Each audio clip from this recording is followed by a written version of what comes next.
What is going on, everybody, and welcome back to the Hangout spot where you already know it's real talk, boxing talk. Live from my man cave, it's your boy Johnny, and I'm your host for another edition of DHS Live. This time it's a Thursday night show. Y'all know what time it is. It's Friday Eve. We got boxing this weekend. Let's get this motherfucking shit popping. Let's get ready to rumble!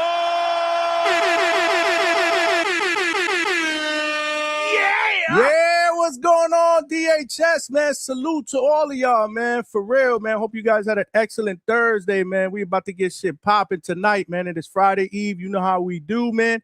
We got boxing this weekend. We had a great show yesterday, man. Salute to all of y'all, man. We did almost 5 hours, man. Y'all know the deal, man. We ain't afraid to put in that work, man. It was we did previews and predictions for the fights that are going down this weekend, man. Headlined by Keyshawn, the businessman Davis, against Nahir Woo Albright, baby.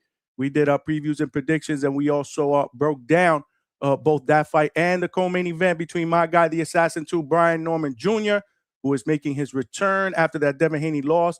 He will be facing welterweight contender from Canada, Josh Wagner, man. And yes, sirree, we will be going live Saturday night, man. We will be doing a live fight chat party Saturday night, 8 p.m. Eastern Standard Time. This is where it's at. You know the deal. It's not really a live fight chat here. It's more like a live fight chat party, man. We get our drinks, man. We get our snacks, and we get it popping, man. We have a good time, and it's like all of us are watching the fights together here at DHS, man. So salute to all of y'all that rocked out last night. Tonight, we got another banger in store. Not really a specific topic per se, more of an open forum, open panel discussion show, because we did go through the previews and predictions. But again, there were a lot of the regular panelists and callers that did not get a chance to call in yesterday. They may want to jump in today and give their previews and predictions for this weekend. That's more than fine. We can do that as well. But there's so many other rumors and stories going on in the world of boxing. So you know what I'm saying? We really didn't get a chance to kind of touch on Vasily Lomachenko returning out of retirement, so we can get thoughts about that, and potentially who do you want to see him fight in his comeback fight, man? Do you want a soft touch, or do you want him to get right back into the fight against somebody like Shakur Stevenson or Tank Davis? Yeah! We can also talk about Lamont Roach and William Zepeda. It looks like that fight is almost a done deal. Rumors have it that it should be announced soon, that will be going down August 1st. Yeah, so we could talk about that and kind of break that down a little bit. How do you guys feel about that fight? Just preliminary. You know how to deal. You know how we do here at the Hangout spot, man. Even though we are months away, man, we like to, throw out feelers, man. How do you guys feel about it? And more importantly, who do you see potentially coming out on top? I believe this fight will be for the vacant WBC title that was stripped of Shakur Stevenson. It smelled like a toilet full of nasty ass shit, okay? Yeah, my man Shakur didn't want to pay them sanctioning fees, man. So, he got that title stripped, and now it is open. And I believe that Roach and Zepeda are going to get it popping, man. So, they're going to get it popping for that strap. If I'm not mistaken, man, correct me if I'm wrong. But before we get to open panel discussions, and we open it up, obviously, for the callers and the regulars that jump on, we got a special guest in the building in about 10 minutes, man. All the way from South Central LA, undefeated heavyweight prospect with a record of 9 wins, no losses, and 6 wins via knockout. We got my man Federico Fed Pacheco Jr. in the building. Yeah, man, you know the deal, man. He is the younger brother of super middleweight contender Diego Pacheco. Or shall I say Alberto? Which is what we do here at DHS, man. Yo, so yeah, man. So he's going to be in the building in just a little bit, because he does have a fight that's going down next Wednesday, actually, May 20th. And obviously, you guys all know he is signed with Golden Boy. I believe this is the third fight fighting under the Golden Boy promotional banner.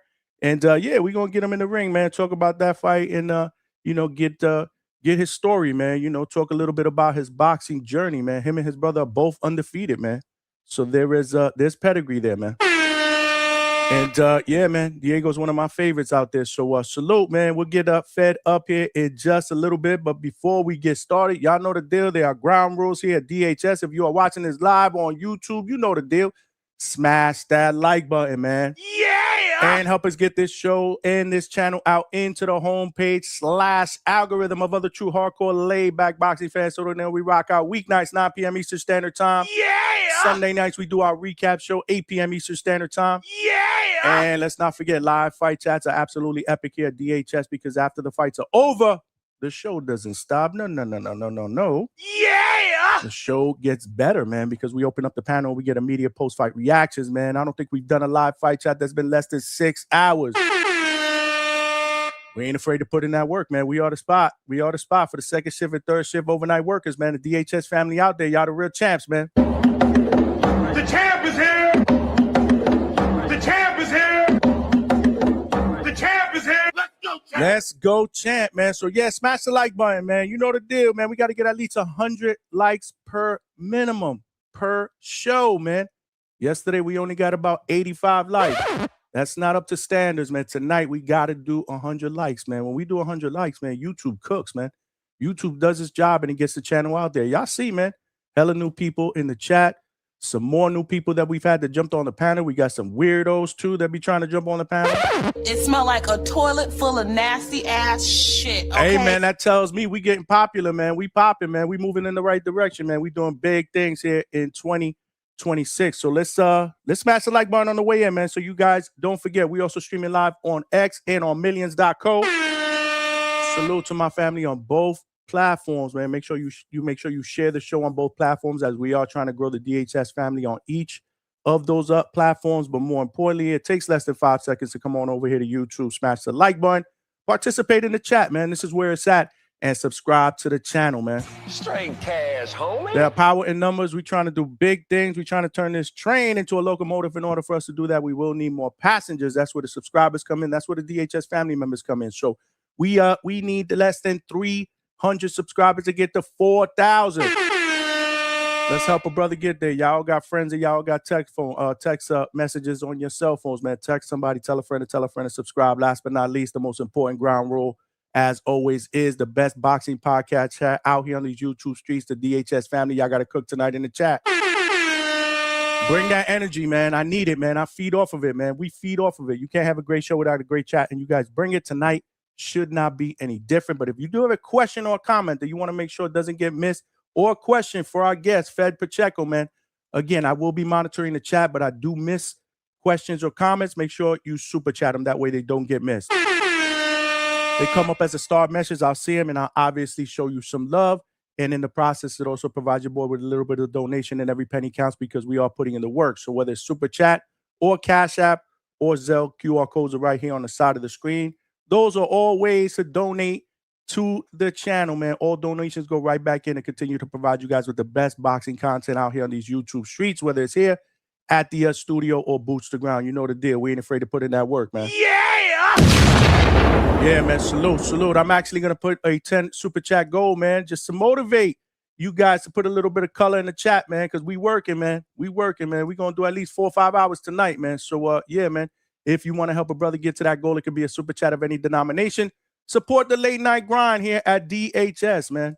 Support the late night grind. Like I said, it could be a super chat of any denomination, man. As long as we get to 10, we're going to be cooking, man. We're going to be cooking Mike Tyson style tonight, man. But let's believe that, man. I'm the most brutal and vicious and most ruthless champion there's ever been. There's no one can stop me. Lynx is a conqueror. No, I'm Alexander. He's no Alexander. I'm the best ever. There's never been anybody as ruthless. I'm Sonny Liston. I'm Jack Dempsey. There's no one like me. I'm from Nairclaw. There's no one that can match me. My style is impetuous. My defense is impregnable. And I'm just ferocious. I want your heart. I want to eat his children. And if you don't believe me, you don't believe Mike, man, make sure you ask Deontay, baby. Go look up the history. Shit, don't everybody believe in Google? Go Google that shit. See what I'm talking about. You know what I'm talking about, man. You know what we talking about, man. This is what we do here at DHS, man. Salute. But before we get started, again, our guest is not here. However, I do have my co-host for today, who is currently reading The Martial Art of Boxing, my man, Big Money, a.k.a. Big Manny in the building. Good evening. What's good, player Himalaya? How you doing, bro? I'm chilling, man. You know, just excited, man. We got Fed Pacheco coming on. You know what I'm saying? Yeah. Oh, yeah. I needed some company tonight, man. I needed some company. As you can see, I'm lacking some energy. I needed some company. Well, you know me, man. I always tell you, I get by with a little help from my friends. So let's do it. Let's do it, man. But yeah, we should be getting Fed on in a few minutes. I told his people 9:15, which is actually 6:15. He's out in the West Coast. So yeah, but you know the deal. Sometimes they run a little bit of late, but that's okay because we ain't going anywhere, man. We are the late night spot, man. So while we wait, man, why don't we show the chat some love? You know how we do early on. All right, what do you say we get this roll call started? Yeah, man. Let's do a little roll call, man, and show the chat some love, man. Everybody that got here nice and early. The first one in the building was my guy, D-Terminology. My man. What's good, my brother? Salute, man. Salute DHS with the boxing glove emojis right back at you, man. Thanks for rocking out on this Friday Eve, man. He was here nice and early, man. Dwayne Styles from the DMV in the building. Yes, sir, man. Salute. El Consejero all the way from Seattle. In the building, we got my man Alberto all the way from Cali in the building. Salute. He said, Johnny, salute emojis. He said, we got a great guest tonight. We absolutely got a great guest tonight, man. We going to get shit popping, DHS style. I need that energy, though, so make sure you guys smash the like button, man. We got hella people that are following, and we only got 15 likes, man.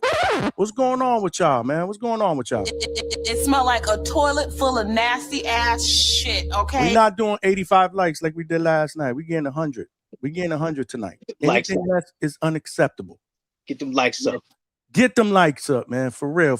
Let's see who else we got up in here before we get to our guest, man. We got my man Shows.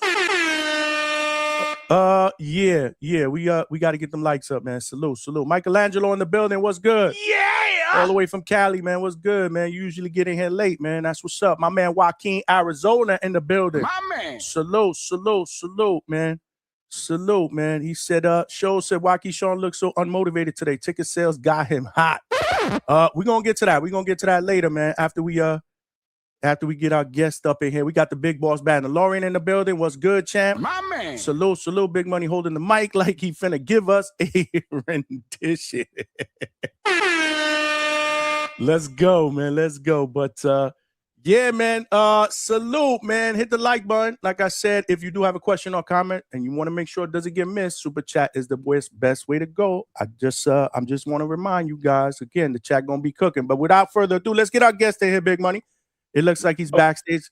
Like I said, man, my guy is a undefeated heavyweight prospect from South Central LA, man, with a record of 9 wins, no losses, 6 wins via knockout. And he's fighting next week, man. So without further ado, we're going to get my man, Fed Pacheco, in the building. What's good, with you guys, man?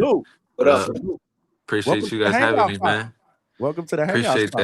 Appreciate that, man. Thank you. Hey, man. Appreciate that. It's a pleasure to have you here, man. But talk to me, man. How you been, man? It's been a while since you've been in the ring, man. But you getting back to it next week, man. Talk to me, man. How you feeling going into this fight? Yeah, it's been a while, but man, I'm feeling good. I'm feeling blessed. I'm feeling ready. I'm feeling in shape. I'm feeling motivated, happy, man. Every emotion going into this fight, man. I'm just ready to shake this rust off and get back into the action. Did you feel that this camp you were a little bit rusty since you've been out of the ring? What, almost a full year, right? I think it's almost been a full year. Yeah, but not at all. Cause I've been out the ring for a year, but there was not a day I wasn't in the gym. I was in the gym every day, still learning, sparring. I was in the gym every day still, even though I wasn't fighting. I made sure my whole life is boxing, so I make sure I wasn't doing shit, but still getting better, getting in better shape. My last fight, I was like 270. Right now, I'm weighing around 240. So like I've been grinding this whole year. So people like ain't no rest, man. I've been grinding for sure. Yeah, man. No, that's what's up, man. That's great, man. 240. Yeah, that's what's up, man. And this guy you fighting, Calvin Burnett, man. Tell me a little bit about him. You said that's the guy I'm fighting? Well, Mario I'm Lopez. sorry. No, That's that's the my last last fight fight. before. This guy you Yeah, fighting is Mario that's my last fight. Aguilar Lopez, who actually has a pretty decent resume, man. Yeah, I yeah, he's been he there has with a a lot lot of of names. he has a lot of fights, a lot of names on his resume, like you said. But um, I've been in the gym, man, this whole time, so I know what I'm capable of, and I should get the job done. Yeah, he's a tough guy, man. I looked at his resume. He's been in there against Rozecki, Brandon Glanton, Anthony Sims, Daniel Pero, the Fear, A who's lot of people. that's a fight. That's a fight that I would like to see you have in the future, man, with the Pero brothers, man. Is that the dude that just fought Jerry Miller? No, he has a brother. So Okay, there's okay, two of okay. them. One of that one was Lenier. The one that I'm talking about that for Mario, the guy that you're fighting is Daniel, the Fear. They For call him the sure. Fear. Yeah, hell yeah. With any of them guys, man, for sure. That's what I'm in this fucking sport for, to make the good big fights happen. For sure. Absolutely. Nah, that's something down the road, man. As soon as I saw that name, I was like, damn, him and Fed, they got to get that shit popping one day. That should be Yeah, pretty dope. for sure. But this is your third fight with Golden Boy? Yeah, it's my third fight, correct? Yes, sir. Okay, so how's it been, man? Working with Oscar, man, under the Golden Boy promotion banner. Man, it's been good, man. Just what you need. I was supposed to be a lot more active than I was this past year, but a little injury and shit, so had to work around it. Back at 100 now. So, we gonna be active, hopefully, God willing, that's the plan. But Golden Boy being with them is cool, man. It's really like a family. It's like everybody, it's really a family right there. Everybody's really cool, humble, and everybody gets treated equally like family, which is the most important thing, You feel like they got your back there for sure. Yeah. That's what's up, man. We got Fed Pacheco in the building, man. Undefeated heavyweight, man. 9-0, going for 10-0 next Wednesday, right? Yes, sir. That's On a weird, man. Why Wednesday. not on Saturday, bro? On a Wednesday. I don't know, it's weird, but I mean, I usually spar on Wednesday, so I'm kind of programmed to, get it on Wednesday, so it's all good.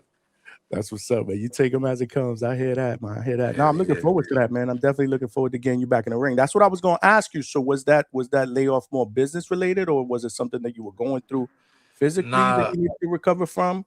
yeah, it was just a little injury that fucking had to keep working around, kept setting me back and shit, and that was really it, because I was supposed to be active, but man, that shit kept holding me back. But thank God we passed that. We healthy now. We strong, and we ready now. Thank God. Salute, big money. You want to jump in? I was just gonna ask you, Fed, salute, man, for coming through. I'd see that a lot of from what I've been seeing, like you normally do about 2 fights a year. This Yeah. your first fight this year. Are you planning on picking up on that schedule, or do you want to have more fights? Nah, for sure. We for sure gonna pick it up this year. Hell yeah. God willing, we picking it up for sure. And I was taking it a little slow, because learning on the job kind of. So we was taking our time with it. I was still pretty young, 22 years old, and I was like 18 or 19 when I debuted it. So we're taking our time, but we're gonna start slowly stepping up now for sure. Definitely, definitely. Look Hell forward to yeah. seeing you in the ring, man. So Mario Lopez, man. The first thing I Yep. saw his name, I'm like, man, Fed about to beat up the guy from Saved by the Bell. What's going on? Well, But this guy's much bigger than that guy from Saved by the Bell. well, no, I seen it when I pulled up the box record. I was like, I couldn't have been more wrong. So let me just, because I see this is a big step up for you. How are you feeling about do you feel like, yo, this is about time, or you got a little nerves? um, Kind of like about time, cause man, I've been in the gym with killers my whole life. Been Mm, boxing since I was 7, so I've been around nothing but like real killers. So it's about time that I finally get to step up a little bit and show what I'm made of. I feel like these are the fights that is gonna allow me to showcase a little bit more every time. Get a yeah, little bit more comfortable. Yes, sir. I yeah, think man. this is a I good mean, fight for you. Johnny, man, I've seen some of his knockouts. He looks comfortable to me in the ring.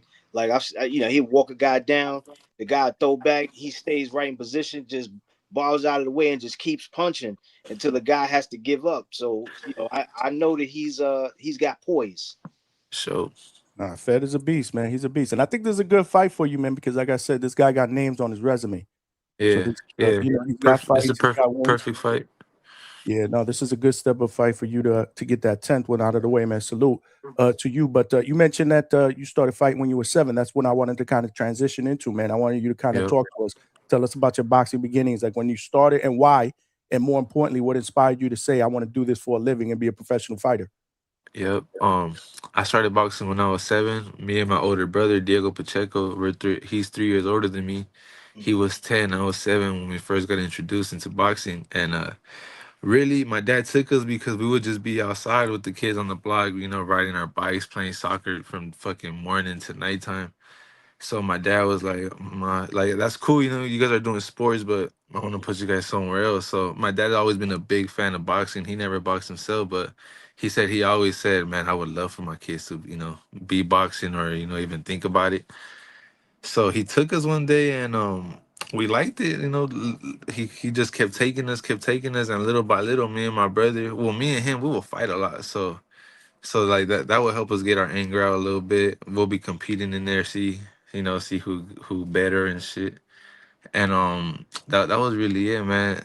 And ever since then, my brother's really the one that took off with it more, because I don't really have too much of a big amateur background, but he's the one that since we were young, he took it a lot more serious, and he started fighting right away.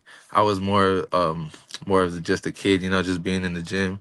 I was always in the gym learning though. I was in the gym paying attention, looking at my brother going to his fights. I would see, what he would do right and what he would do wrong. And ever since a kid though, I've been paying attention, and you know I've been paying attention, man. I know, I know what to expect. Absolutely, absolutely. Speaking of your brother, like you're obviously he's older, but you're younger, but you're bigger than him. Were you always Yeah. bigger than him, or did you have a sudden growth spurt? Nah. There was a time where he was bigger than me, because he was real big, bro, for a second. Where like if we got into it, he would get the best out of me.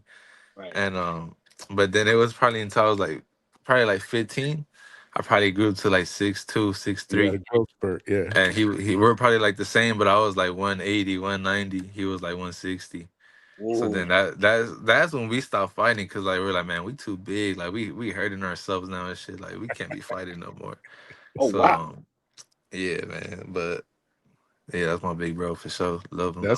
That's dope, man. It seems like you guys got a tight relationship. We'll circle back to that in a second, man. But Yes, sir. you talked a little bit about your amateur experience, and you said obviously it wasn't that extensive, but I did some research, man. But you've sparred some big time heavyweights, though. For sure. I mean, Yeah, you've been in with Zhang. You've been in it with Zhang, right? Frank Sanchez, I believe. yeah, hell Uh, yeah. Got Mahmoudov. I got Zhang ready for a few fights. I forgot which ones it was, but I got him ready for a few fights. I sparred with the guy that just fought Tyson Fury. He was Mahmoudov. Yep. tough, strong guy. Frank Sanchez too, and a few other guys that like I sparred Surdo. I sparred David Benavidez, my brother. Dang. Like What a I'm few talking. other guys, that I forgot to upload to even ask for a picture, just because I was just so in the moment, just learning and just listening and shit, that I even forgot to ask for a picture. Where I'd be pissed off on the ride back home, like, damn, I didn't even get a picture. Right. But you're Yeah, a student of the game. That's the best part That about work. it. yeah, hell yeah, for sure. But Who that did work you will pay learn off. Yeah. sparring? Who did you learn the most from? Ooh, who did I learn? Honestly, I picked something up from every guy, bro. Like there was one thing that every guy did where I was like, oh, like that's new. Like I haven't seen that, and I try to just pick it up and carry on, carry it with me now. And really, every guy taught me something for sure. I learned something with every guy. Hell yeah, That's for sure, man. That's great experience. Like I said, man, that's great experience. But why did sure. I'm interested, like with the amateur background. Why wasn't it as extensive as it was? Was it because you just felt like your style better suited the pros? Because I hear that a lot from amateurs that don't really have that type of background. Yeah, shit. To be honest, bro, I was a lazy kid.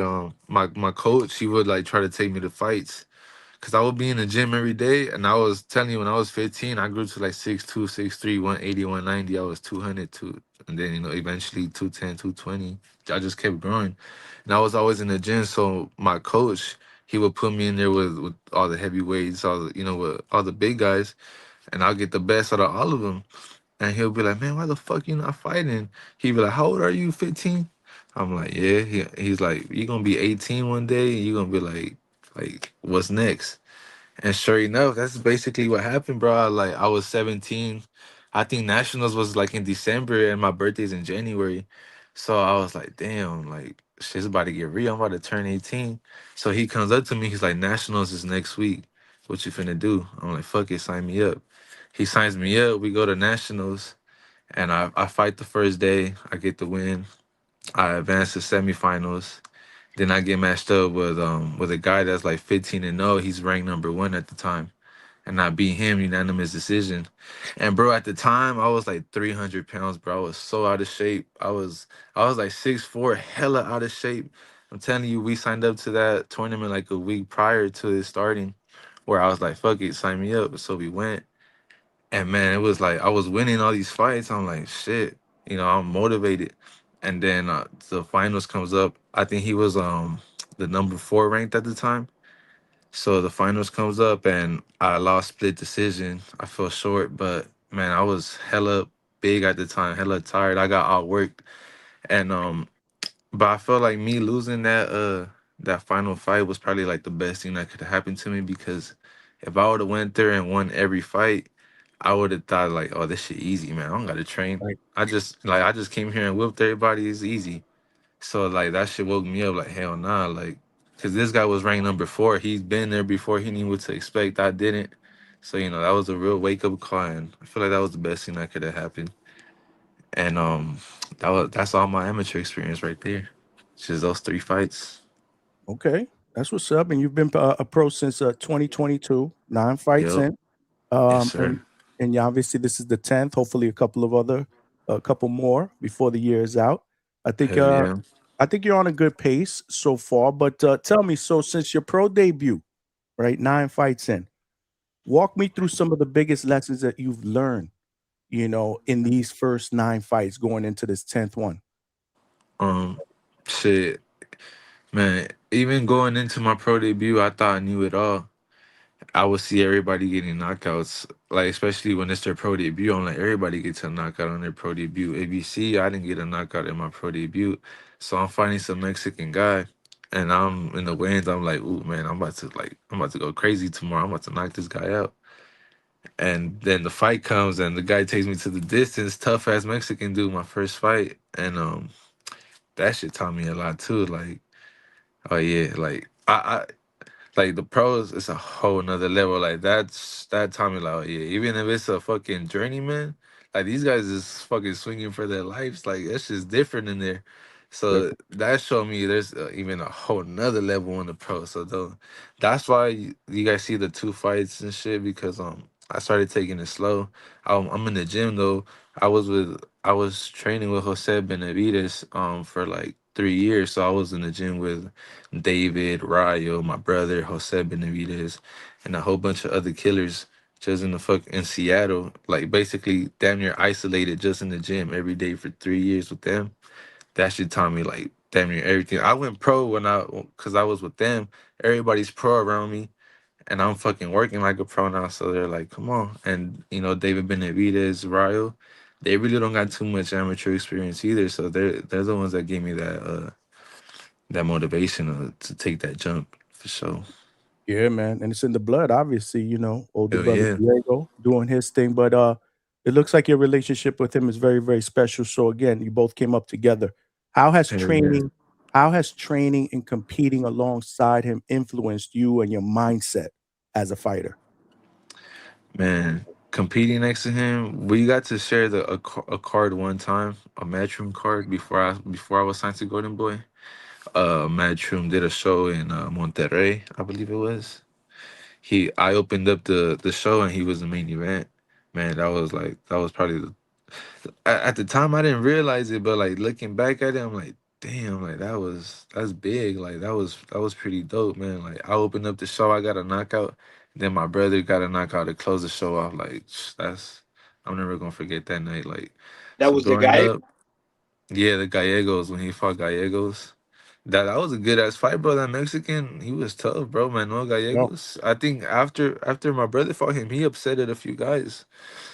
Manuel Gallegos, he's tough, bro. He's good. That shit was a good fight. Nah, man, both of you guys are the truth, man. I'm a big fan Yeah, of yeah. both of you guys, man. Salute to both of you guys. Continue to do your thing. They're both undefeated. You know what I mean? Appreciate They're y'all, both man. doing their thing. That's what's going on. That's what's up. We're here with Fed Pacheco. Y'all make sure you guys continue to smash the like button. They're showing you a lot of love in the chat, but I can't read all these chats, man. They're Appreciate all y'all. over the place. Appreciate They're it. showing you love. Make sure you guys smash the like button and subscribe to the channel. Big Money, let me just get a question in from one of the community members before I let you go. We got Dwayne Styles all the way from the DNV. This is actually a two-parter, and he's going to make me read this in Spanish. Sound good. So the first one you answered, he said, saludos, what made you start boxing? Well, maybe you didn't, but if you want to answer that one more time, or what made you start boxing? That's his first question. Not really. It was just my pops, my dad. He was a very big fan of boxing his whole life, so he said it would be a dream for his sons to box. So he took us to the gym one day, and shit, ever since then, man, that was probably the best choice he ever made. For Okay, and sure. the second part, he's gonna make me read it in Spanish. He said, ¿De qué parte de México eres de? Mi mamá es de Mexico City, del DF, y mi papá es de Víbora, Zacatecas. Okay, and then he said, ¿Y qué son tus favoritos antojitos mexicanos? Man, no, pues voy a estar hablando toda la noche. Tostilocos, esquites, pues de todo, de todo. And then last one, he said, who is the face of boxing? Because he believes it's Canelo. Why is Canelo the face of boxing or whatever?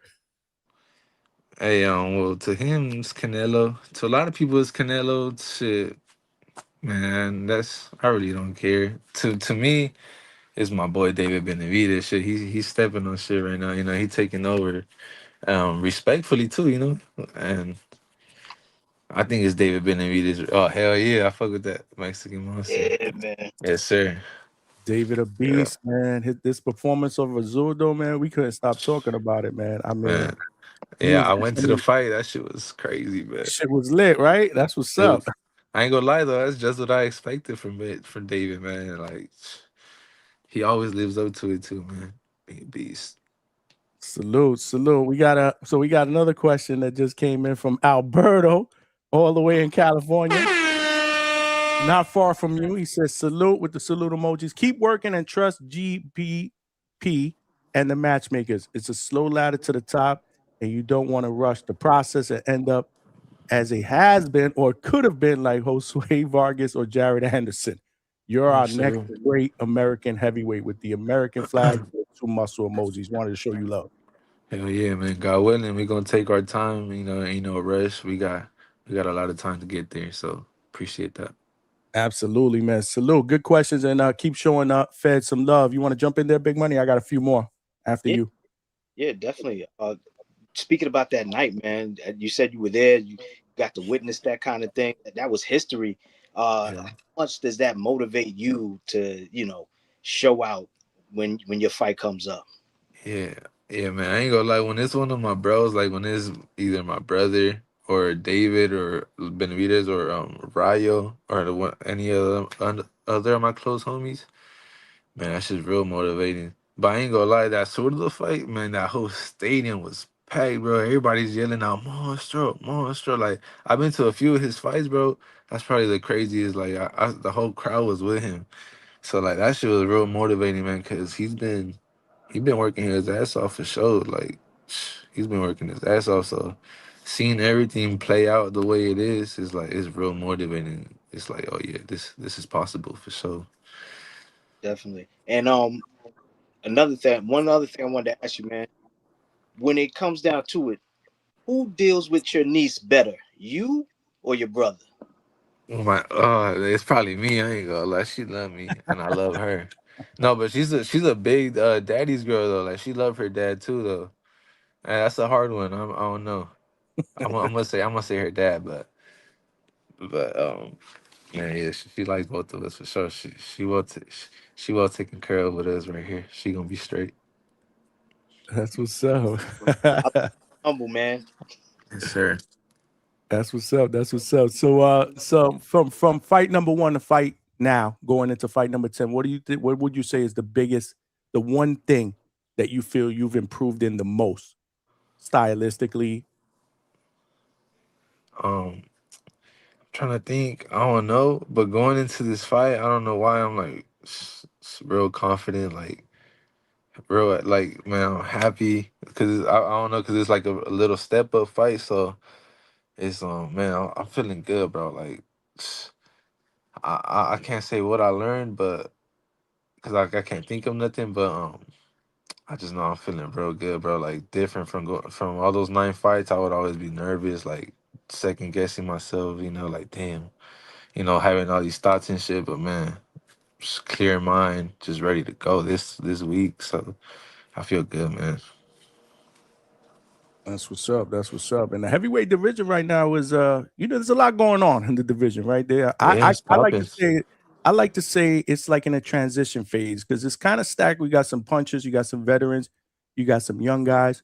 But what do you think is the biggest challenge for a young heavyweight like yourself right now? And how do you feel like you stand out among some of the younger heavyweight prospects in this division the way it's situated right now? Shit, well, the way I stand out is I'm the only Mexican, well, that I know of. I'm the only Mexican heavyweight that's on the scene right now. So, and I'm 6'5".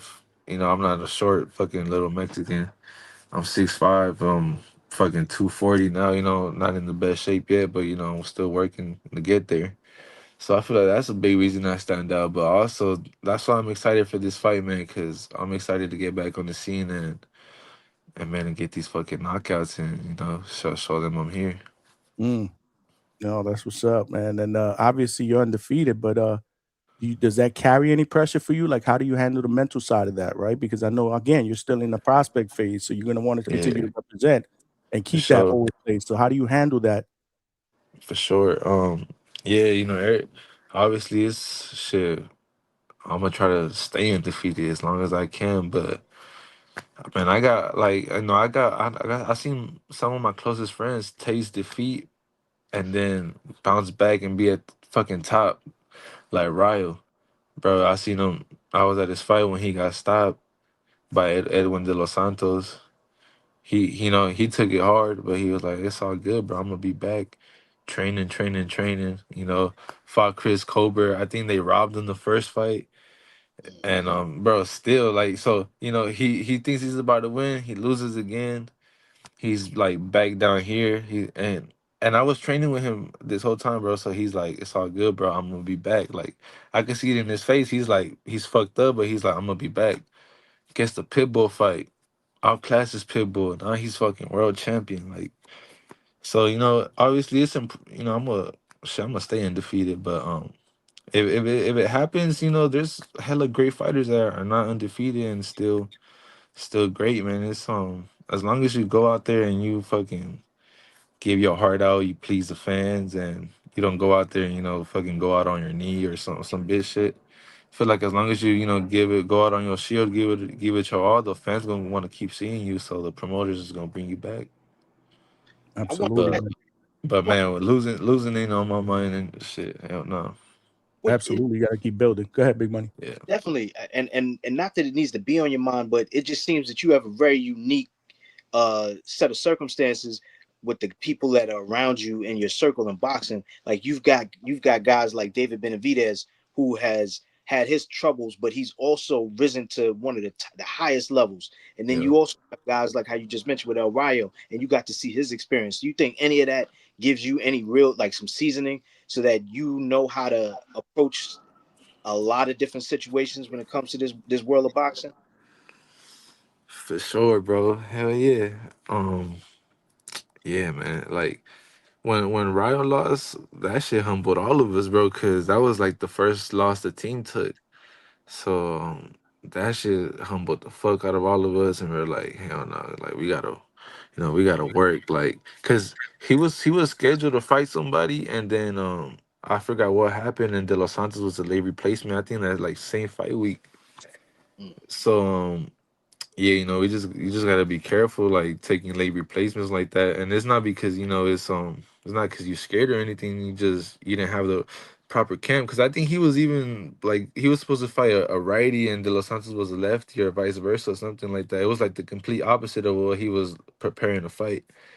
So that's kind of one thing he was like, yeah, like y'all gotta be careful, man. Like don't just jump into a fight and shit. Like you gotta be smart, have the right game plan, and just stuff like that, bro, for sure, Do you feel like you guys kind of got better as a team after that loss?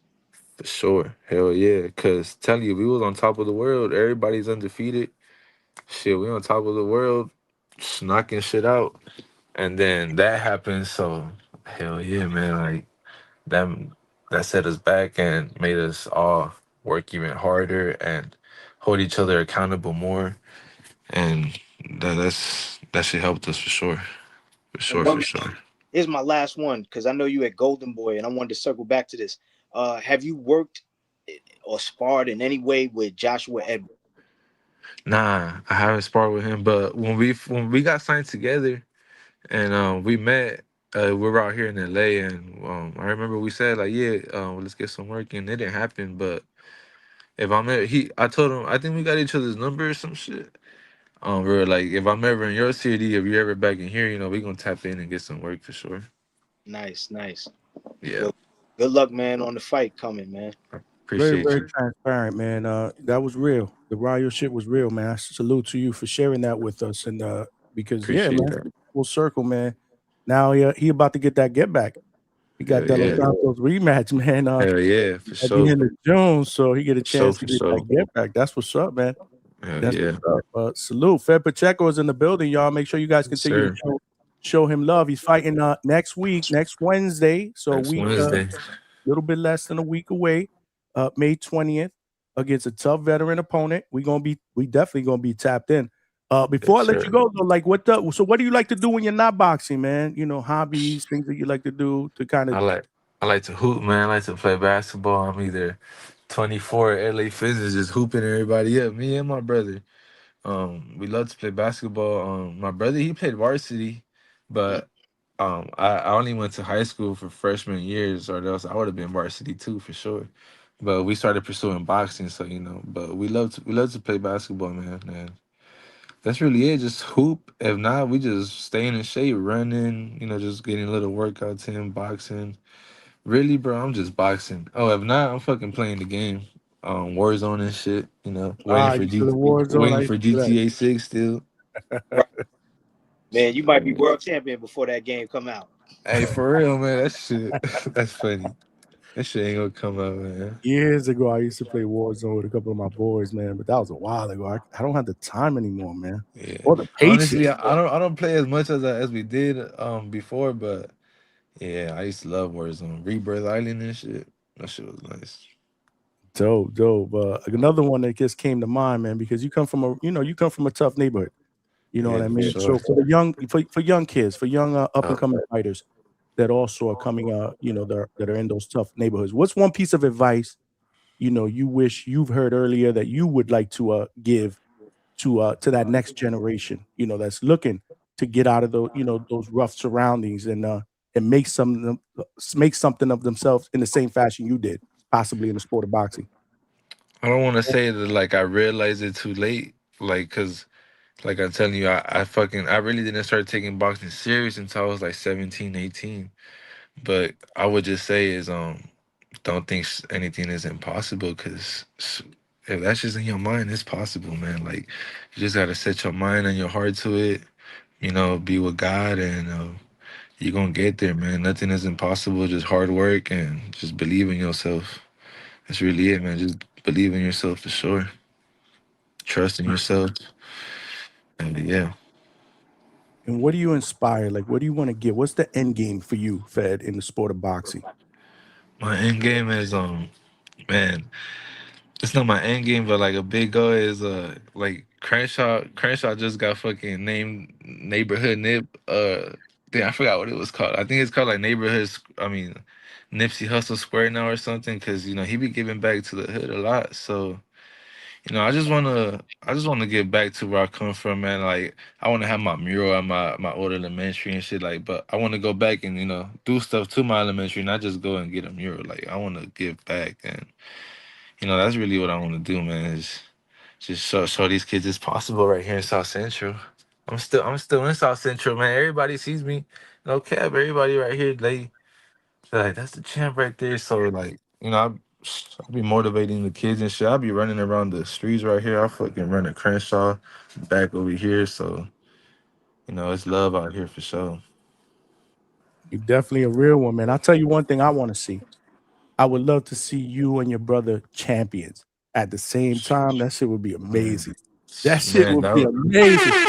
that would be history, bro. Like, You gotta speak it, man. You guys do the work. We okay. speak it into Hey, existence, man. And when it does shit. happen, both of y'all coming back here. For sure. That shit gonna happen, man. God willing. You just gotta keep working. My brother already there. He already there, man. He already, we're just waiting for that call. So now it's just up to me to keep putting this work in and get up there now too. Hey, Hell yeah. speaking of that call, man, I heard a little something about your brother having a fight coming up in July in the city. Do you Yeah. think you could give us on that, or it's still early? Shit, I heard something like that too. I don't even know. I heard July in LA too. Shit, I hope so. I know he definitely don't got no opponent locked in yet, but he did tell me that it was July in LA, and he's just trying to lock in a big name now. So, God willing, he could lock that in, and it could be like his come out party or something. Hopefully. Yes, sir. Absolutely. Are you Fed, guys in LA? Nah. I'm in Harlem, nah, New Yeah. York. he Okay. in Harlem. Yeah, I'm I in see Florida, that. but I'm originally a New Yorker. But I live in So, Florida now. I Yeah, I'm got you. living the so, retired life. I'm living the retired life in Florida. I'm hey, good. that's what's up, man. That's what's up. But nah, man, we would definitely love to come and check you guys out there one day, man. What do you want to tell your fans, man? Before this fight, man. Man, I know it's been a while, but we back, and I appreciate it because I've been getting DMs like, "When you fighting, bro? When you fighting?" So I appreciate everybody that's been, tapping in, trying to see what's up, what's going on. So we finally back, and shit, we more than ready, and I appreciate everybody.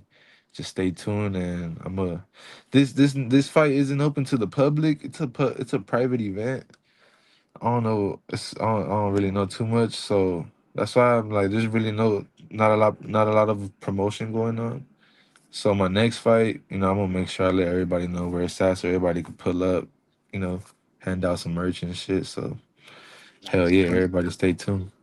We'll bring you back here, Yes, after sir. whatever before that next fight, because like I tell everybody, when they come to the hangout spot, you family, bro. You Hell family. yeah. You welcome back Hey man, anytime. I feel like y'all my boys, no cap. This is what we do here, man. Laid Hey, back conversations, man. This is how we do, man. This is for exactly sure. how we do. I'm glad you feel comfortable. That's what it's all about, Yeah. man. But Hell yeah. I listen, like I appreciate said, y'all. man, I definitely want to get you back. Salute. We're gonna be rocking with you. Yep. And the Appreciate hangout you. family's gonna be rocking with you. Make sure you give your brother my best as well. I Yeah, will. You're huge fans, and yeah, man, continue to rise and ascend, man. We're gonna be there with you, man. Salute I to you. appreciate you guys, man. Appreciate y'all for having me, man. For real. You know it, man. Appreciate y'all. All definitely. right, Yeah, we'll get you y'all gotta back, have me brother. back soon, man. Have me back soon. Oh, yeah. Absolutely, man. Do it. All right. You guys have a good night. You got it, man. All right. All right, y'all. There you guys have it, man. Fed Pacheco in the building. Yeah, man. Salute, man. Great conversation, man. And I love the fact that he was just himself. He was real and he felt comfortable. You heard what he said at the end, right? Yeah, man. I think his brother will be comfortable here too. Yeah. No, we working on that. We definitely working on that for sure. We got to, man. Yeah, listen, man. I rock with the Pachecos, man. Always been a Diego fan. And yeah, I'm glad to see Fed back in the ring, man. He's undefeated. He's got some skills. You just got to keep him busy. He's under the right promotional banner. And you heard it from him, going through a couple little injuries here and there. But Right. the thing that I took out of that conversation is that he looks like he's in or he said that he's in much better shape, down to 240 pounds, which is absolutely phenomenal. 30-pound drop, man. That's serious. That's real, man. That tells me, he's ready to take that next step. This is the 10th fight of his pro career. He's just 22 years old. That's right. He's just 22 years old, man. Salute to Coach Omar as well. Damn, I forgot to ask him about Coach Omar. My bad. But yeah, man, the sky's the limit, man. The pedigree's in the family, obviously, with Diego there, and they're pushing each other. So it's good, man. It's good. No, he's got special talent as well. It runs through the family. It's in the DNA.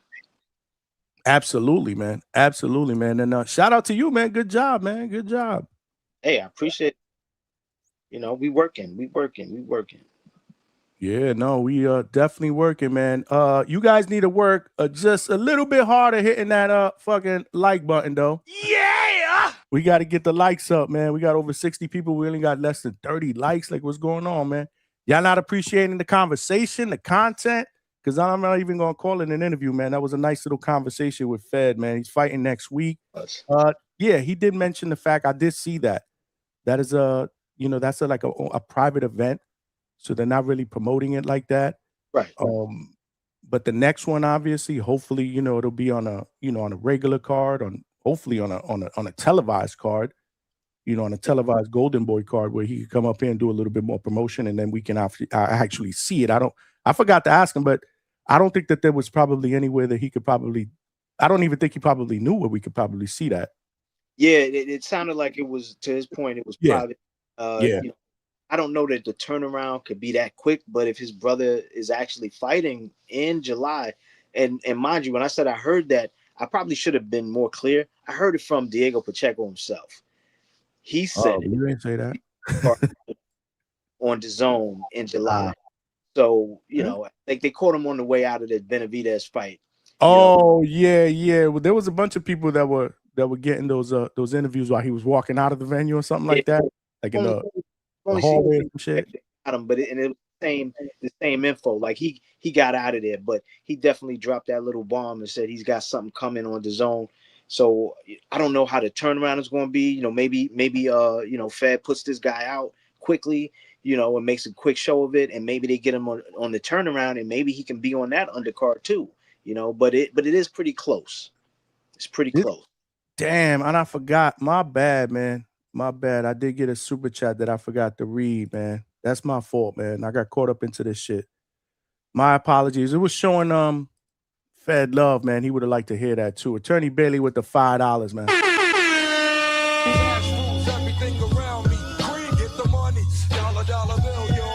My apologies, AB, but I will reach out to him and let him know that the chat was showing them love. He said, "Thanks for coming on to the show. We'll be looking out for you in the future. Always talked up your brother. Again, thanks. Keep working hard." He would have appreciated that. My fault, man. I did see that, and then it scrolled up, and it kind of slipped my mind before we got out of here, man. So my bad. All love, and that's actually the second super chat. We got another super chat, but this one came in right now, not while he was on. Taylor Walker Divine with the $5. We appreciate that, man. With the $5 super chat to say appreciate the show. Listen, I appreciate you for tuning in and showing love, man. Anybody that rocks out here, it's family. Y'all know the deal. This is what we do, man. And we gonna get Fed back. We gonna get Diego on here too, man. We doing big things in 2026. Trust me when I tell you, we gonna get them on. It'd be dope to get them on together, wouldn't it? I reach for the stars. Don't be surprised, y'all. Clip this. Don't be surprised.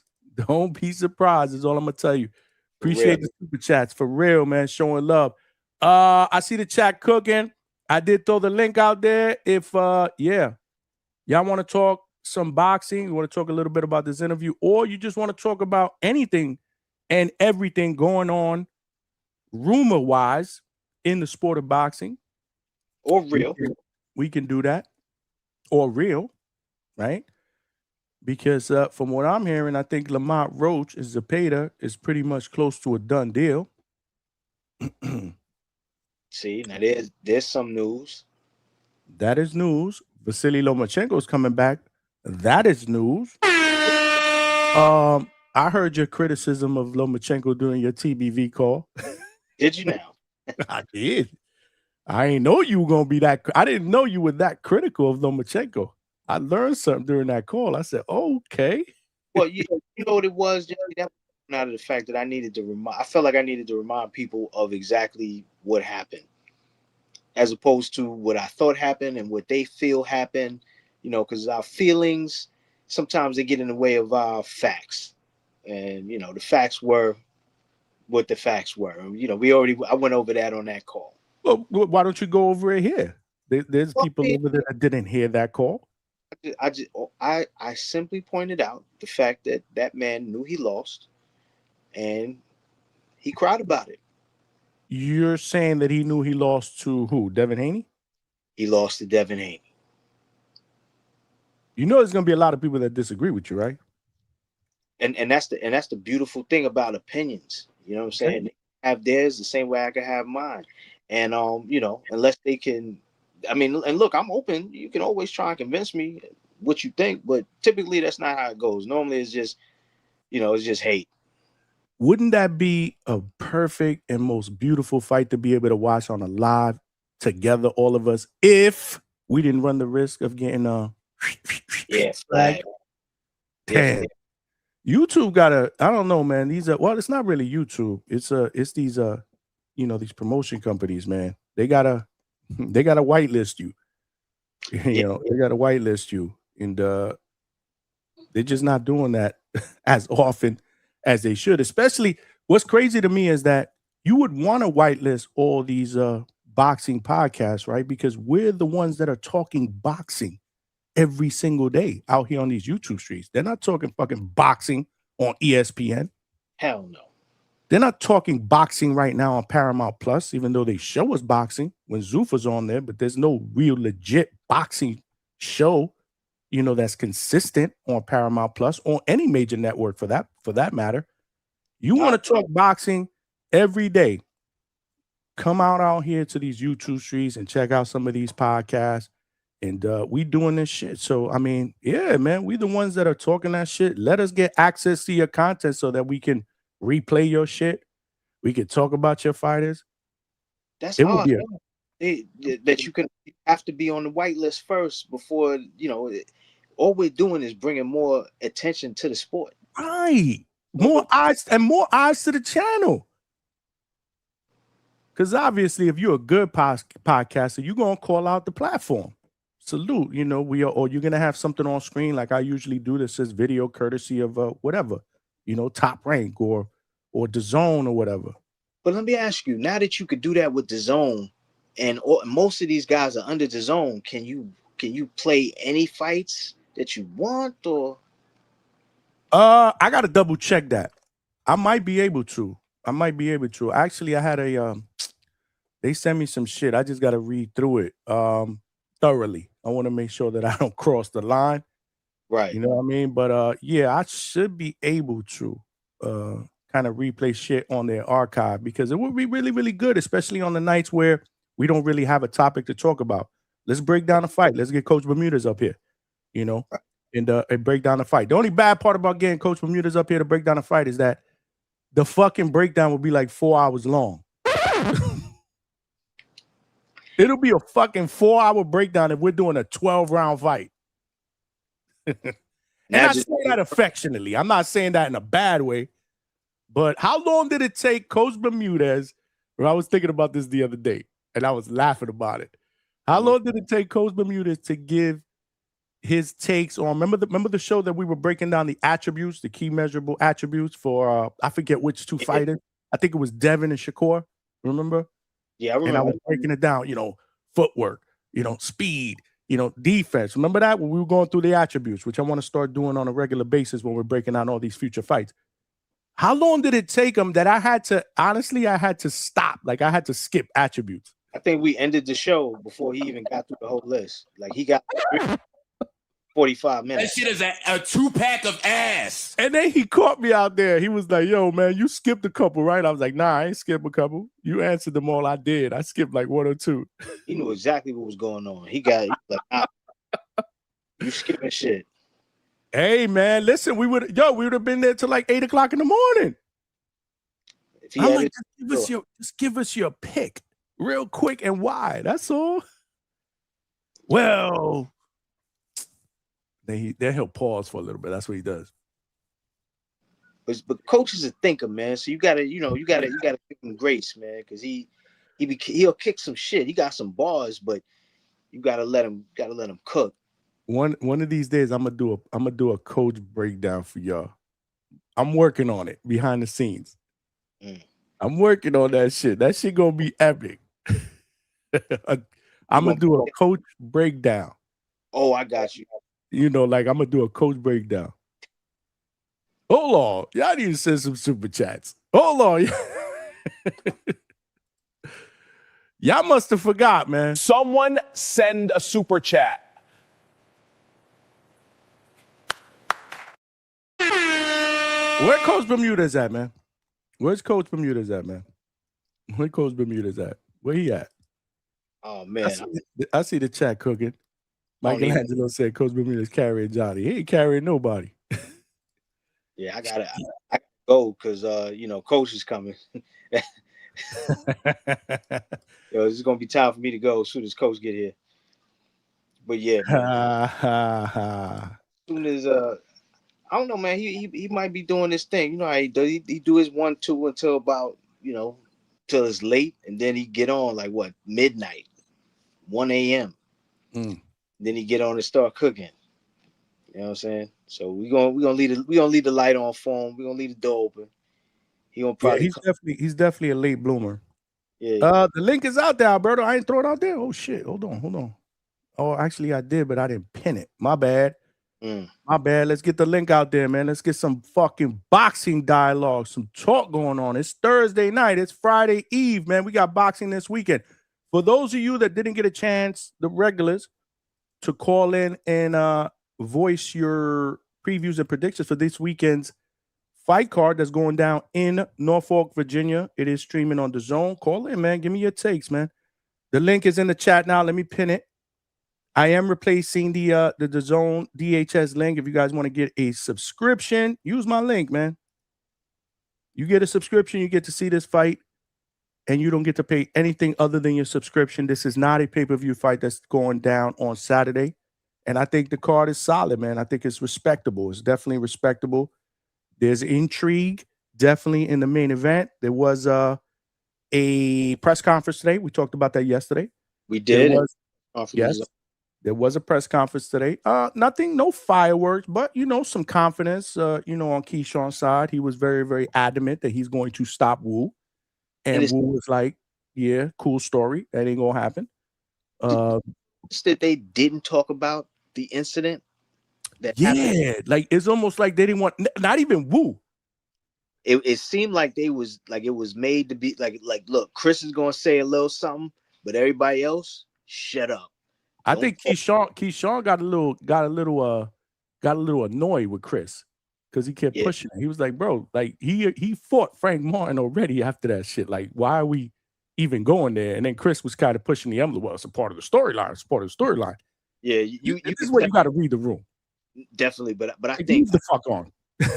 But Keyshawn did that on purpose. Like you got the sense that he was like, I don't care about, like, shout out to Stock Chasers, because Stock Chasers was the only other person outside of Keyshawn who has been vocal about why is this fight even happening, and for the same reasons. He was like, yo, he should be fighting my brother, like he should be fighting Kelvin, he shouldn't be fighting me. And you saw Keyshawn was trying to kill the narrative because he was like, yeah, this is bullshit, which I don't think helps him look any better to Top Rank. I think he would have been better on just playing his role and playing along, but I guess Keyshawn gonna be Keyshawn, you know what I'm saying? Yeah. But Wu, Wu held his own, Yeah. Talk about no, you ain't. I mean, again, there was no crazy shit going on. The face-off wasn't crazy. Brian Norman Jr. loved the short answers, the confidence, the demeanor. You know, I text him after that. You know, because I'm his biggest critic. He knows that. Right. I watch the shit and I give him feedback, and he waits for my feedback. What you think? And I keep it a buck with him. You know what I'm saying? It was just real. It was to the point. You know, and the other dude too. I mean, he's coming to win. You know, he wants to make a name for himself. It's a big dude. I didn't realize. You know, he's a big dude. He's much more bigger than Brian Norman Jr. So it's going to be very, very interesting. Like I said, there's intrigue, right?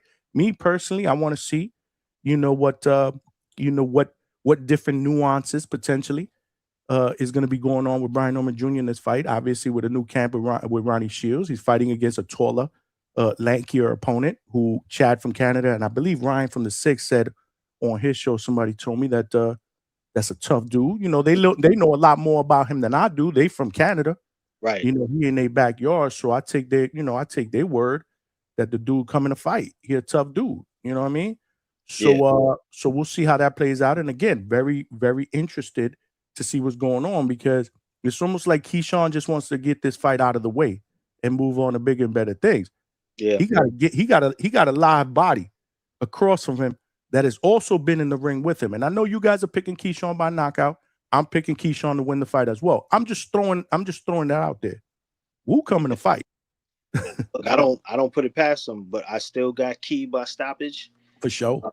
I believe in that man's skills, man. And it's not that I don't believe in Wu. Like, Wu has been impressive, because a lot of people can't do what he did with a Frank Martin on the stage that he was on. Some people would have froze up, and that man took off his scrubs. You know what I'm saying? He put down his microphone and his 1970s R&B singer suit, and he jumped in that ring, and he showed Frank Martin that there's levels to this boxing shit. He was looking like a G, man, in that press conference, right? He looked like a lounge singer to me. You know what I'm saying? He looked like he was at the Grammys, bro. He looked like he was at the fucking Grammys, bro. Hold on, Alberto. Hold on. Let me just read this super chat. Damn, we got another. Who is this link? SSSM 1999, all the way from Australia. I don't know, but isn't SSS like an acronym for something on a ship or something like that? Am I right or am I wrong? I don't know. Was this? That's sex, money, murder? I don't know what the fuck. Well, that would be SSM, big money, not SSS. But you were close. You were close. I give you an E for effort. All right, let's just assume this is a new family member from Australia with the 10-piece, man. Let's drop the bomb. News came out on Fox Sports Australia. Jai versus Michaelian. Michaelian is a go-ahead for the WBC. They're also going ahead with the IBF lawsuit with Turkey, bankrolling the litigation to reinstate Jai the IBF belt. Interesting stuff. This is almost like a super chat that we would get from Leonard Sterling. Very, very reminiscent, right? With some information that obviously someone has said that they were able to verify, right, on Fox Sports Australia. We appreciate that, man. Thank you for looping us in. Wow, Jai against the WBC. I thought David had the WBC. But that's what I'm trying to say. That's weird to me. We're talking super. Maybe that's the regular. Leonard Sterling, please. Or SSS. If you could be a little bit more specific, you could throw it on the regular chat. Is this for the regular? I think it's got to be. Please. Yeah, because right now David is the. Well, no. Who's the WB? David's the WBC. Is he? I thought it was. David Zotto didn't have the WBC. He had the WB. Oh no. And WBO. Michaelian has a WBC. That's what he's talking about. Okay, yeah, he's the champion. Okay, so okay. Right. He has a WBC. Michaelian has a WBC. That's the guy that. Yeah, my bad, Z. Yeah, we dropped the ball there. That was nasty work. Like a toilet full of nasty ass shit. Okay. That wasn't good. Yeah, he's the WBC champion. My bad. Talking about him the other night, I said David should go after him, and I brain fart, bro. Definite brain fart, man. David got the WBO and WBA. That's what I said, and Vega just confirmed that. Yeah, I mean SSS confirmed that. Salute, man. Thank you for the super chat and the information. That's what's up.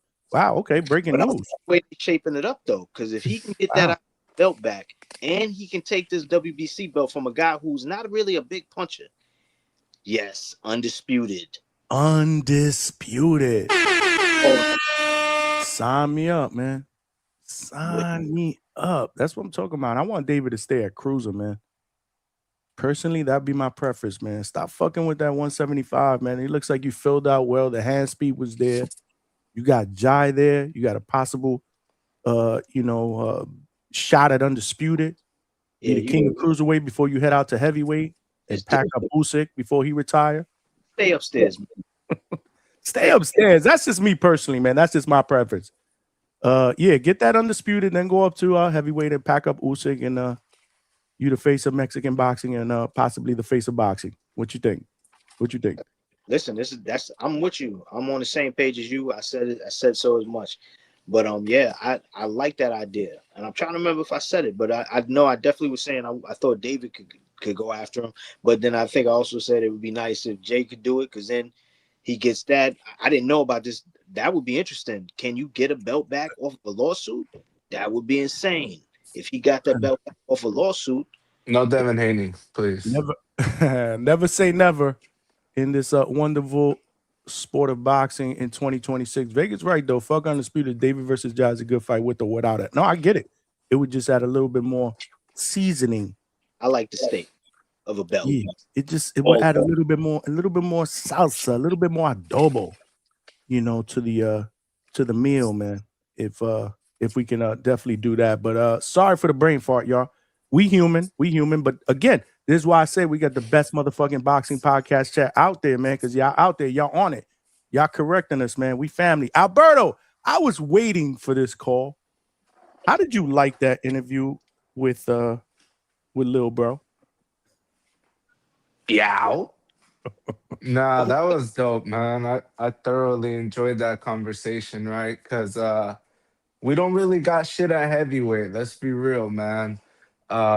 We thought we had something with Jared Anderson, but the writing was on the wall. The dude was telling Roy Jones, I don't want to carry the crown. Like, that's when I knew, okay, this might not be it. I like Richard Torres, man. He got that blue collar worker mentality, right? Like, he seems like he's doing all the right things. He tries to be personable. He's not out here on no rah-rah gangster shit. Like, he does the interviews and what he's supposed to do, but it's just too small, man. It's just, life's not fair. I always say that. I tell that to everyone. Life's not fair. And so, that frame, I just don't see him being able to, fuck with the top dudes at that top 10 level. I think a lot of those guys put him to bed, like Utama, even Daniel Dubois. He kind of reinvigorated himself this past weekend. And so I think he needs to go to cruiser, man. I think he gets to Frank Sanchez, but I think when he finally faces someone with like the reach and the power, it could get ugly. He could get his TV turned off. Absolutely. But that was dope, man. I'm rooting for Fed, man. He's really from his section, man. He reps South Central and the whole hood behind him and shit like that. So it was dope to see him on here, Johnny. You didn't even tell us. That's the crazy part. Like, you should have like been teased that. Like, that's a big name, Johnny. Like, that's not just this is a fly on the wall interview. Like, that was big, man. Like, for the city. Again, I didn't want to, like, it wasn't. They reached out to me like sudden, and I wanted to make sure I was gonna get them on. So next time I'll do a better job of throwing it out. No, but I hear you, yeah, because you don't want to because dudes be on your ass. Pause. I've done that before, where I throw a name out there and then they ghost me, and I'm like, really? Like I done told my people, like, there's a couple people that come to mind. Yeah, right I don't even. Yeah. No, there's a couple people that come to mind. Gabe Rosado. Yeah, that's big, man. I could DM him all the time. It's just for some reason to get him on to jump on. Paulie Malignaggi, man. It's life. It's life. Another one. I can see him anywhere with yeah. When it comes to scheduling, whoop. So again, I don't want to do that. I'm trying not to do a better job of that, but I should have known, man, because like I said, they were pretty they're real people, Johnny. Like if he tells you he's gonna get on, he's not gonna leave you hanging. I was about to say, like, I could tell now. Like, I've been doing this long enough where I deal with certain people, and I was like, Where it's And like, then, yeah, Okay, they sure. will.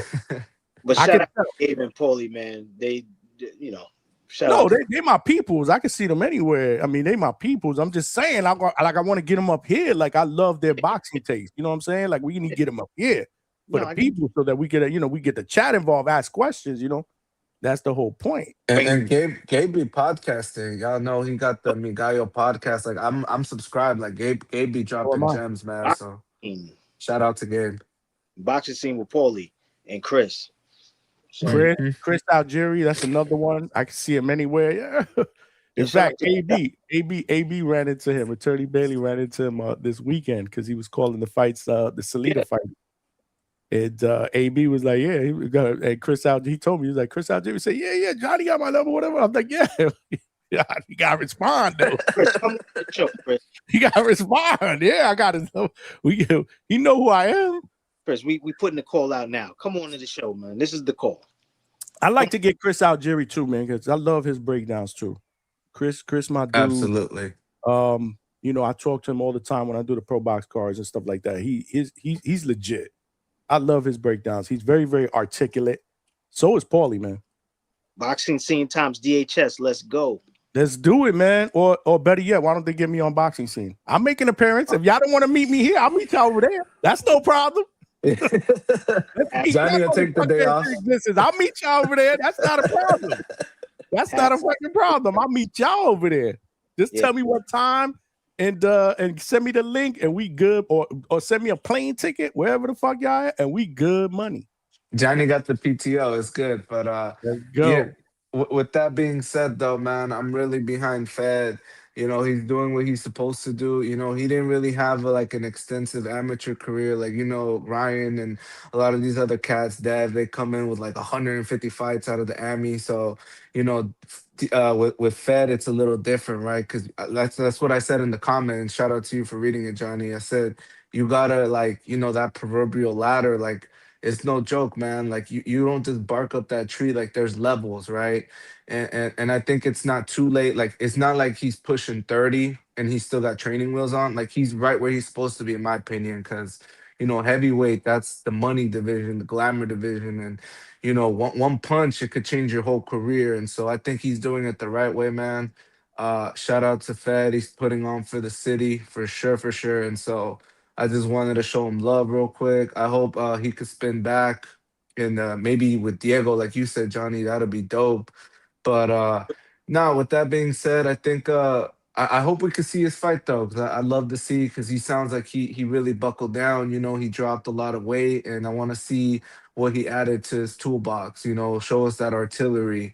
So I'd love to see it. If there's a link, maybe you could reach out, Johnny. But no, that was a good conversation, man. Shout out to you and shout out to Money.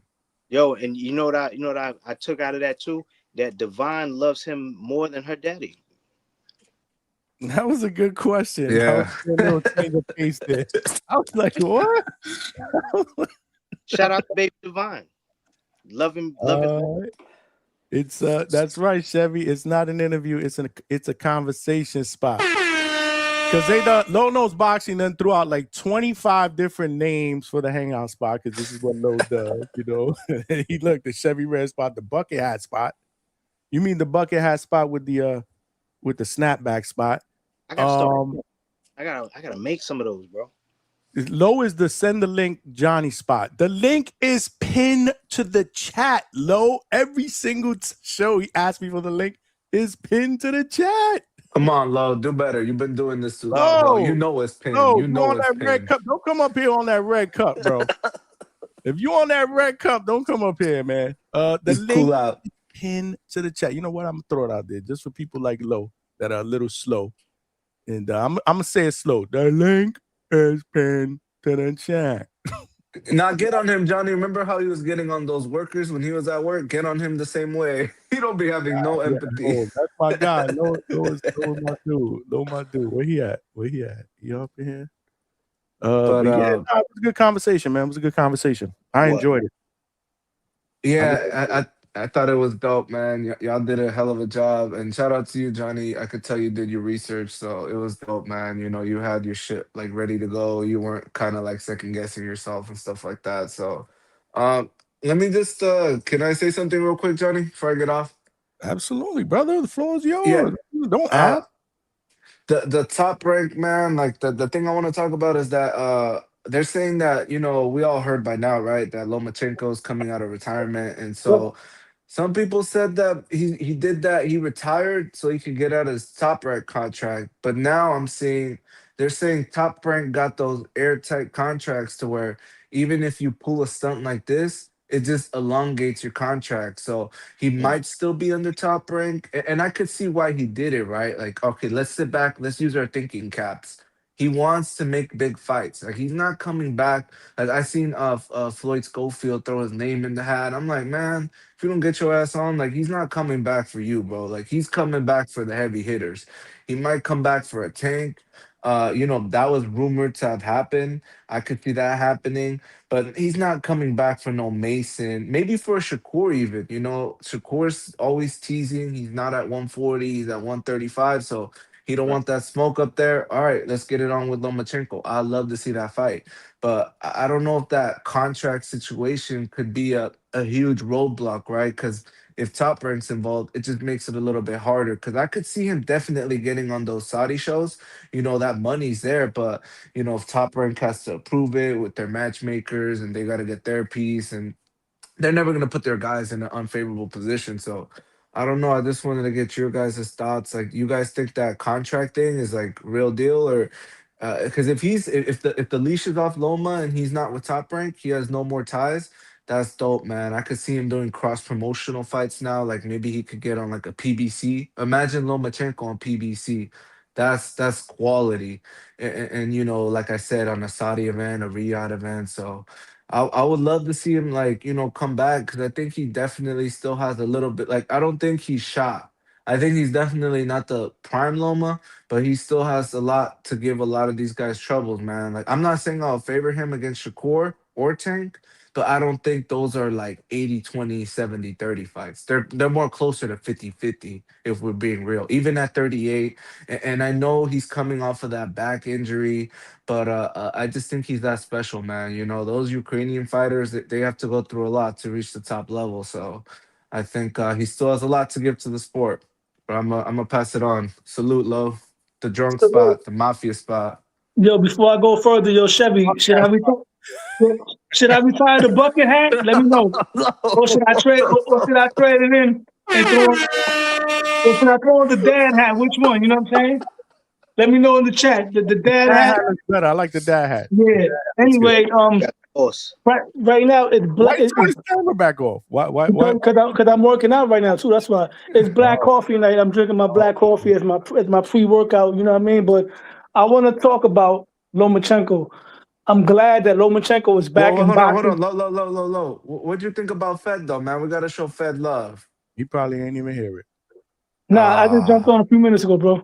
But okay, my bad. I want to talk about Lomachenko, bro. It ignites the sport of boxing. He's a name.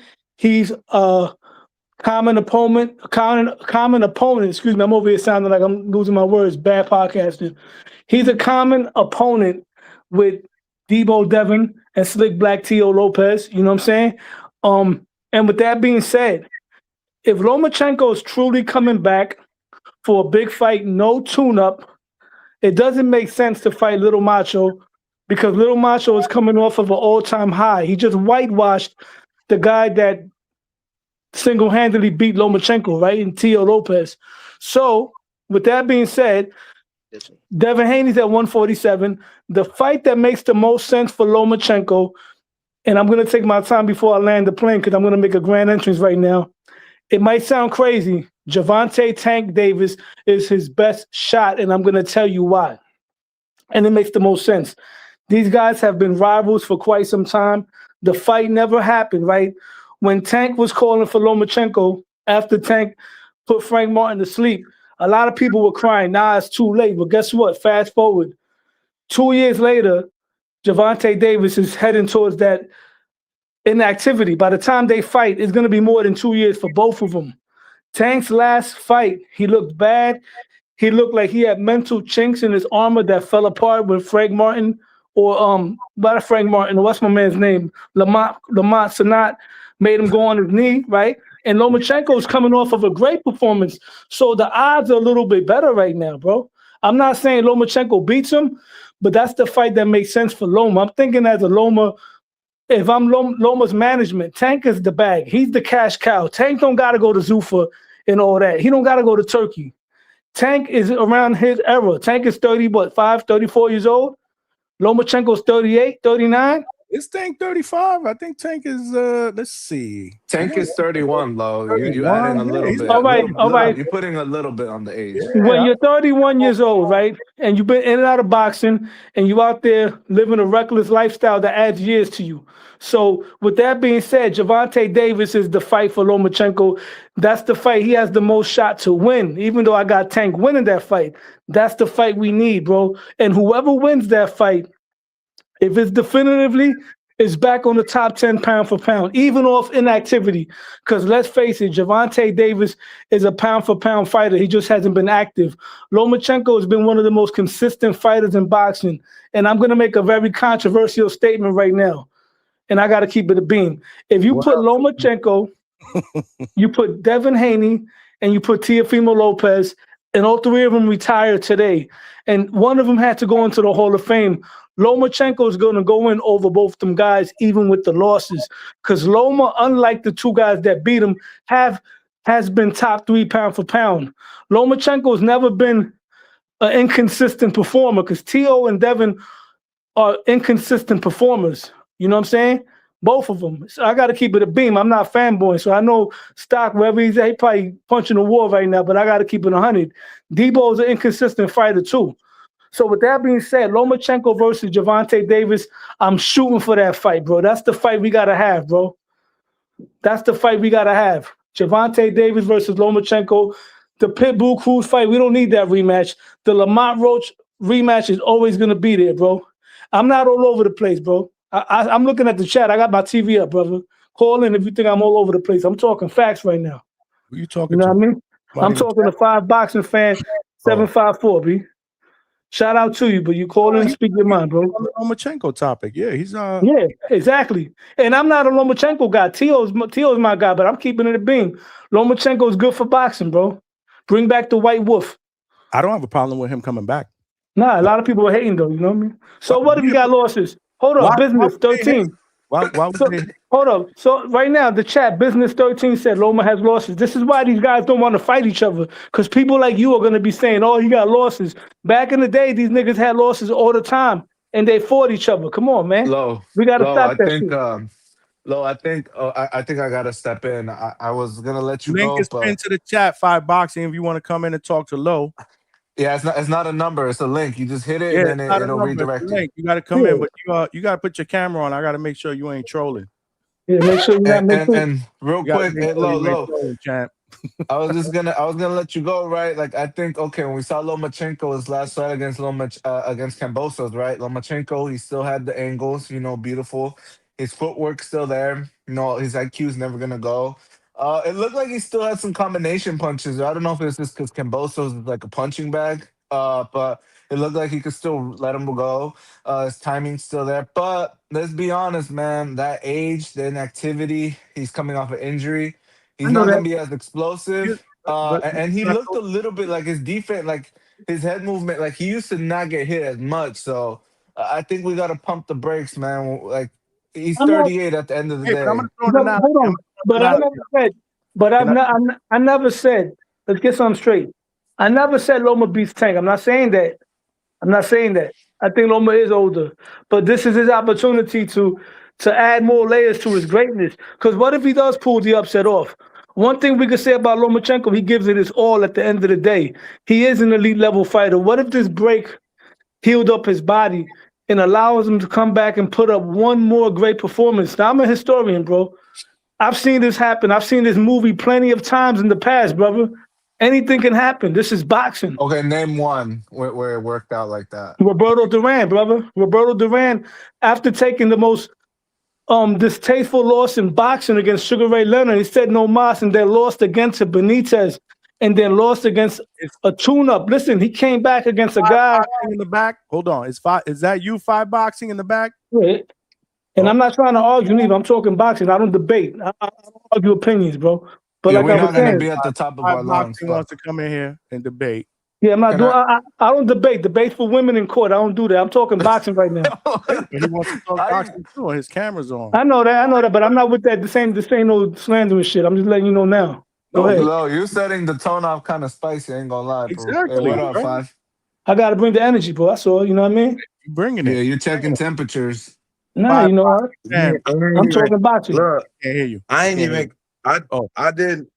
I now we hear you. I didn't come in here to debate. All I ain't right, coming here to debate. I just all got a right. few questions, bro. Go ahead, bro. I ain't come to debate. You You said come in peace. You come in peace. Say no more. We can hear you, okay. champ. Go ahead. You said you said that Lomachenko is gonna go in the Hall of Fame before Devin Haney. I need to hear about that. All right. Oh, good. I got you. Say no more. At first, when I first made that statement, right, I was talking with another brother of mine who's into boxing, and he was throwing the Devin Haney was undisputed. Devin Haney's 3-division champion. Teofimo Lopez, 2-time lineal. I get it. All three of those guys, right? When you think about Hall of Fame stuff, they all got credentials. Devin, on paper, is undisputed, right? Tio, not on paper, but morally was undisputed as well, right? We can say that Tio and Devin have a single bigger win than any of No, Lomachenko's wins. I, Hold on. can I Let me cook. hold on, no, because you ain't even answering my All question. right, You talking about the fight. You ain't talk. I said Lomachenko, sir, all please. right. Lomachenko's been number one pound for pound. There you go. Devin Haney and Who Teofimo told you Lopez. that? That's arguable. He's been on Thank most you. lists.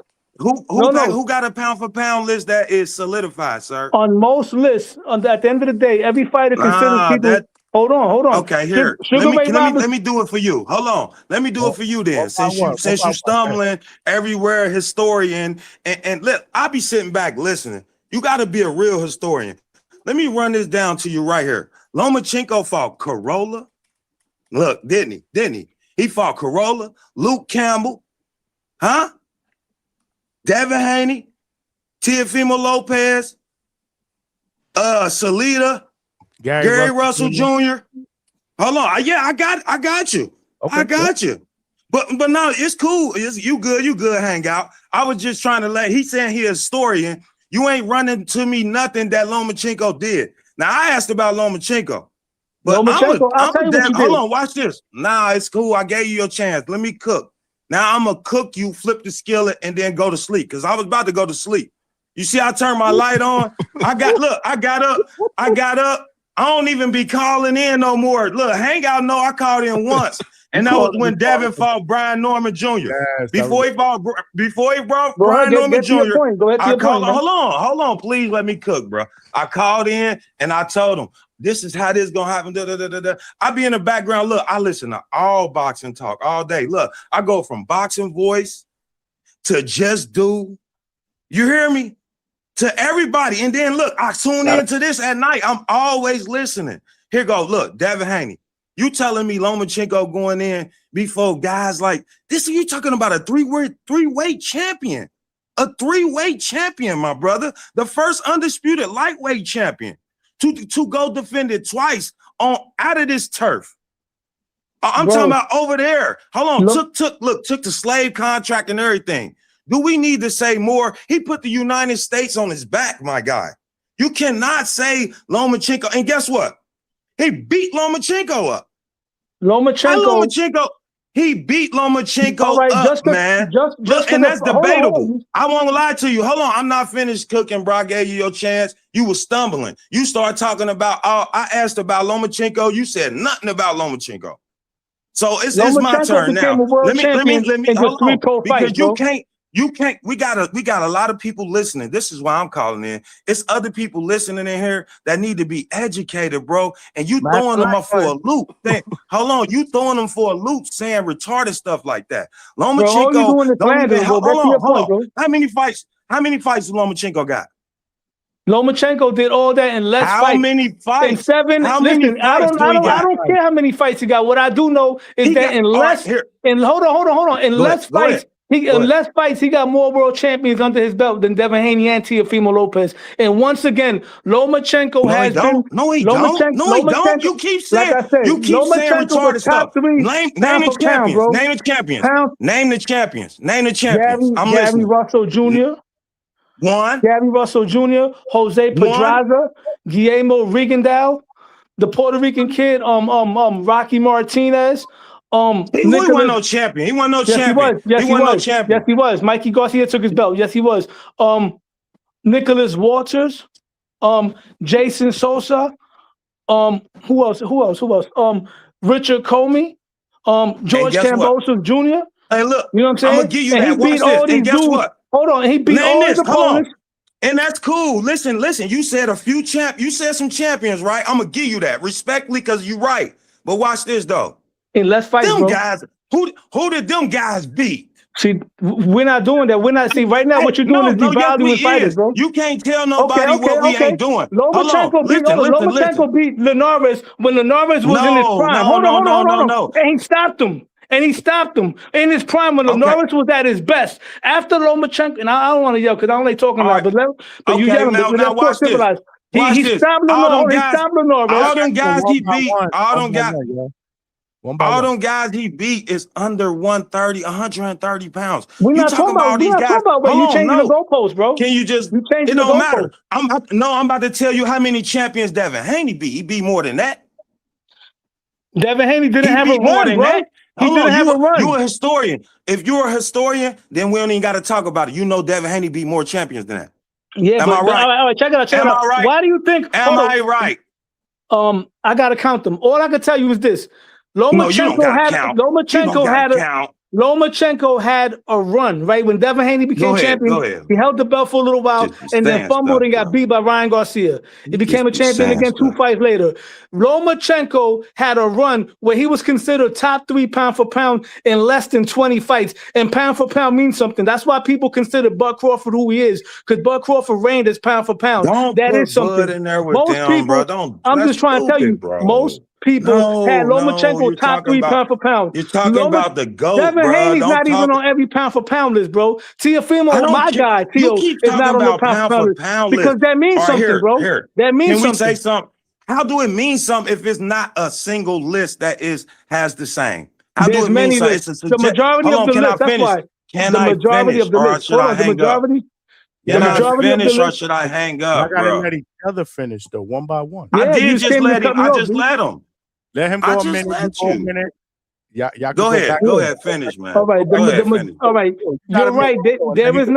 There isn't one specific list, right, that solidifies that, but there are lists, and the majority of the list had Lomachenko top 3 pound for pound. Flip it around. Devin Haney has never been on the top 5.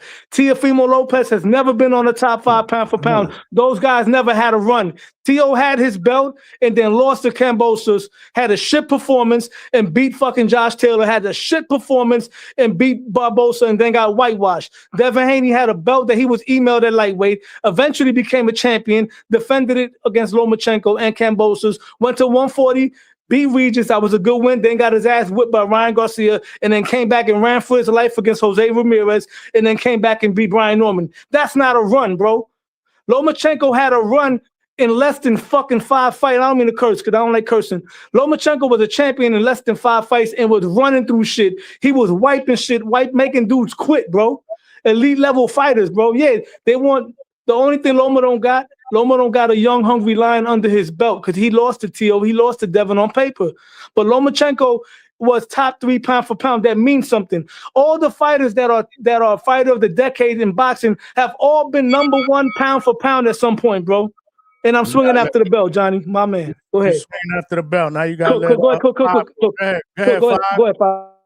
You don't even need that long, bro, at all. You got a minute. You talking? Now watch this. You talking about a subjective list? I'm talking about an undisputed champion. The same thing that Lomachenko was trying to do. The same thing that made Lomachenko cry when he got it mopped up for his. And guess what?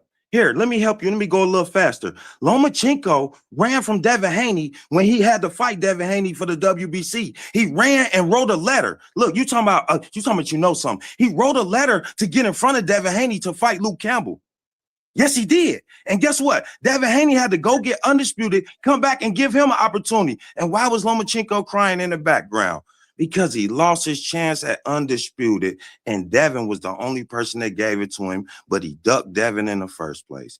That's really all I got to say, man. He cried because he got robbed. He cried because he felt like he got robbed. Good debate, brother. All respect. You know your boxing. I'll give it to you, my man. It ain't even to me, it wasn't even a debate. I just don't want you to uneducate the people. Just don't say anything sometimes. And pound for pound is subjective. So I don't think that's a list that I'm gonna say this for Johnny's platform.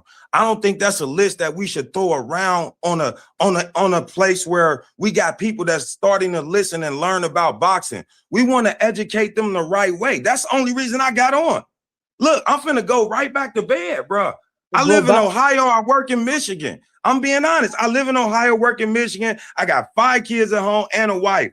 I was about to go to sleep, but I just don't want nobody uneducating people about boxing. It is very important because people listening, youngsters need to know.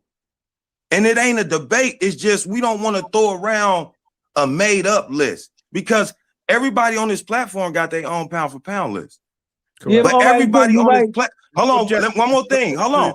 Everybody on this platform don't have their own champions.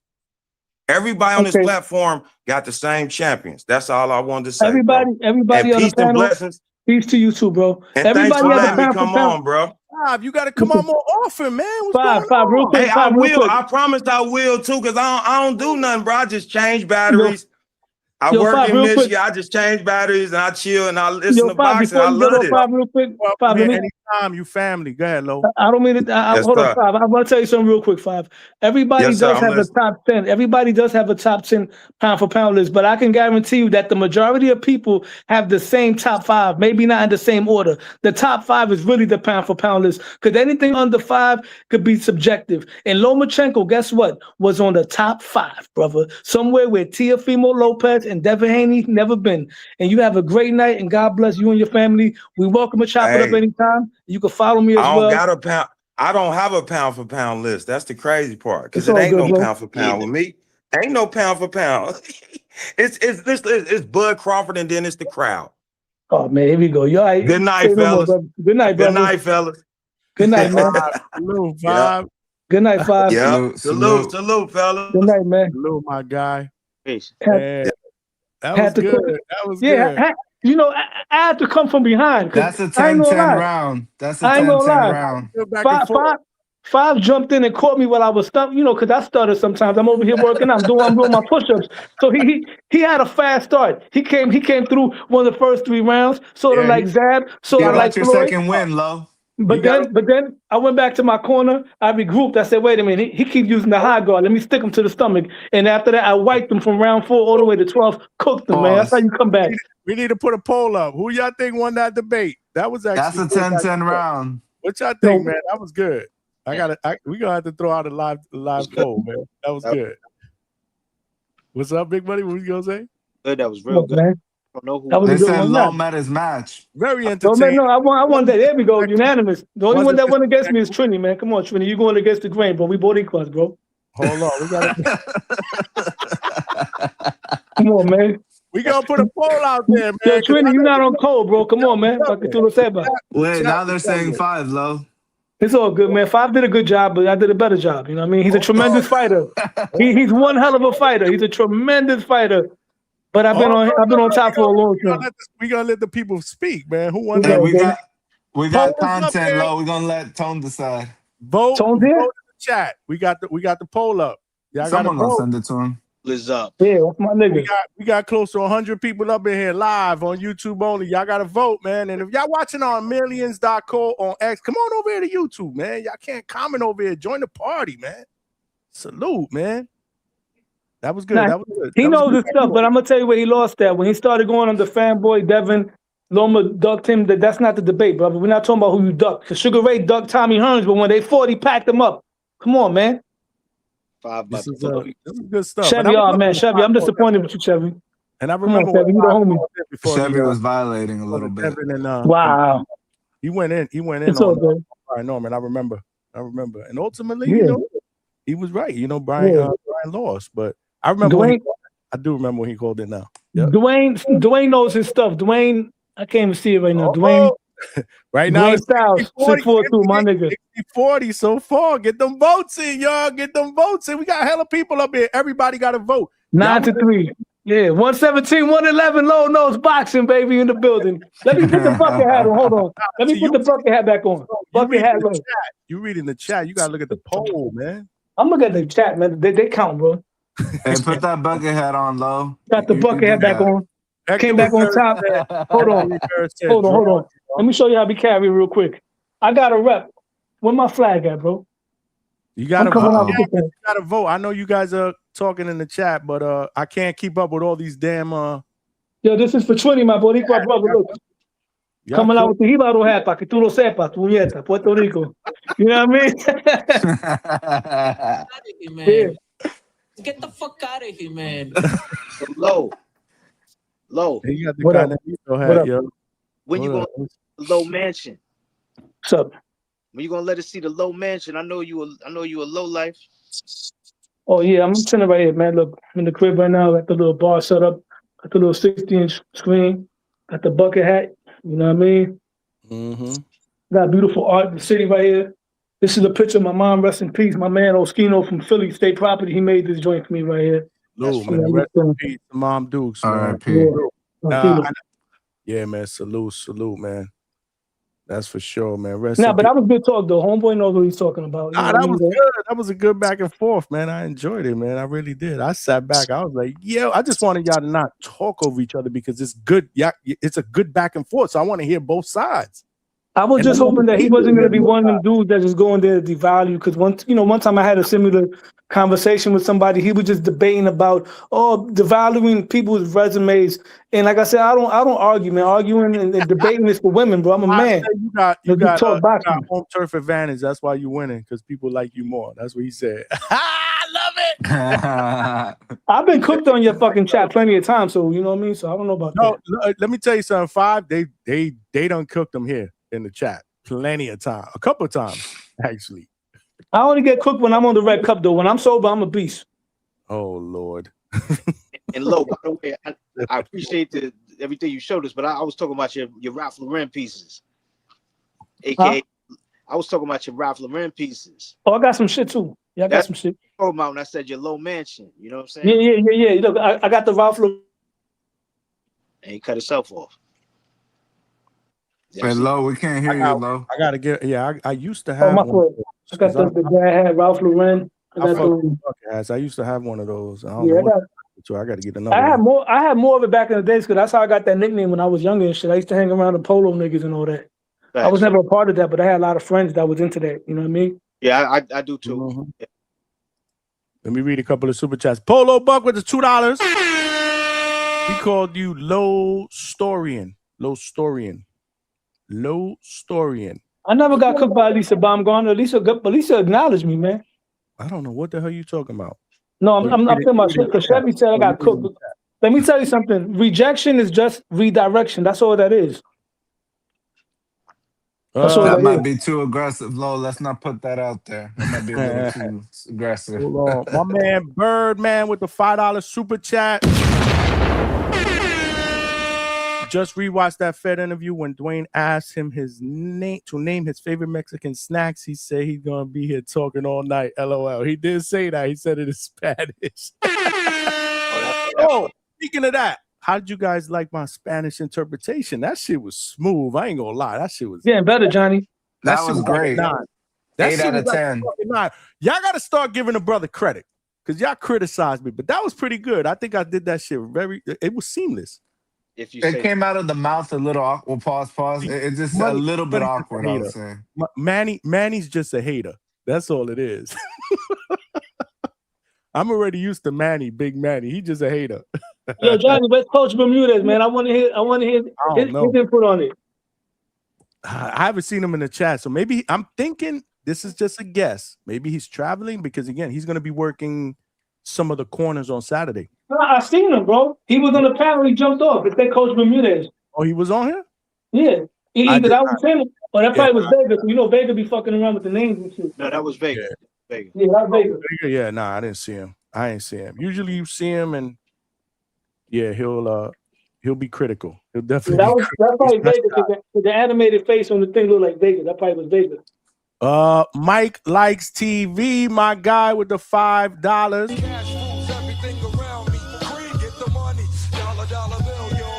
Yeah! Salute Johnny in the hangout spot. Salute right back at you, my brother. Salute.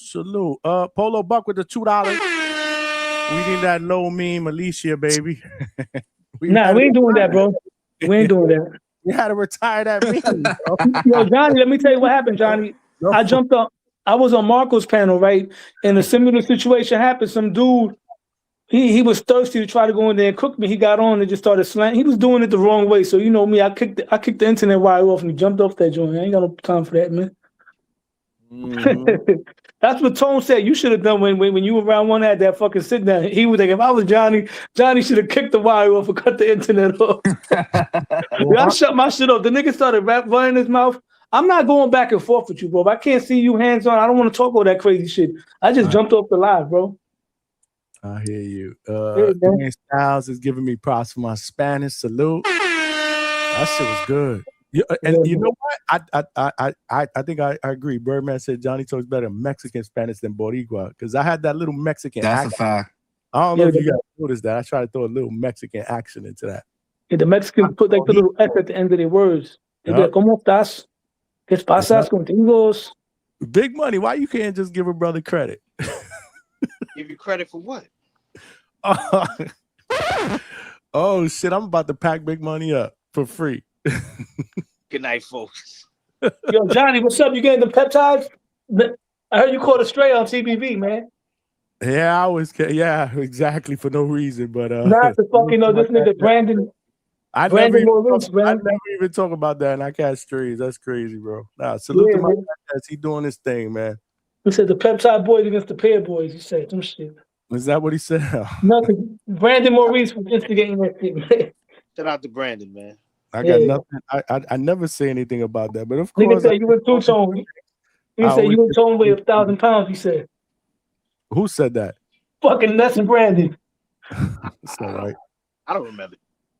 I got no response, man. All I got is nothing but love for my guy Ness and TBV, man. I don't do that, man. I don't get caught up into that. But yeah, man. 5 said Toledo Treese. I am from Columbus to Michigan. Oh, so Treese is in the chat too? Yeah, 5 came up, man. He came up, man. That was good stuff, man. I thought it was good, man. I thought it was a really, really good back and forth, man. Really good back and forth. I like that. My whole energy, respectful. They weren't cursing at each other. That's all good. You know, it was just passionate. It was passionate. Yeah, he's very passionate, bro. You know, it's okay to be passionate as long as you don't cross a line. Remember, he's from Ohio. Ohio dudes are very big on boxing too. You know what I mean? So he knows his stuff. But you know, he's jumped on here before. My whole thing though was right because he had said, nah, I don't got a top 5, I don't got a top 10 pound for pound because he said it's Bud above. That kind of shows a little bias. Like we know Bud is special. There's a lot of fans like that out there that don't really take a lot of stake into that pound for pound list. A lot of boxing fans. But with that being said, we do have to use our thinking caps, right? Like if there's no pound for pound, then okay, what the fuck are these guys fighting for? It's like boxing is a sport. Like what do you think the NBA teams play for if we're not gonna rank them, right? Like your list could be different from person to person, but the thing that I didn't like though is he wants to just go off of like the changed the goalpost, bro. We all know that Kambosos was a lick. Because what did Kambosos do after he came up off of Tio with one lung? He lost every damn fight. They even gave him a robbery against Maxie Hughes. The dude's been a punching bag. So, and I think they're gonna feed him next to Emiliano Vargas. So we can't just say, oh, Dev, undisputed. Who did he beat though? Who did he beat from Undisputed? You know what I mean? Pound for pound is different than being ranked in the sanctioning bodies. And I'm gonna quote, and again, not word for word, right? I'm paraphrasing here. But I know that Leonard Sterling always says that. Big Money, you probably seen that. Because he always comments on the chat. He's on the replay gang. Salute to Leonard Sterling if he's watching. Salute. But he's always said, I don't put no stock into that pound for pound list. I'd rather look at the rankings, right? I'd rather look at where they're ranked in the sanctioning bodies. The pound for pound list to me is a lot more subjective. And don't get me wrong, there's obviously going to be some optimism on who's ranked, where at WBO and who skipped who, but I don't know. To me, there's a difference. Like the pound for pound list is a little bit different because, and I'll tell you why. One of the things that kind of stands out to me with that is that you ask 10 different people what their criteria for pound list, how many different answers you gonna get? At least 10. Maybe 8, 9. You see what I'm saying? With the rankings, I think it's less of it's less subjective, in my opinion. And again, I'm going by, and I agree. Leonard Sterling always says that, but not word for word. Again, I'm paraphrasing. I wish he would. I wish he would super chat or call in and kind of give us specifically what he feels is the differences between the two and why he plays absolutely no stock into the pound for pound list. Come on, Leonard. Because the pound for pound list too, you got to also understand the sanctioning body list goes by division and weight, right? This is just all boxers all across boxing, different weight classes. I mean, they have a few pound for pounds that they even have pound for pounds that go by the division too. But the one that we always seem to talk about, or the one that's always advertised, is the one that, like you mentioned, where it goes across the different weight classes. And when it comes to that, knowing the process of how the Ring Magazine does their pound for pound list, we know what it is. It's the guys that work there, and they all email each other with, what do you think of this guy over this guy?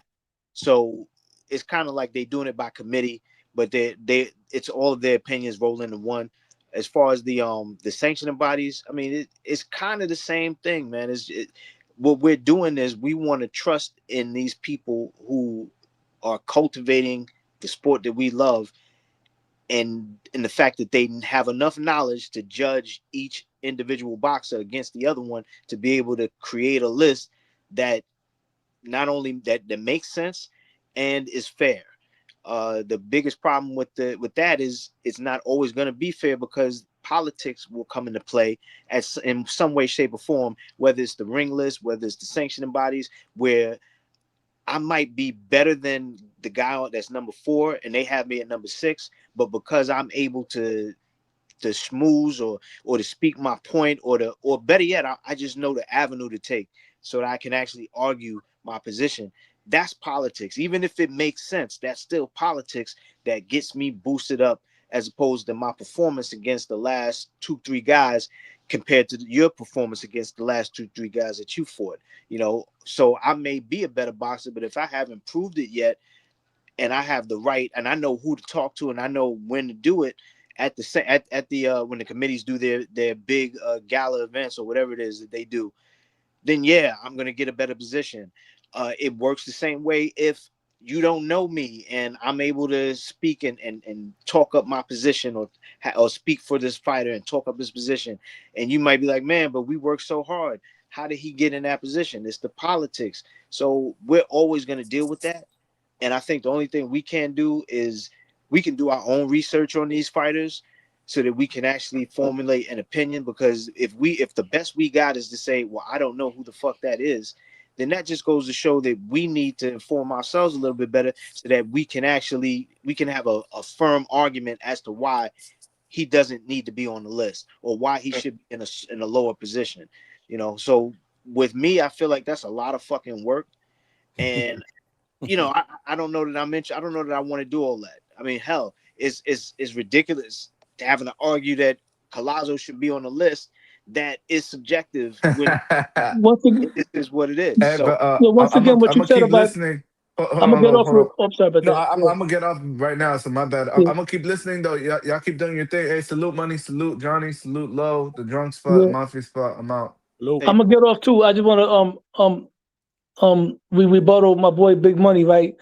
Like you just said, Collazo, right? Collazo's a guy that people have on the list near the bottom of the list. The bottom of the list is the part where it's really hard. You know what I mean? That changes all the time. But consistently, we can say in however order you want, Usyk, Inoue, who else they got up there? Who am I missing? Inoue, Bivol. You know what I'm saying? Some people would say David Benavidez and Shakur Stevenson right now, the top 5, right? That's, unless you want to remove David and put Bam, but that's a consistent list. And pound for pound does mean something, because when we look at the all-time greats, when it all comes down to it, the ones that are near the top have all been number 1 or number 3 pound for pound. We're talking about Sugar Ray Leonard, right? Number 1 pound for pound. We talk about Marvelous Marvin Hagler. He's been number 1 pound for pound. Julio Cesar Chavez, Floyd Mayweather, Roberto Duran, Terrence Bud Crawford. Lomachenko was in the discussion at one point where it was the top 3 was between him, Bud, and Andre Ward or Canelo, however you want to flip it around. It's different levels, man. It's not that Devin and Teal aren't great fighters. Those guys are great fighters. They're still young. Maybe those guys could eventually become top 3, top 5, maybe even number 1, depending on what they do. But as of right now, based on what they've all done, Devin Haney and Teal has not been consistently on the pound for pound list. We have Devin crying about not being on the list. We have Teal never on the list. I'm about to get off right now. I just want to let that be known. That's all it was about, bro. There's no debates. I'm gonna continue to tune in when I'm working out, man. You have a great one. Yo, shout out to 5, man. We can do a rematch whenever the opportunity presents itself, and y'all stay blessed, bro. All right, peace. I was just gonna say this is just one thing, 5, and then you could cook. Are you good? Go ahead, brother. Devin and Teal they don't play nice with the company when it comes to the company. So it does make sense when you don't see those guys at the top because they rebels. You know what I'm saying? So let's not act like they're not. And a lot of the people whose names and faces that you speak about that are at the top of those lists, those are people who are a lot of them. They play nice. They play nice with everybody and they roll with it. Now there's some guys who you can't deny, like a Bud Crawford, when he does the things that he does, So and there's always going to be guys like that. There's always going to be a Marvin Haglers, because trust me, Marvin Hagler, especially if you as a historian, that Marvin Hagler was always on the outs. Marvin Hagler was what Bud was before Bud, except for he was fighting all of the killers all the time. And when he did lose, he avenged all his losses except for the last one because your man didn't really want to run it back, and he knew he fucking lost anyway. A lot of shit. We're gonna debate that shit to the death, but Marvin Hagler one of them ones, but he was undeniable for the simple fact that you can't deny greatness. So you gotta put him up there, or else you look shady. So where you could play the games with some people, and some of them names of people who are gonna play the game nice with you, and they're good and they're talented, you're gonna have to acknowledge the guys who are not willing to play the game. Your Devin Haney's, your TOs. These guys don't play the game. So yeah, they're not gonna be rated high because of that. Go ahead, bro. And I respect that. So right, I just called back in, really, right? So I don't got a pound for pound. So everybody got a pound for pound, right? If I take somebody's pound for pound list, right, and they got Usyk, Inoue, Bud, whoever, right? Whoever number 1 don't mean he gonna be number 2. Because styles make fights. Anybody that know boxing, styles make fights.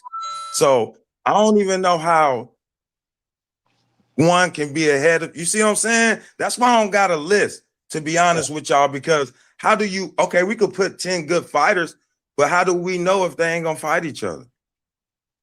So we just gonna put one in front of the other because of what they did to some other guys? No, this is the top 10 fighters. If they don't fight each other, then we don't know who number 1. So that's why I don't got a pound for pound list. And it made it sound biased when I did get off because I said it's Bud and then everybody. Don't get it twisted. I am an Earl Spence fan. I was so salty when Bud beat the brakes off of Earl Spence. You don't even get it. Watch this. I betted money. Look, watch this. I betted money. I was so mad. My wife was laughing at me. I told her, I was salty. I was pissed, bro. She was laughing at me. I had to tell her, like, hey, babe, when I lose money, we lose money, baby. You see, like, hey, it's okay to laugh at me, but baby, if I lost some money, we lost. I'm just being honest. So I don't want nobody to think I value Bud over everybody. I have just seen Bud in these 2 amazing fights where he was supposed to lose, demolish people. Now, I'm waiting to see another guy do that. Now, I can get close with Usyk. I can give Usyk right there. If I'm going to put somebody right there, Usyk and Bud right there. But I still don't got who behind them. We just picking guys now? Because who has went against somebody when they were supposed to lose and destroy them? Nobody but Bud. I'm talking about in this new era. You get what I'm saying? Because to me, look, I got a lot of respect for a lot of fighters. I think Boots Ennis is nice. Of course, I think Devin Haney is nice. But I believe until somebody get into a fight with somebody and they supposed to lose and show us something different, that's when they decided to show me they was great. Until then, how do I know? Like, how do we really know? That's why I don't want to do a pound for pound list. I value champions. Watch this. You could take their names off of it. I value 3-weight champions, 4-weight champions, 2-time champions. This is the stuff I still value. Like, if they decide, like, what Zoof and them finna try and take them belts away, that's going to take away the way I came up behind this. Listen, I boxed in Millville. I'm from Cincinnati, Ohio. Aaron Pryor trained me. I was too undisciplined as a young boy to stay in it. You hear me? I was way too undisciplined to stay in it. When it was time to run, I ran where the girls and the weed was and stuff. You see what I'm just being honest with you. You know, that's what happened. I come from the roots. I grew up where Ezra Charles came from. That's where I'm from. See, you talking about historian. I grew up where Ezra Charles came from. They named the street Ezra Charles where I grew up. That was a bad man. Yes, sir. You see what I'm saying? I come from that type of era. So I'm only valuing guys that stepping like that, to be honest with you. I value steppers. And look, I know a lot of people don't like, and they really don't like Devin Haney, but I really like him for the reasons that they don't like him, right? Because when you go against the machine, all right, watch this. I don't got to tell everybody. You're talking to a guy that did over 10 years in prison. But guess what? Somebody laughed in the chat. Somebody laughed in the chat and said he lost. He from Ohio and he worked in Detroit. But guess what? I guarantee you that person did not make $500 today. And guess what? Hold on. Not just 500. It might not be nothing to you, but guess what? I made $500 while I was fishing. Now, tell me you got a better job than that. You want to laugh in the chat? Let's push brothers up. See, don't try to dog me before you know who I am. I'm that dude. It was just my birthday. I just went and bought me a new truck. Did you? Nah, my wife had a truck before me. Yeah, my wife got $10,000 ring on her hand, and she got that thing on her if you want to try it. Just respectfully. But guess what? All the shits and giggles in the chat, it's all fun and game. You know, it is you getting to it. Yeah, no, that's cool. That's all. I'm good with all that, right? But I want them to quit giggling and if you in the chat, open your ears because you in here to hear some boxing. Don't pick and choose. And watch this. You talking about not getting an education. I educated you because I value champions. You gonna value a pound for pound list? Like he said, like Johnny said, everybody got a different one. How can we value anything that it don't have value? You know, Five, I think I value the conversations we have about the list over the list themselves. I feel you. Because you can give more substance to the arguments of why people need to be where they are on the list, these lists, than just looking at a list. Because I can just look at the list and I can disagree with it. But then if we're having a conversation about who you believe deserves to be where they are and why, and you can articulate your argument as good as you did, then I can start to see it and it can start to make sense to me why you say that. And I might even jump on board and be like, hell, I think he should be there too. So I think I value the conversations. They have more substance than the list. Yeah. And I value, and watch this, I value who you be. He told you I called in about Brian Norman, right? I was not dogging Brian Norman. I remember. Boy, I liked it, Brian. I just wish he wasn't gonna fight Devin Haney. That's it. Right. Because that been my guy. That just been my guy, man. That's been my guy. That's who I like to watch, okay? I wish Shakur would come on so we can kick his little butt. Real talk. Mm-hmm. You know, because somebody need to do it because T.O. didn't do it. We need to do it. Oh, so you know, and to be honest, we need all these fights. We need to see what these guys are about. Like, watch this. We need to see if Boots Ennis can deal with Xander Zayas. A lot of people just think Xander Zayas is gonna get blown out. Not me. Hell no, I don't think so either. I don't think so. I need to see Boots solve a puzzle, something similar to Karen, but with more skills. Mm-hmm. See, facts. That's all I'm saying. That's all. I know what I'm looking for. I ain't about to put these guys all the way up there. Here you go. Lomachenko back. Everybody got the right fight for Lomachenko. Ask them, did they pick this fight? Lomachenko versus Monster Inoue. That's the fight. He don't need to fight none of these big old guys, man. Fight these big guys for what? We ain't gonna never get a test for Monster. Monster needs to move up to 126. 5. I think Chevy's Red Corner was the one that said what you referred to. Because the chat said, I said it and I definitely did. LOL. I got my own T line.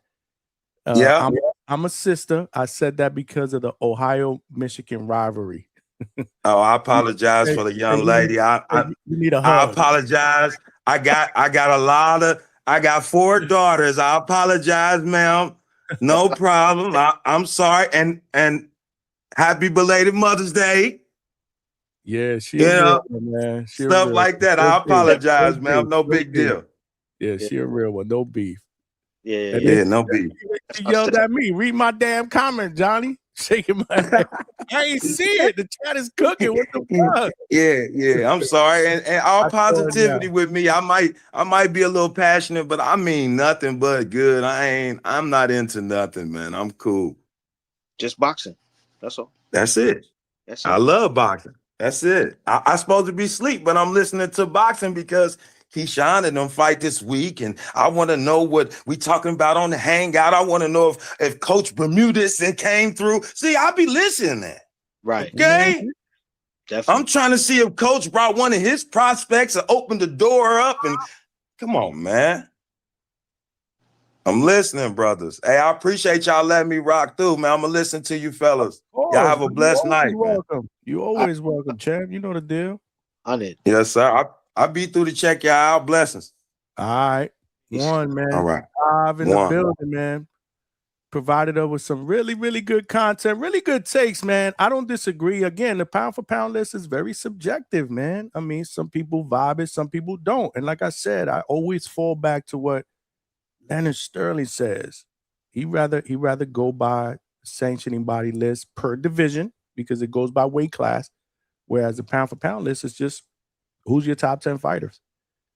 Who you feel are the top 10 fighters in the world based on your personal criteria, because again, not everybody follows the same criteria. I know we've tried to get uniform with our criteria here. We've tried that. We've thrown that out here. We probably did that 8, 9, 10 months ago when we first started doing lives. I don't remember.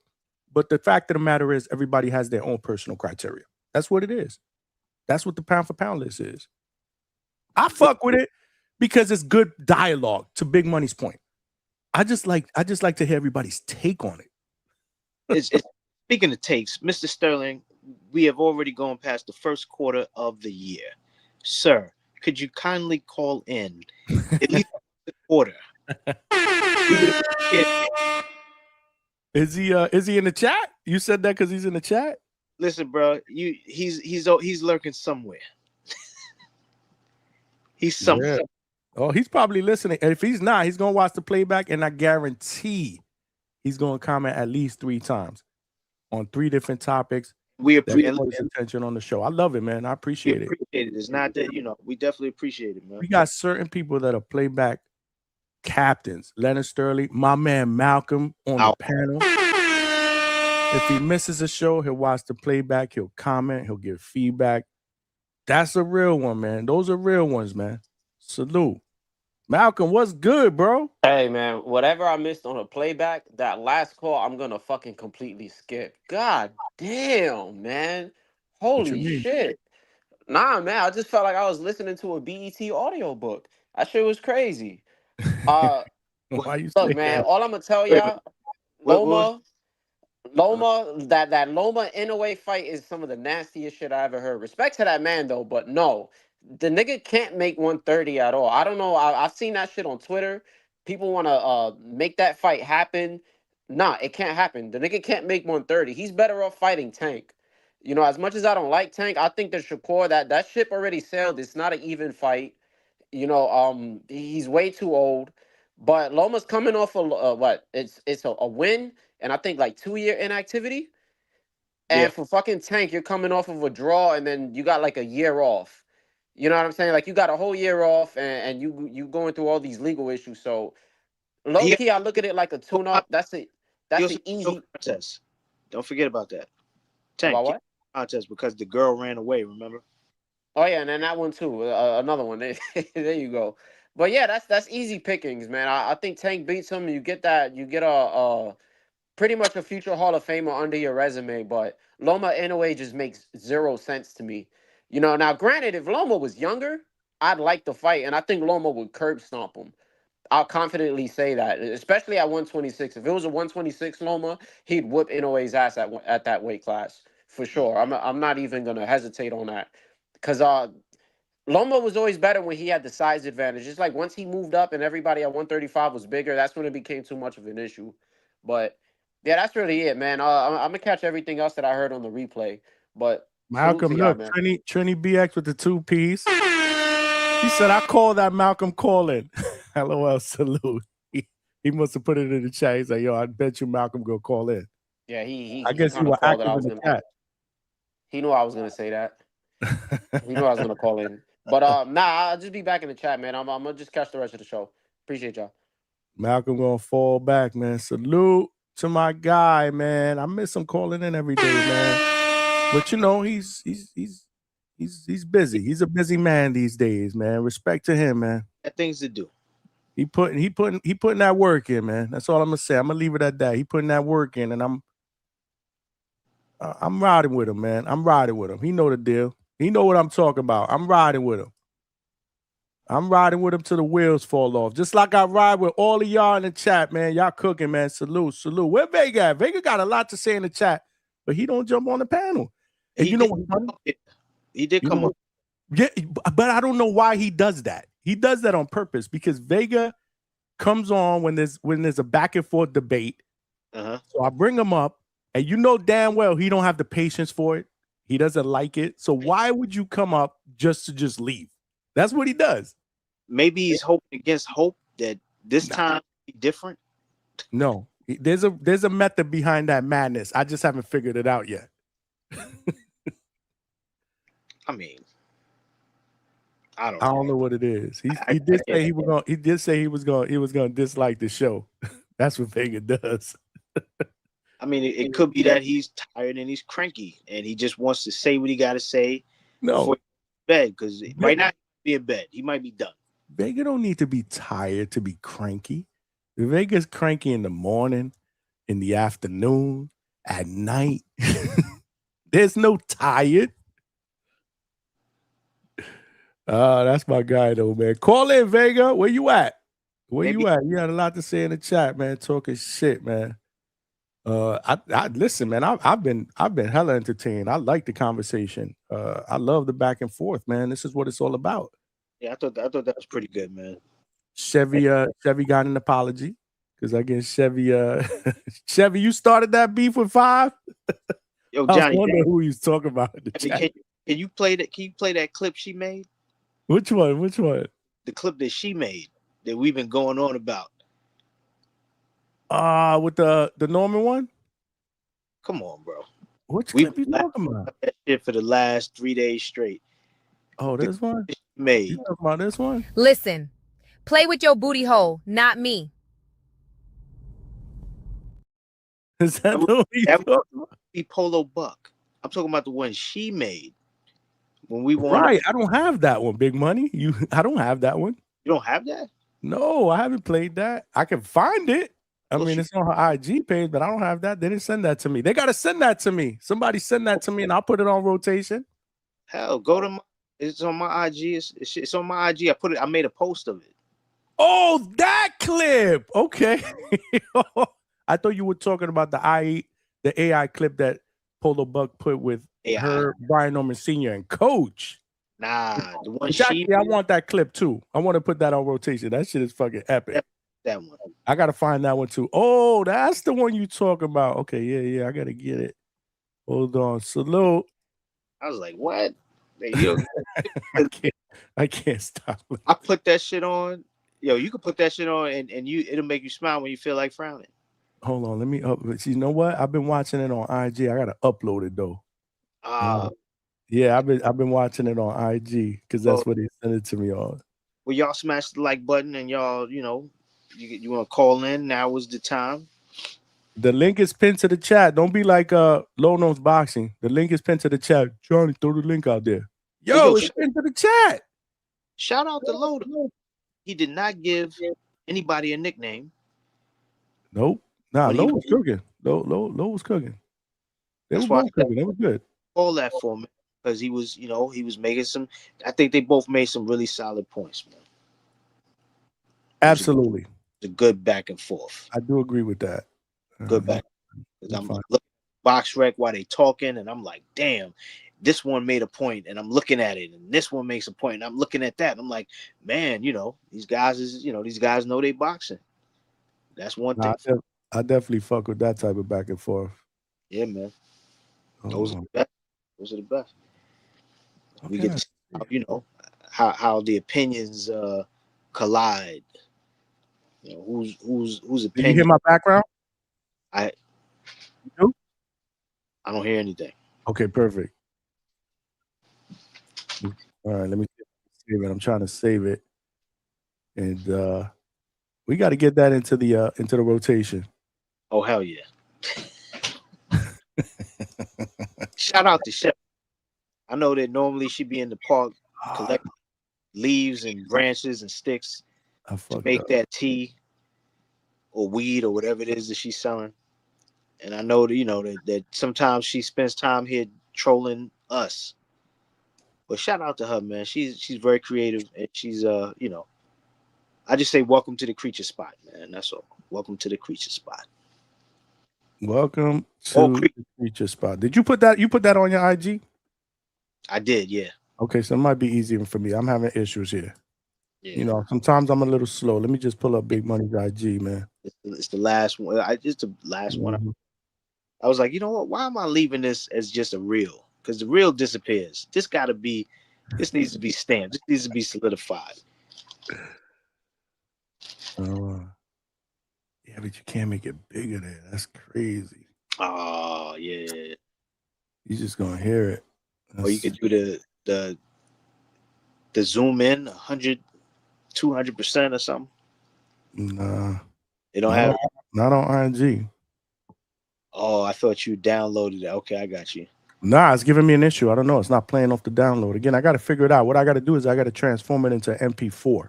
Right. I'll be able to play it. Shit, you should have told me before the show started. You know what I'll do? We'll get it.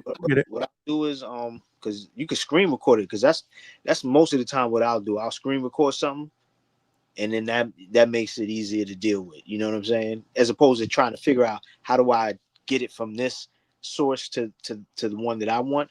Just screen record it and then do what you want. You know what I'm saying? Chevy, you got to text it to me or send it to you send it to me on an IG, but I can't upload it for some reason. It's giving me an error message when I'm trying to upload it. That's the problem.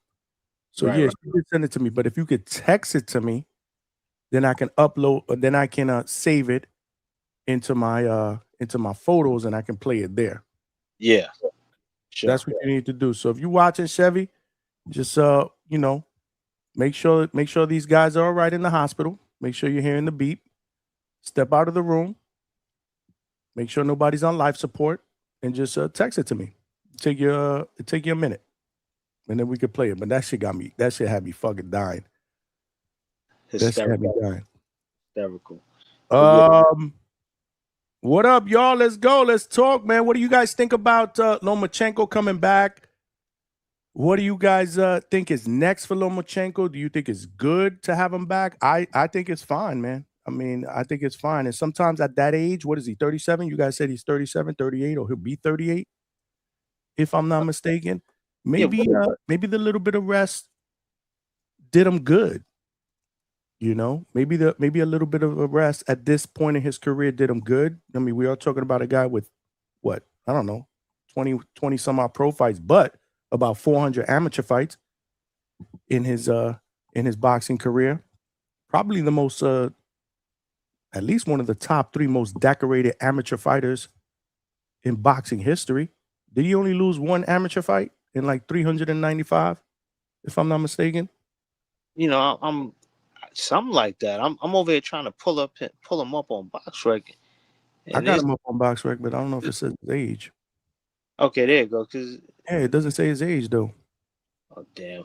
Somebody said 33 though. He's 18-3 with 12 knockouts. So you got 21 pro fights, and we're talking about 400 amateur fights at the very least. And definitely surefire Hall of Famer, legend in this game, man. I enjoy watching Vasily, man. When he was at his peak, man, I mean, there was shit that he did in there that was absolutely phenomenal, man. And you know, again, he gets his props. You know, he did what he had to do. He did what he's done.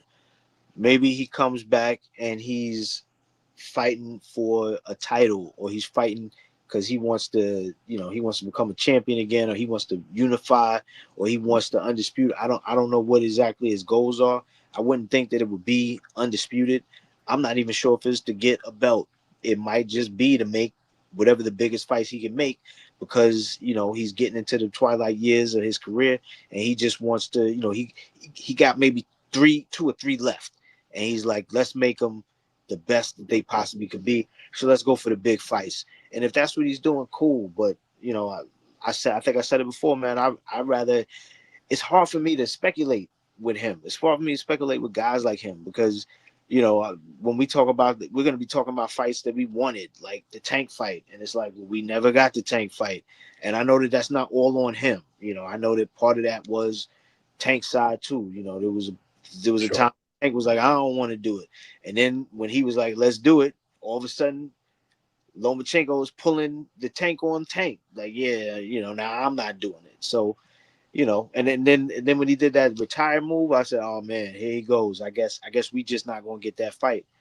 So, you know, I just don't feel like dealing with the frustration of talking about this guy having a great fight with somebody and then finding out, you know, he's fighting Nahir Albright. You know what I'm saying? Like, and shout out to Nahir, but I'm just saying, like, a name lesser than the marquee status that he could actually command if he was interested in making a fight of the caliber that we want to see, or that is worthy of him at this stage in his career, when he has the keys, when he's in the driver's seat, and when he can call the shots and make the plays. You're here already, bro. This is the time when you should be able to say, I want this big fight. I know people was calling out, like I think I heard somebody say him and Pacquiao. And I said, yeah, I could see that. But then what does that mean for Pac and Floyd, which we definitely, we don't care for, like, in some great grand way, but we want to see. Like, you know, it's like, all right, yeah, I'd like to see what would happen if you guys fought again. And maybe the fact that y'all old as shit will play a factor into Floyd possibly losing his O. You know, shit, there's people out here that think Floyd lost his O 2 or 3 times already. So can Pacquiao actually make it happen? So I'm more interested in seeing that play out than I would be interested in seeing Lomachenko possibly dance circles around Manny Pacquiao and his giant calves. Because, you know, I don't know that I'm interested in that. I'm interested in seeing him with these young guys like Shakur. We're not so young, but you get what I'm saying. Do I want to see him in there with Shakur? Do I want to see him in there with other guys like that? I mean, possibly, but I can't help but thinking that you're gonna have 2 different sides depending on how that fight plays out. He loses against a Shakur, you're gonna have the side that says, well, he's lost to Devin, and there was the prerequisite for the reason why he would have lost to a Shakur. And then you're gonna have the people that say Shakur should be pound for pound now because he's got T.O. and he's got Loma. You know, so, but my point is, I don't think that there's ever going to be a consensus with people that just skill for skill, given whoever the guy who beats a Lomachenko at this stage in his career, their props. But I think that Loma would definitely get all the accolades. You know, that's how unfair it is. I think Loma would get all the accolades if he comes back and beats guys like Shakur. Hell, if he rematched Devin and won, if he beat the guys who we're talking about that are coming up, you know, even if he beat a hungry young lion, I think people would really give notice. You know, like if they'd be like, "Yo, this is crazy." But realistically, I think he comes back at 140 because I'm like, he's been off for so long. I'm not saying that the guy's out of shape. I'm sure he stays pretty fit, but I don't know that he wants to go back down to 135. I can see him coming in at 140, which opens the door for a Tank fight because I think the Tank, if he's coming back, is coming back at 140. I don't see a need for Tank to go to 35. Although I know he has the discipline to do it, I can see him coming back and going to 40. You know, you got players there. Not that there's nobody downstairs, but there's players there. You know, and there's guys who are contemporary. You know, whereas a guy like an Abdullah Mason is a little bit behind you. A guy like Raymond Moratai is kind of like in the middle, you know, being behind you and close to where you are. You know, so do I want to see you fighting those guys? Not necessarily, but I can entertain. I want to see you and Shakur, who is already at 40. I want to see fights like that. You know, maybe you and who else is there? Gary Antoine Russell. No, not Gary Antoine Russell. Yeah, Gary Antoine. I'm bugging out. I'm getting confused with the Garys. Gary Antoine Russell. You know, hella. Well, no, you can't. No Andy Hirioka's for you. Besides, that guy kind of disappeared, right? It's like he got swallowed up by the fucking earth. Like nobody's even that, which is crazy. I mean, he got swallowed up by the earth. I'm just saying, he's like he's out of sight, out. But you know, I'd like to see you against the guys at 140 that are kind of a little bit behind you, but more contemporary to you than a younger hungry lion. You know, let's see those things. But I hate speculating on it because it's like, well, who the hell would they? Who would? First off, where's he coming? Where's he gonna go? Is he gonna be signing with somebody new? Because that's the first thing. We need to know that. Are they going to have a network deal? Whoever he signs with. That's the next thing. Now, see, people say this the Zupa thing. I've heard that a bunch I've heard that too. Good shit, shows. That's a good question. I don't know. It's a possibility. It's Nazi was coming back. That's where he was linked. You know that, right? Yeah. And the majority of the boxing fans out there on the social media streets were saying that's where he was going, which I was like, how do you know? But you know what? Shout out to Zupa for the fact that they've caused that kind of disruption in our normal pattern of thought when it comes to fighters that are coming back, or even fighters that are in the game now. Anytime we talk about a fighter, we always consider the option of Zufa now, which wasn't something that we did even 3 months ago, but we're doing it now. We're considering Zufa with any fighter. Is like maybe they might go to Zufa because they're in the mix, you know, whether people like them or they hate them, they're in the mix. So the players, man, they major players in the game right now. Maybe he goes to Zufa. What does he do over there? I would think that for a guy like him, they're gonna do for guys like him like what they did for the lowest level of guy that they've picked up for the most amount of money, Conor Ben.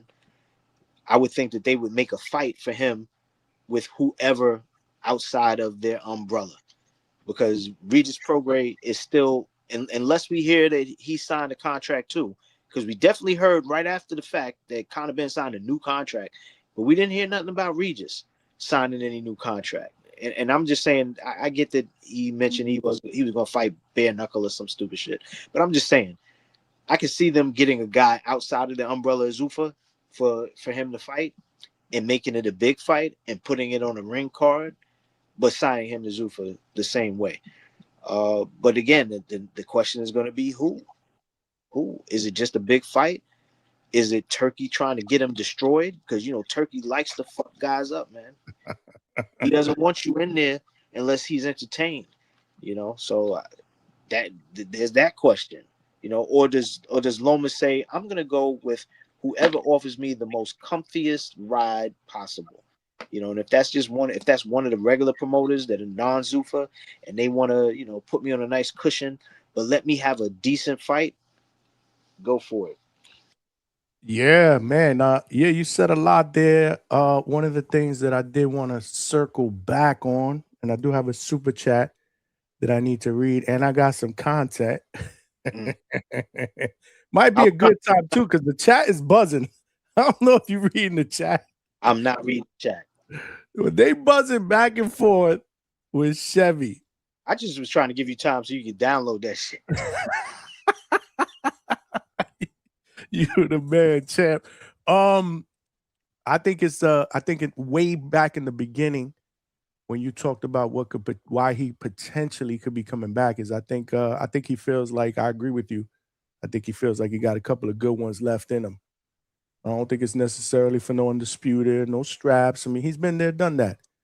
There's a couple that he might feel he left on the table that maybe he wants to try to clean up now before it's all said and done. That's just my prediction. Where he goes, I don't know, man. You know, again, everybody is quick to be able to link him to Zuffa. That's what we do. That's what we're going to do. Again, Zuffa is the hot name right now, right? And they take it. It's the hot chick on the block or whatever. I don't know, whatever you want to call it, whatever analogy. But that's got to play out. I mean, that's got to play out. I mean, I don't know. Maybe that was a good analogy, bad analogy. Y'all know what I'm talking about, though. Donnie, what up, my brother? With the $5 super chat, man. I appreciate it. He said, I'm currently on Zuffa withdrawals. It was a perfect time to read this super chat. I need some Zuffa signings. Jai versus Noel to be confirmed. Yes. We heard that early on the super chat by SSS from Australia. Appreciate that. I did not know that until we saw that super chat. So salute. And he said, I need them to announce the July and August cards. Absolutely. And I think that's the July card, from what I heard, is going to be very, very soon. And I don't think it's a mystery. I mean, Edgar, Hitchens, I believe are going to headline that July card, and I believe it will take place in New York. If it's just one July card, I don't know. But I do know that there's a lot of talk. Okay, so Donnie said 2 July cards. So there you go. So I'm only talking about one of them that I do know about or that I've heard heavy rumors about. Yeah, they're looking at New York City, and obviously Edgar, you know, will be on that card, making his Zuffa debut, as well as Richardson Hitchens. Against who? I don't know. But as soon as we know, we'll be all over it. Hey, listen, like I said, we talked about Zuffa at length on Tuesday night show, if I'm not mistaken. Yeah, we had give him our quarterly grades. And we need more. We absolutely need more. I give him a solid B, but let's say they sign all these guys that they're rumored to be signing. And we didn't even talk about Lomachenko at that point on Tuesday because we didn't know about it. Or if we did, we didn't really discuss it. I forget when that news came out. Yeah, we didn't really talk about it. But again, Dev, Shakur, Loma, you know, Tio. If all these guys sign to Zuffa, it's going to be interesting how we grade them the second quarter. Right?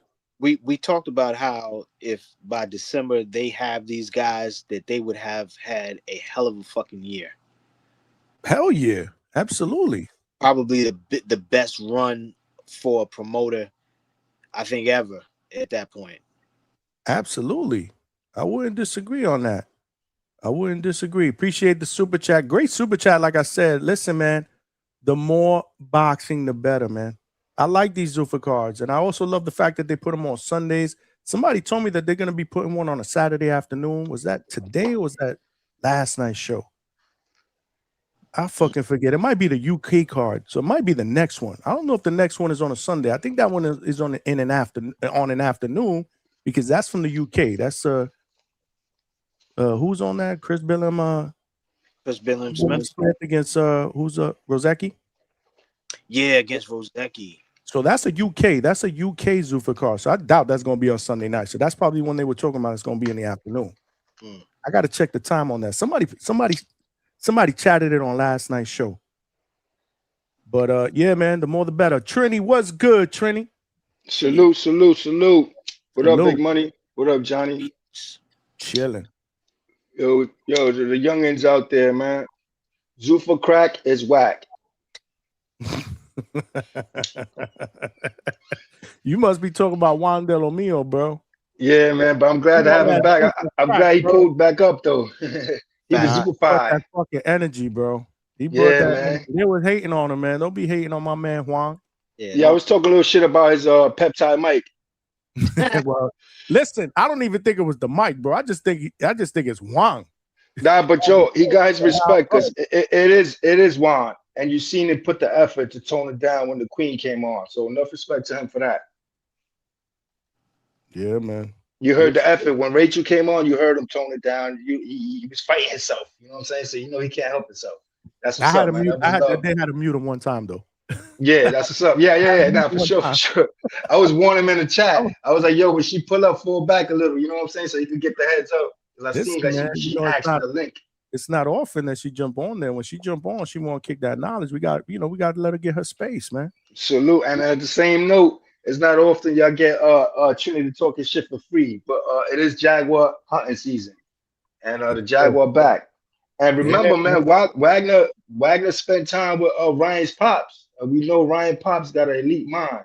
Oh, word? So, he was trained. Yeah, he was trained by Ryan pops. Yeah, this guy, and he looks big. He looks big compared to Norman. So Norman will be Frazier. My guy, Coach Frazier. It'll look good on screen when the Jaguar eat this Saturday. You know what I mean? He ready. And we got Keyshawn.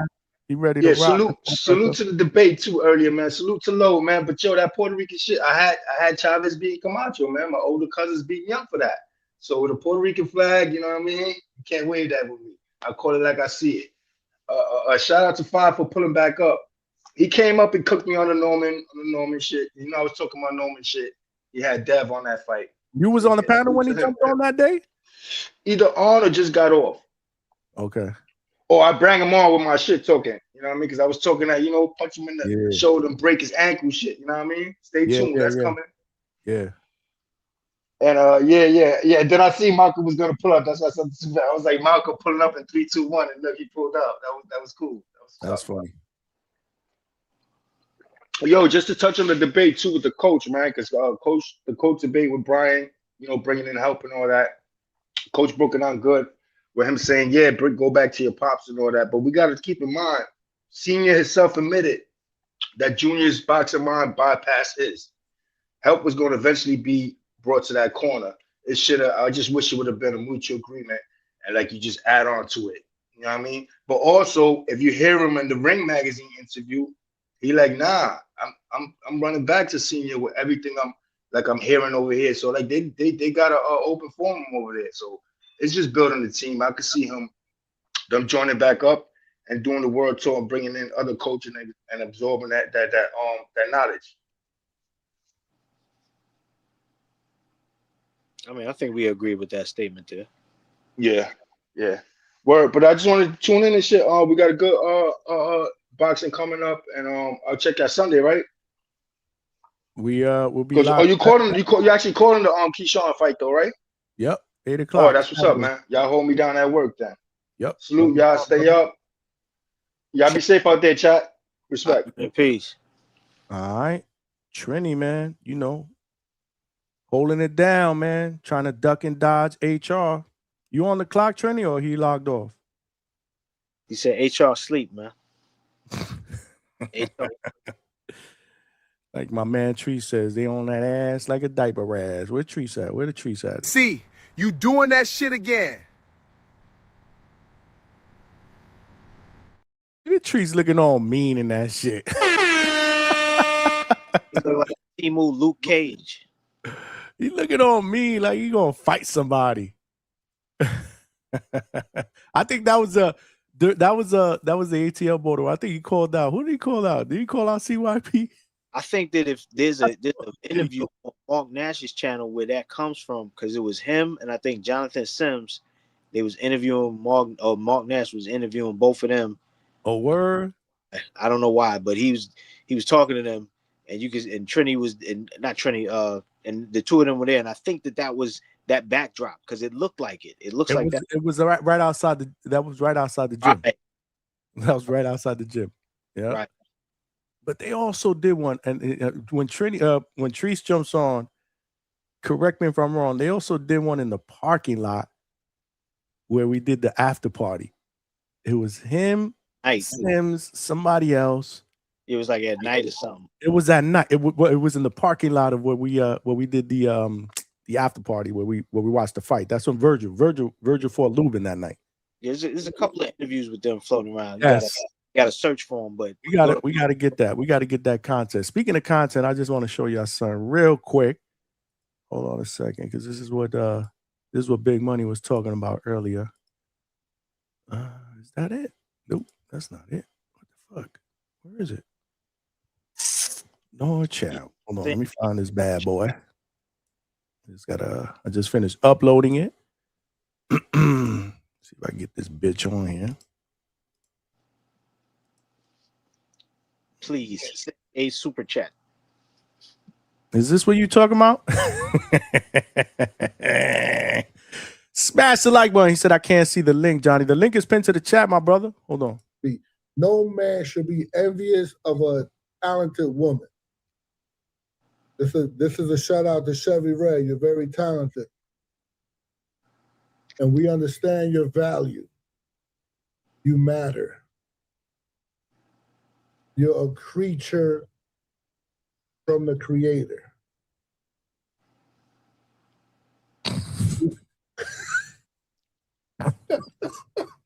Hey,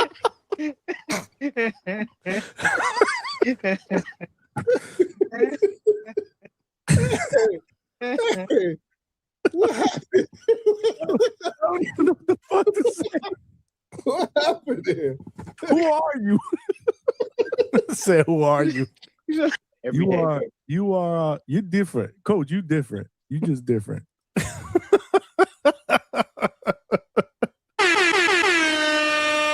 Yo, what is a creature? What do you call her? A creature?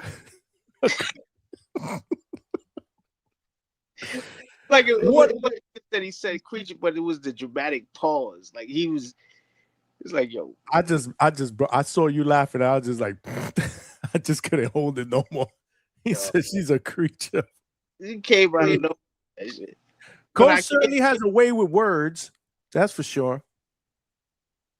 Certainly has a way with words, man. Damn, he kicked game, man. Hit the like button. So that was what was that, last week? Oh man. Just in case you missed it, that was late last week, maybe, or early this week. I don't remember. Maybe Sunday night. Yeah, because that was a closeout too. So it was late in the show and late in the week. I don't remember, man. Straight up, women matter. That was the point. Wow. Who said the wilder? Straight up wilder beast. I had a good nut, and I nutted on the stomach. Damn. I have so much love for Gervonta. It's unbelievable the amount of love I have for him. Oh shit, man. That was shit crazy. You pulled that one out of the archives. We ain't seen that in a minute. Which one? That one you just played. Rolly? Yeah. That's my guy, Rolly, bro. What is Tone called? Crayon and Rolly. I have so much love for Gervonta. It's unbelievable the amount of love I have for him. He really meant that shit too. Like he really, like you could hear the emotion in his voice. I think he was trolling, bro. Nah, bro. I think he meant that shit. What y'all think in the chat? Oh shit. Chevy, yeah, Chevy had the content, man. Chevy definitely had the content. Coach Bermudez is he be wilding out, man. He just be wilding out with his takes. I gotta see that shit one more time. I'm sorry, y'all. We gotta see this shit one more time. This shit's hilarious, man. No man should be envious of a talented woman. Facts. This is a shout out to Chevy Ray. You're very talented. And we understand your value. You matter. You're a creature from the Creator. Fuck is A creature from the creator. That shit is a 2-pack of ass. It smell like a toilet full of nasty ass shit, okay? What the fuck is a creature from the creator? I don't even know what the fuck to say. What happened there? Who are you? I told him, who are you, bro? Who the fuck are you? Oh, shit. Salute to Chevy Red, man. Listen, it's your girl Chevy Red. Listen. Yeah, man. Yeah, salute. I appreciate you, man. You're loyal. You're grateful. I appreciate that. Damn, Coach be dropping gems, though, man. Every single night, there's something crazy. Well, actually, there's a few crazy shit that Coach just says. Every single night, every single fucking show, he wilding out. He says some crazy ass shit that I'd be like, damn, am I gonna have to fucking go back and fucking edit this shit out? But I'll just leave it, man. It is what it is, man. The authentic channel, man. The real channel.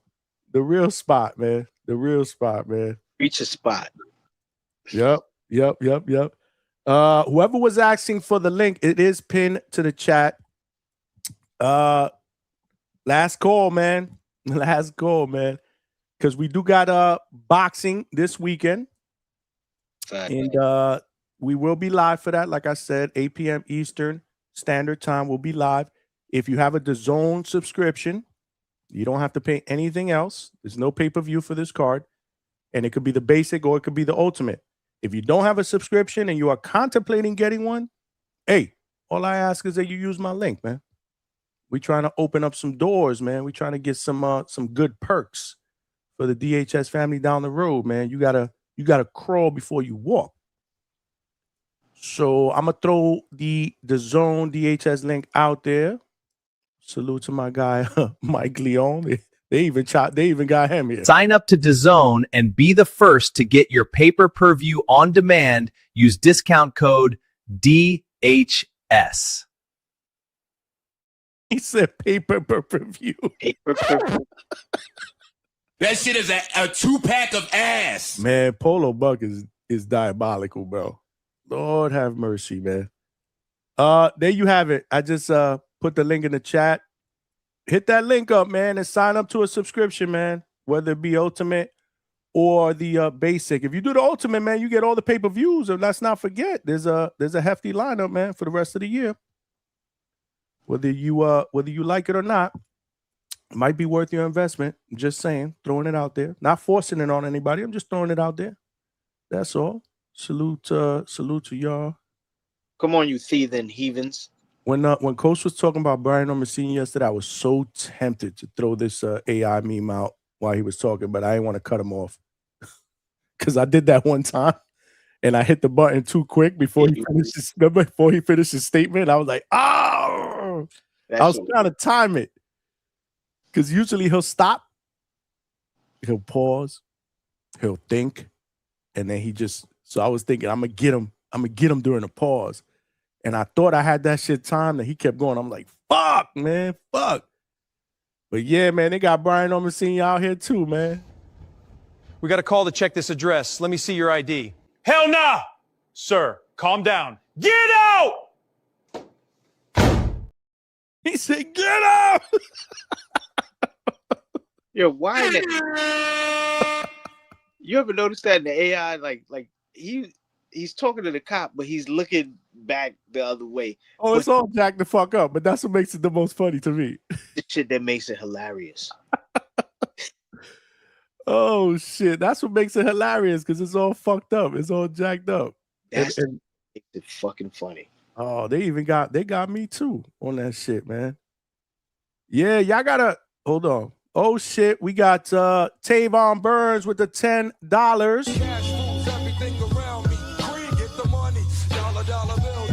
And that hit us with the goal. Yeah, man, that hit us with the goal, man. You're loyal. You're grateful. I appreciate that. And I appreciate that, Tavon, man, with the $10 super chat donation. He said, go support the Hustle Hangout spot. That's what we doing, man. Let's go, champ. Let's go, champ, man. We working, man. Salute, man. Thank you, man. Thank you for getting us to the goal, man. Salute. But yeah, what I was gonna say something. Oh, they even got me when I tell people to subscribe or tell a friend to tell a friend. Tell a friend to tell a friend. Tell a friend to tell a friend. Yo, what is it with the voices, man? You sound like you sound like you on baseball talk radio and shit on the AM channel. Tell a friend to tell a friend to tell a friend. That's what it fucking sounds like. Word. You sound like on one of them talk sports AM shows where they talk about baseball all fucking day. I'm still waiting for. I know Polo's gonna come out with a Juan Del Omeo one. I have a funny feeling. Juan Del Omeo. Wow, hell yeah. That might be a good one. He got the Maniac. He got the Mexico runs boxing. Arriba, arriba, ah.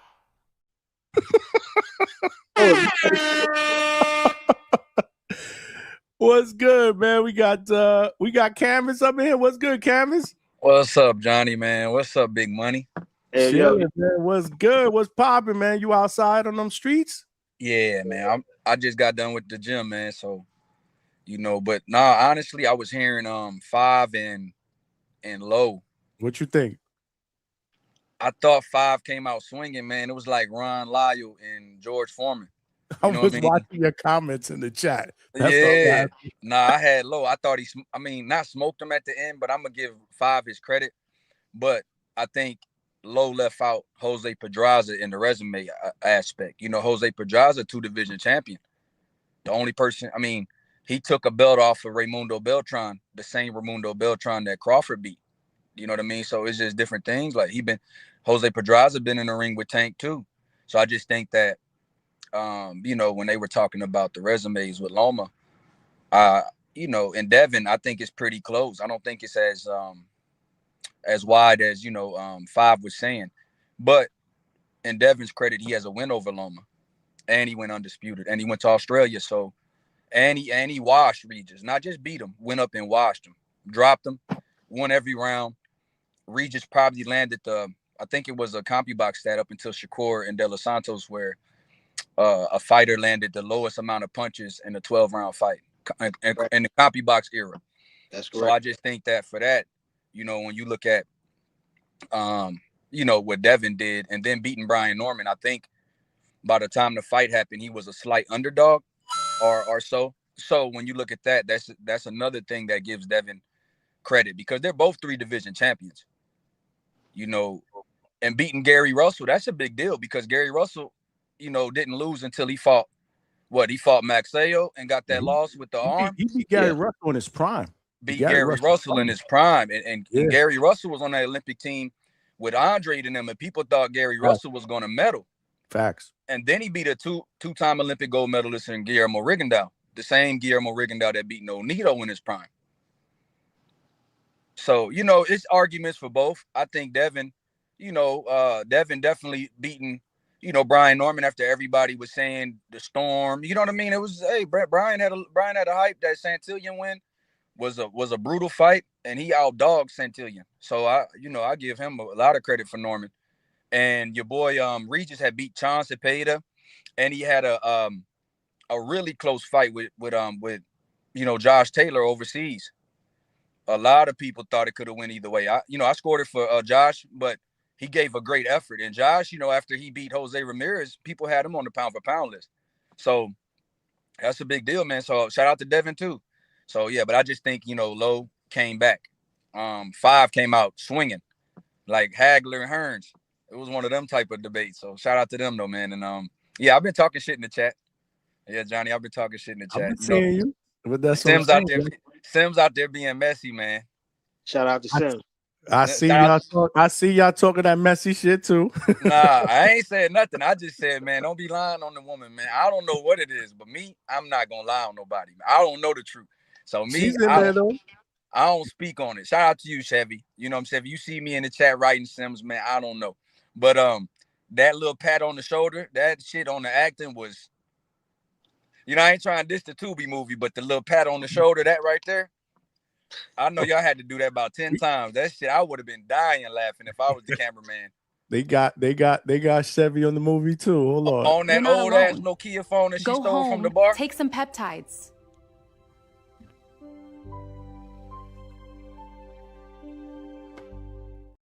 Oh shit, they got her. Hey, got him. Coach, on that old ass Nokia phone she stole from the bar or wherever she was at. I mean, old boy was getting I don't know where they was at. But yeah, that old ass phone. It was like in a bar. It was like in a bar. Yeah. Yeah, that shit was crazy. And hey man, shout out to We Chevy. played all the man. clips. Hey. We played all 3 clips that night, man. Hey, you know what, y'all? That shit right there is one of the reasons, like, you know, y'all be making me laugh, man. That's why I had to stay in the chat. Shout out to Vega for bringing me here too, though. Vega's one of the reasons that I started watching, man. Y'all are doing a good thing, and yeah, man, this is great. Shout out to the Pacheco interview too, man. Yeah, I really like that, man, and I hope he does well too, because I'm pretty high on Diego. Yeah, no, I hope he does well. Diego's next. We're gonna get Diego up here. Trust me. Me. Lo heard you talking good about him, man. So he wanted to jump up in here. Oh yeah, Lo, shout out to you, Bordy. You know what I mean? Shout out to you. You know what I mean? Yeah, you came in there. Out to you too. Ryan Lyle, George Foreman shit. It's. Yeah, came in there swinging, man. Yeah, and that's the name that you forget that I forgot to mention because after I got off, I said let me do my research real quick because I know I'm not bugging out here. Lomachenko actually has 9 world champions, former and current total. Devin Haney has 8, but Lomachenko did it in less than 20 fights. Remember, he was. I don't want to sound like I'm repeating myself, but he was on the top 3 pound for pound in less than 20 fights. 3 division champion, unified 3 belts in 1 division, all that in less than 20 fights. You add that to his historic amateur career, he's a first ballot Hall of Famer. Now, I'm not trying to put Devin and Teo down. Teo's my guy. Devin and Teo are Hall of Fame worthy based on what they've done at their age. But if it comes down between them 3 and Lomachenko, Loma's getting in first. But Devin and Teo are definitely Hall of Fame worthy fighters who still have a lot of career ahead of them. You know what I mean? That's all my thing was. You know, Lane Man was talking some good stuff, but at the end of the day, it is what it is, man. Hey, now let me ask y'all this, man. Would y'all be impressed what does Keyshawn have to do to make a statement? Does he have to knock Albright out, or would y'all be okay with him washing Albright? You know what I mean? Like 12-0 or 11-1. What do y'all think he has to stop him to, you know, get over that? Because a lot of people are disappointed in this fight. Not saying that it shouldn't. I mean, I'm not saying I am, but I've heard, you know, throughout, you know, different panels and different places that people don't really care for this fight. So what does he have to do to put that controversy behind him? Does he need a stoppage? I heard him saying today about the Montel Griffin. Well, somebody brought it up to him about Montel Griffin, and Roy Jones, and how Roy Jones in the rematch. I was just going to say that.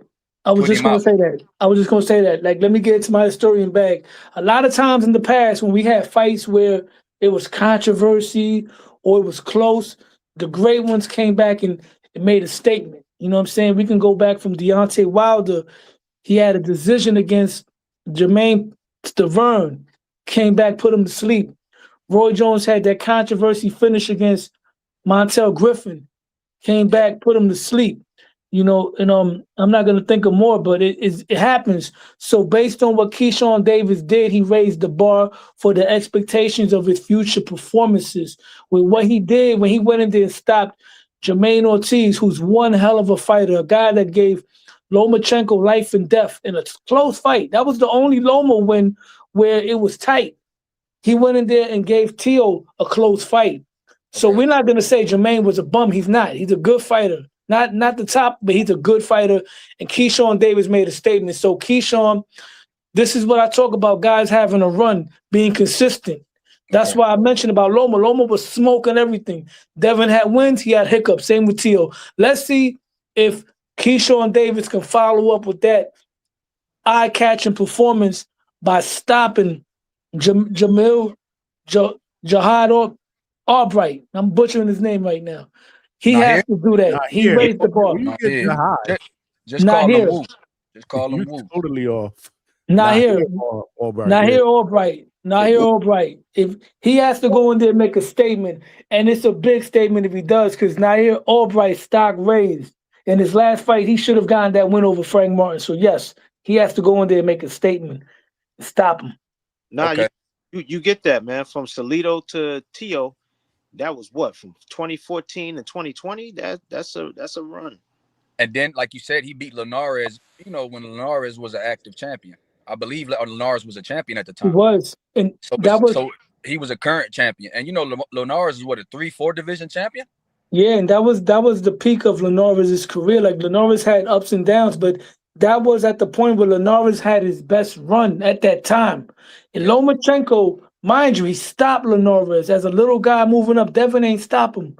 And also, sometimes a loss could also add to your legacy. You feel me? It's about how you lose. Pernell Whitaker, right, as an older fighter, lost to Oscar, a young, hungry lion, a phenom, in a controversy manner where many people feel Pernell won. Same thing with Lomachenko. It's arguable that he beat Devin. I had Devin winning close fight. I thought Loma took his foot off the gas the last 2 rounds. Yeah. But it's a good argument. So that also has to be put into consideration. Lomachenko never got beat pillar to post. The only fight that he really lost was Tio, and even in that fight, he came on late and was tattooing Tio 3 of the last 5 rounds. So Lomachenko, you know, he's him, bro. We can't put him down, bro. We can't.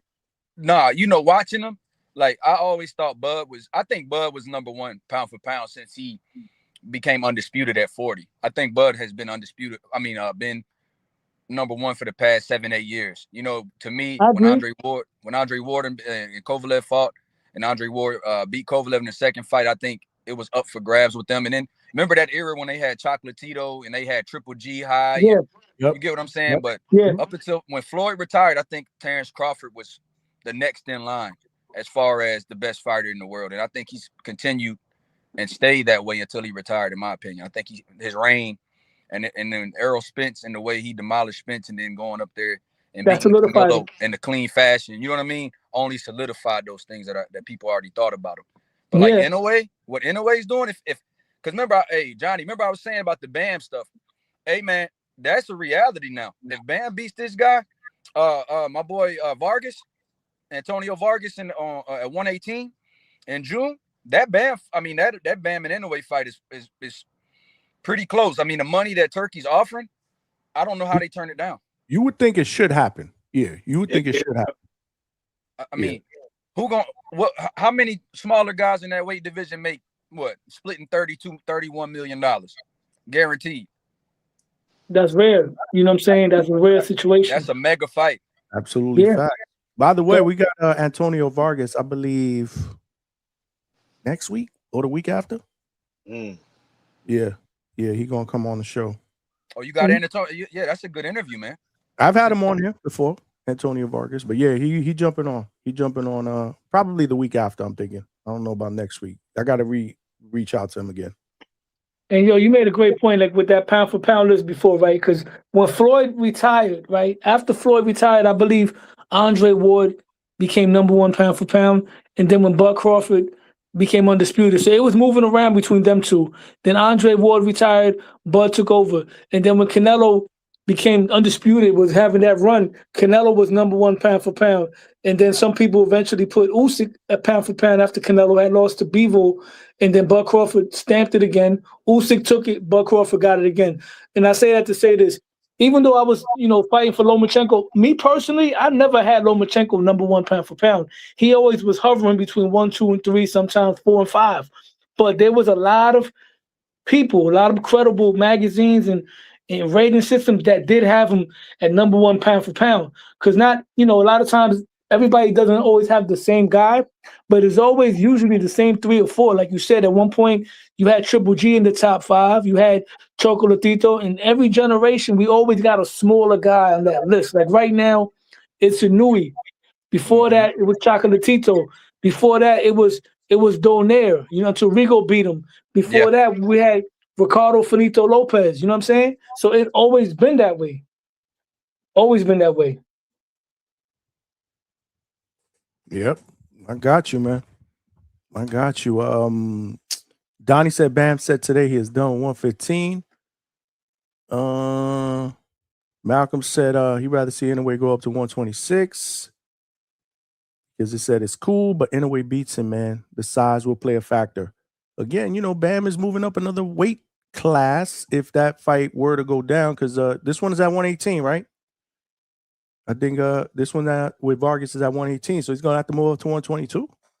So one and done. We'll see how that plays out. You guys can hear me?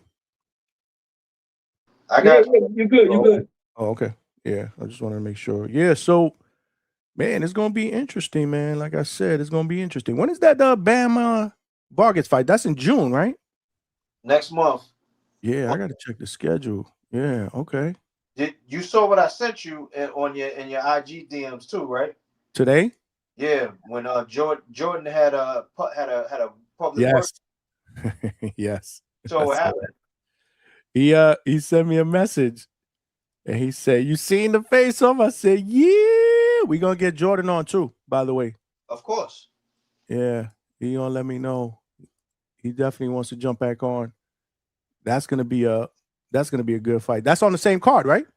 Yes, sir. That's the co-main. Man, we got to do a live fight chat for that too. Man, we might have to. We might have to. That's gonna be on prime time though. That's not gonna be early morning. Yeah, that's in prime. the States. Yeah, that's in the States. Oh, we good. We good. Yeah, we Big good.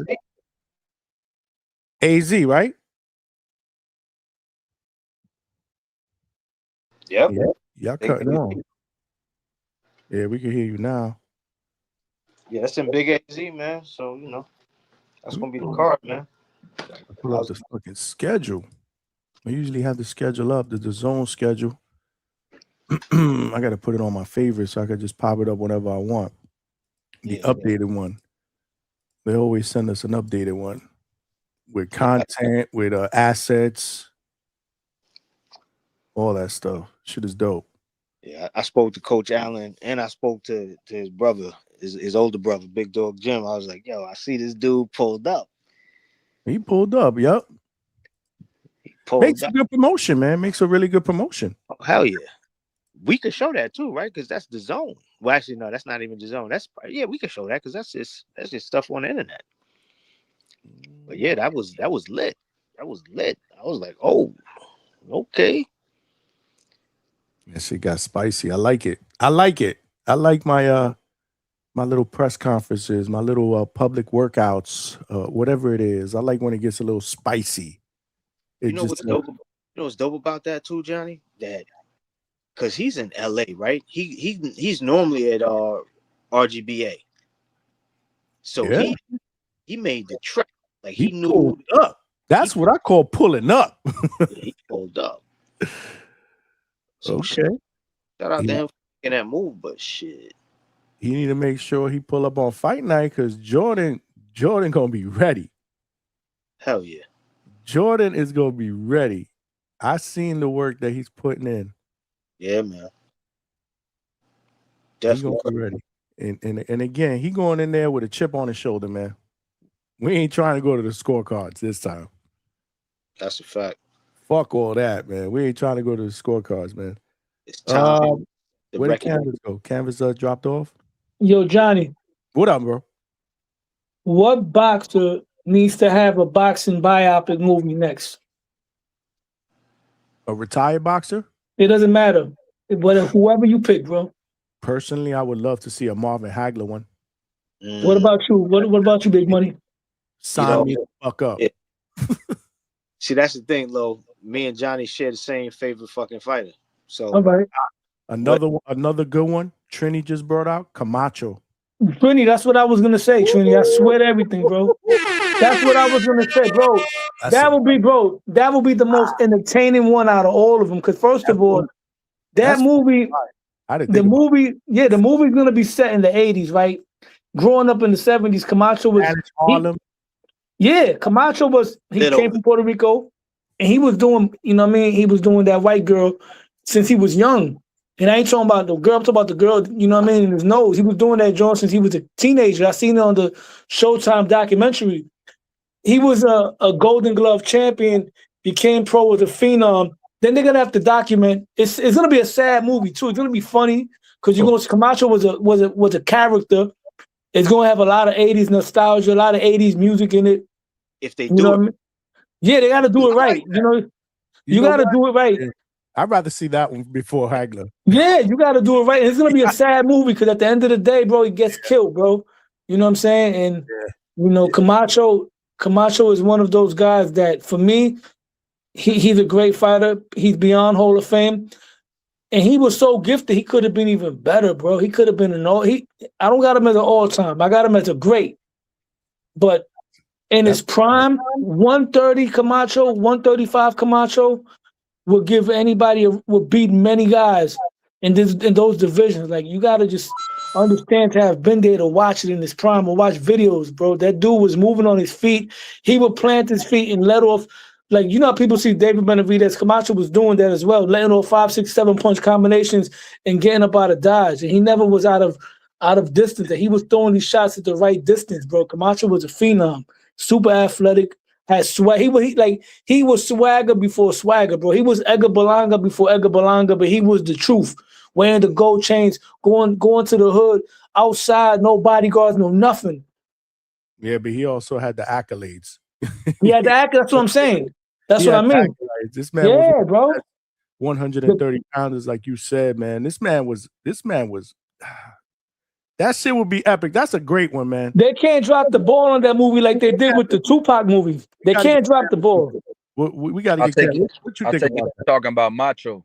Yeah, that has to be a 3-hour movie, bro. It has to be. They can't drop the ball like they did with the Tupac movie. But you know what, Lo? The thing about I ain't gonna say this though, but I'm not trying to make it a thing, but I heard, like, you know, from I read that Mike Tyson book, but like about his life, and they had Cus D'Amato was training Wilfred Benitez for like about a year or a few months. He was there at the house, and he said, man, Benitez, I don't know how he was that great and he didn't train.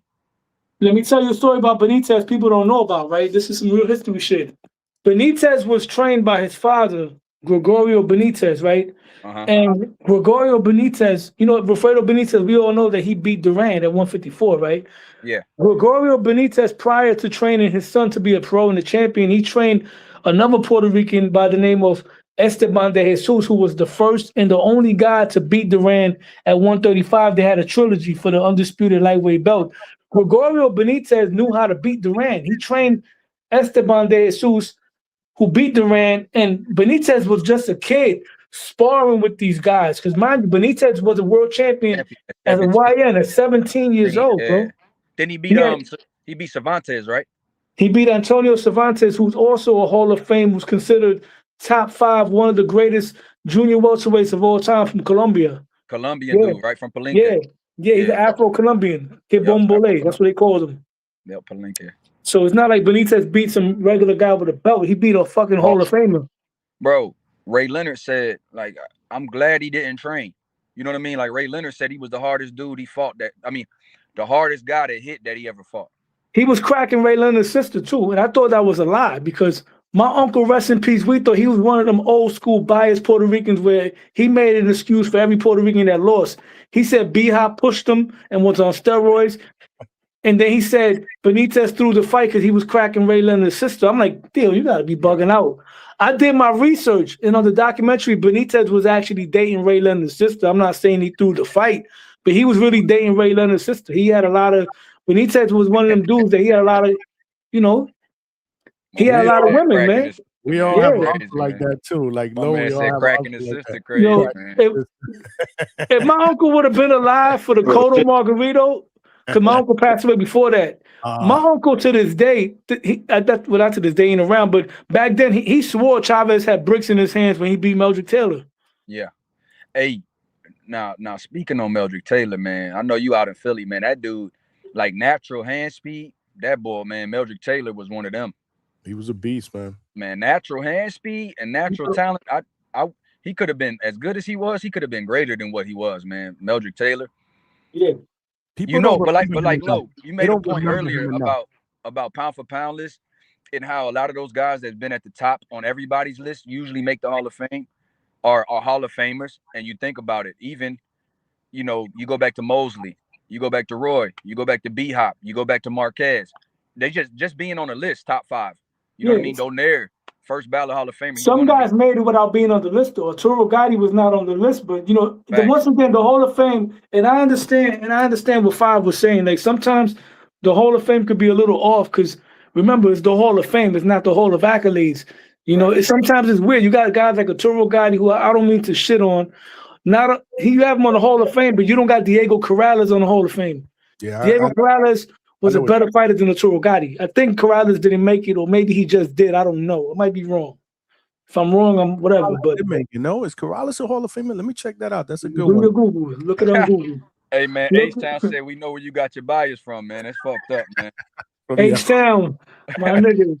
Hey. That's my favorite Mexican fanboy right there, H-Town. Oh man, is that the one? Is my boy H-Town the one that be rocking and hating on Benavidez, man? Hate-Town. You mean Hate-Town. Man, that's a hate-town, bro.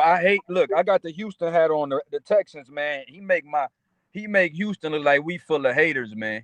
You know what I'm saying? I like Canelo and I like Benavidez, man. I feel like you can rock with both. You heard? So I don't understand why my boy be making Houston look so bad, man, with all that hate, man. What Benavidez needs to do is start claiming his Ecuadorian side too, bro. Because out here on the East Coast, there's a lot of Ecuadorians out here. I got a lot of Ecuadorian friends, and they all back in Benavidez play. He got to take a page out of Little Macho's book, just like Little Macho pulled out the Puerto Rican flag, and he got the Puerto Ricans rocking with him now, right? He don't got to be extra with it and start waving the flag and saying Viva Puerto Rico. That's not your culture. But recognize your blood.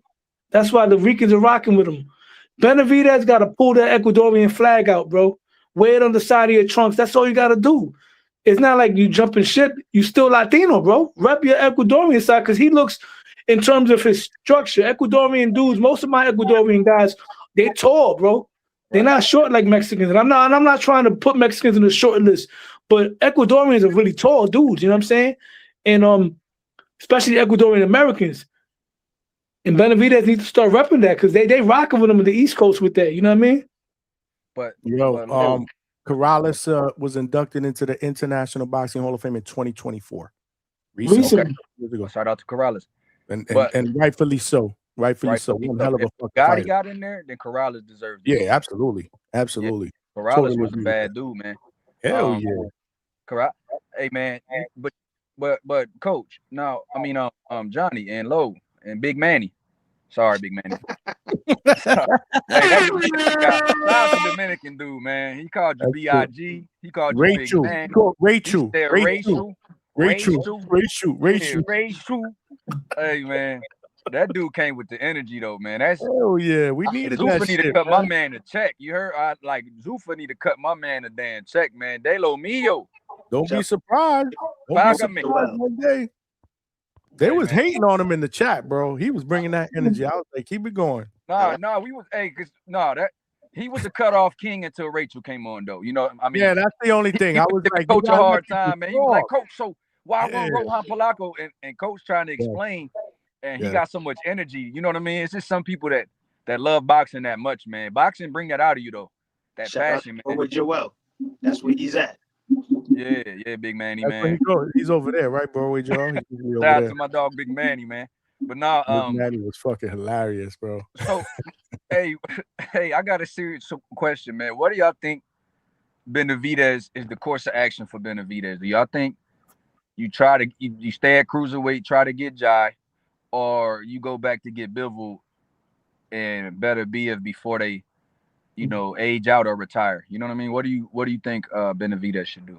Stay at cruiserweight because even though he said he can go down to 175, we've seen guys go down back in weight and it didn't work out well for them. That's 25 pounds. But he's making himself into somewhat of a cash cow. Maybe he can entice Bivol or the winner of Bivol and Bivol to move up to him. For the meantime, I would like the Ja or Piet fight, right? I don't want him to go to heavyweight yet. Because once you go up there, it's a dead zone. After Usyk, and he said that. He said once he goes to heavyweight, that's it. He's not coming back down to cruiser. In heavyweights, you look at the guys that's there, right? You got Usyk, you got Andy Ruiz, the names that are bringing some money, right? After that, you don't really got that much. And to be honest with you, I don't feel Benavidez's style would be favorable for him at heavyweight because he's a come forward pressure guy that throws a million punches. Now you're doing this against guys that weigh 60 pounds more than you sometimes. and you ain't gonna do nothing but run into a brick wall. I don't care how fast your hands are.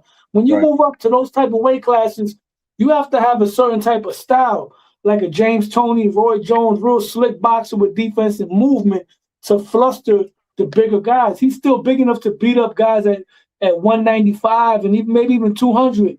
But 250, 260, nah, man, let David Benavidez reign where he's at right now, man. People just want to push him right away. The dude's not even 30 years old yet, man. Let him clean out where he's at. Let him take on the big names where he's at. And That's low, what I'm thinking. that's why I think that he should try to go back down at 75 and get that. Because I think Bivol is a legacy fight, even if it's not like right now. I know it's probably gonna be tough on him to make that weight, but I mean, if he take another fight at cruiserweight, he's never going back. Once you take 2, you through. So he's never going back after 2. You know what I mean? Big money. And Johnny, man, he's not going back. So I just think that you get the Bivol fight right now when you can, because he's a pound for pound guy. Beat Canelo, took Zerto's O. He got Sullivan Barrera, Pascal, Autumn, Joe Smith, all those guys on his resume. And the Ja fight isn't going anywhere. Ja's relatively young too. What is Ja, like 30, 31? You got to get Bivol at, Bivol's 35, man. If he beats Bivol, he beats Bivol in the same manner that he's been beating dudes up, we got to change. He's going to be number 1 pound for pound. If he keeps doing what he's doing, I'm going to be real with you. I'm kind of late on the Benavidez Express train. I didn't think he was going to do that with the bigger guys. You know what? We needed a Latino guy to hold it down because the last few guys been shitting the bed. David Benavidez is holding it down. And I said when Bud beat Canelo, Bud is in the lead so far to be the best fighter of the decade of the 2020s. If David Benavidez within the next 2 or 3 years beats Bivol, beats Better Beef, beats Jao Capaya, and moves up to heavyweight and beats Alexander Usyk, we're going to have to crown that man the fighter of the decade for the 2020s. Oh, yeah. He will go down as because him and Bivol, if he goes back down, he has a WBC. That's undisputed fight. Yeah. That's an undisputed fight. And then Better Biev only lost to Bivol, but Better Biev was former undisputed too because he beat Bivol. So now you beat 2 undisputed guys, and if you can go up and beat Usyk a former undisputed guy too, I mean, what are we talking about? I mean, that's all-time great shit, man. Johnny, your text message. That's GOAT shit. That's GOAT shit. That's all-time great shit right there, man. That's beyond all-time great. If you add the heavyweight division into that as well, that's GOAT talk. There's different levels. You see, you got Hall of Fame, you got great, you got all-time great, and then you got GOATs. GOATs are reserved for certain guys. Top 10, top 12. That's GOAT. Anything below that is not GOAT. It's different levels. So, with a win over Better Biev and Turbiev, Bivol, whatever, that's all-time great. But then you do that and then move up and beat a Usyk, bro, that's all-time great. That's some GOAT type. That's Roy Jones, Bud Crawford, Ray Leonard type, Floyd Mayweather type stuff. Yeah, man. You in that. You beat Bivol and Usyk, man. Usyk arguably pound for pound number 1. Bivol's in the top, like on my list, man. Bivol's top 5. Once again, on your list. See, you got a list. Show y'all. Check out the screen. Salute to Big Money. Oh, hey man. See, I prefer that. Big Manny, he's been saying that too. He's been saying that he wants to go to cruiser. Like, I want to go to cruiserweight. I prefer that. He's been saying that shit. Come to cruiser, man. Don't go down to him. Let him come to you. Yep. Let him come to you. Yep, you're the pay-per-view headliner right now, bro. Yes. You're building that fan base. You took that Canelo mantle, and the Mexicans are gonna ride with him eventually because that's what that Big Money. That's what they did with Oscar. You know what I'm saying? When Oscar fought Trinidad, all the Mexicans started riding with Oscar because of the rivalry. You know what I mean? Until Trinidad turned Oscar into a Cuban and had him running for his life, like William Zepeda. Low, look. I know you both equal, champ. And I know Johnny both equal. And my dad both equal. Let me ask y'all this, man. You thought Trinidad really won that fight? Against who? Against De La Hoya. No. Come on, Lo. When I first saw that fight, growing up with biased eyes, right? Being biased, I said it's a draw, right? Being biased. Let me land the plane. And then I watched it a couple years ago, maybe, without being biased. and I scored it 115, 113 for Oscar De La Hoya, but I could see where some people would see it a certain way. It wasn't a robbery because even though Oscar won a lot of those rounds early on, you can give Trinidad 2 rounds out of those first 7 rounds, 8 rounds, and then Trinidad took 3 of the last 4 rounds. So that, or some people would say 4, you know what I mean? So I could see where it could be a draw, but I had it for Oscar at the end of it. It looked bad how he finished it, but it wasn't a robbery, bro. People got to stop throwing that word around. It was listen, I gotta be honest. That's the fight by far that I can tell people that I've rewatched the most. I've seen that fight. I don't even know how many fucking times. Me too, Johnny. I don't even know how many times, and I will sit there and tell you, Oscar won that fight. He won that fight. Absolutely. He did, but it wasn't a robbery, bro. It was close. I mean, it was a close fight. I don't know. Well, I don't know if I would consider it a rob. It's controversy, right, Johnny? Controversy. It's controversial, but let me tell you something. The fact that Oscar was, I mean, he dominated the early part of that. I mean, he was outboxing him, bro. He was. Again, I've seen that fight probably about fucking 40, 50 times, man. It's always been one of my, and the crazy part about it is I haven't seen it in a while. Right. I probably haven't seen it in a couple of years, but before that, man, that was the Friday night. I'm chilling. I'm like, you know what? Let me watch the Oscar in a. Yeah, you couldn't tell my uncle that. My uncle swear Trinidad won that fight. What? Yeah, of course. Hey, RIP to your uncle, man. But Lo, he indoctrinated you into the Puerto Rican bias, chant. That's not really true because I won against Puerto Ricans before. You know what I mean? Like this, we haven't had the real great ones in a while. Like if Tio would have fought Subriel Matias, I'm riding with the Honduran. When Tio fought Little Macho Stevenson, I went with Tio. When Boots fight Xander, here's my situation with that. Here's my stance. I've been in Bosie's gym a few times. I have a little rapport with Bosie and them. You know what I'm saying? They welcome me with open arms. So how am I gonna go against them? All due respect, I don't know Xander personally. I've never been in his gym. I've been in Bosie's gym, and Bosie told me you can come anytime you want.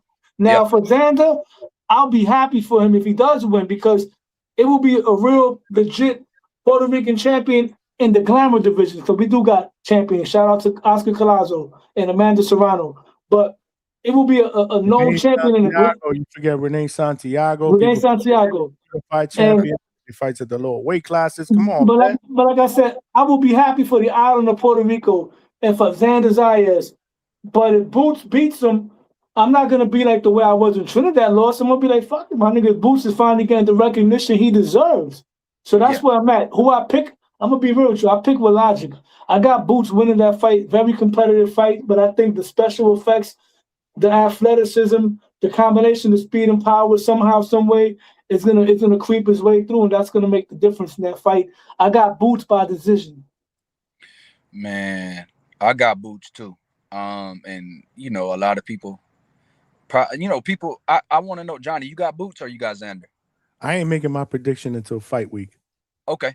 You need to see more. You need to see how they training and how they looking in camp and stuff like that. Mm-hmm. Okay. I won't wait. I'm not gonna wait to the face. What did they do? The weigh-in.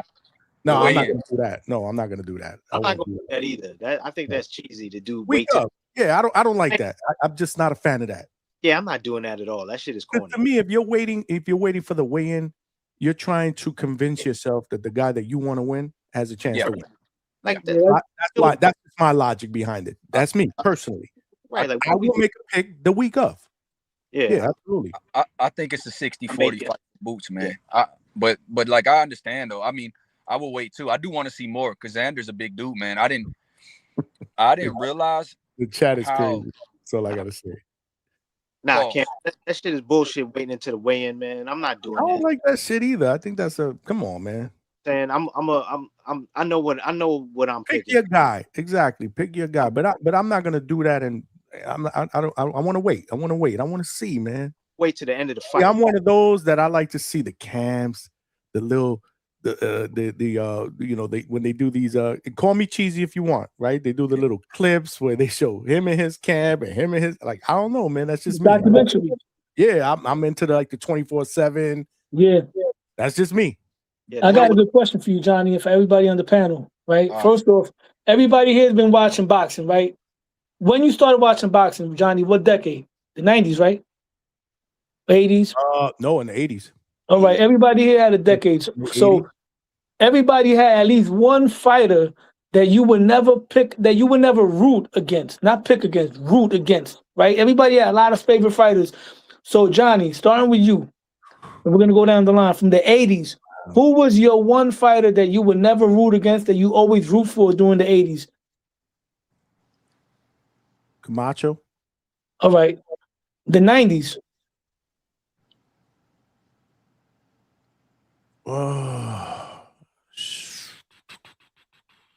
Hagler. Hagler was in the 90s, bro. So Hagler was in the 80s? Yes.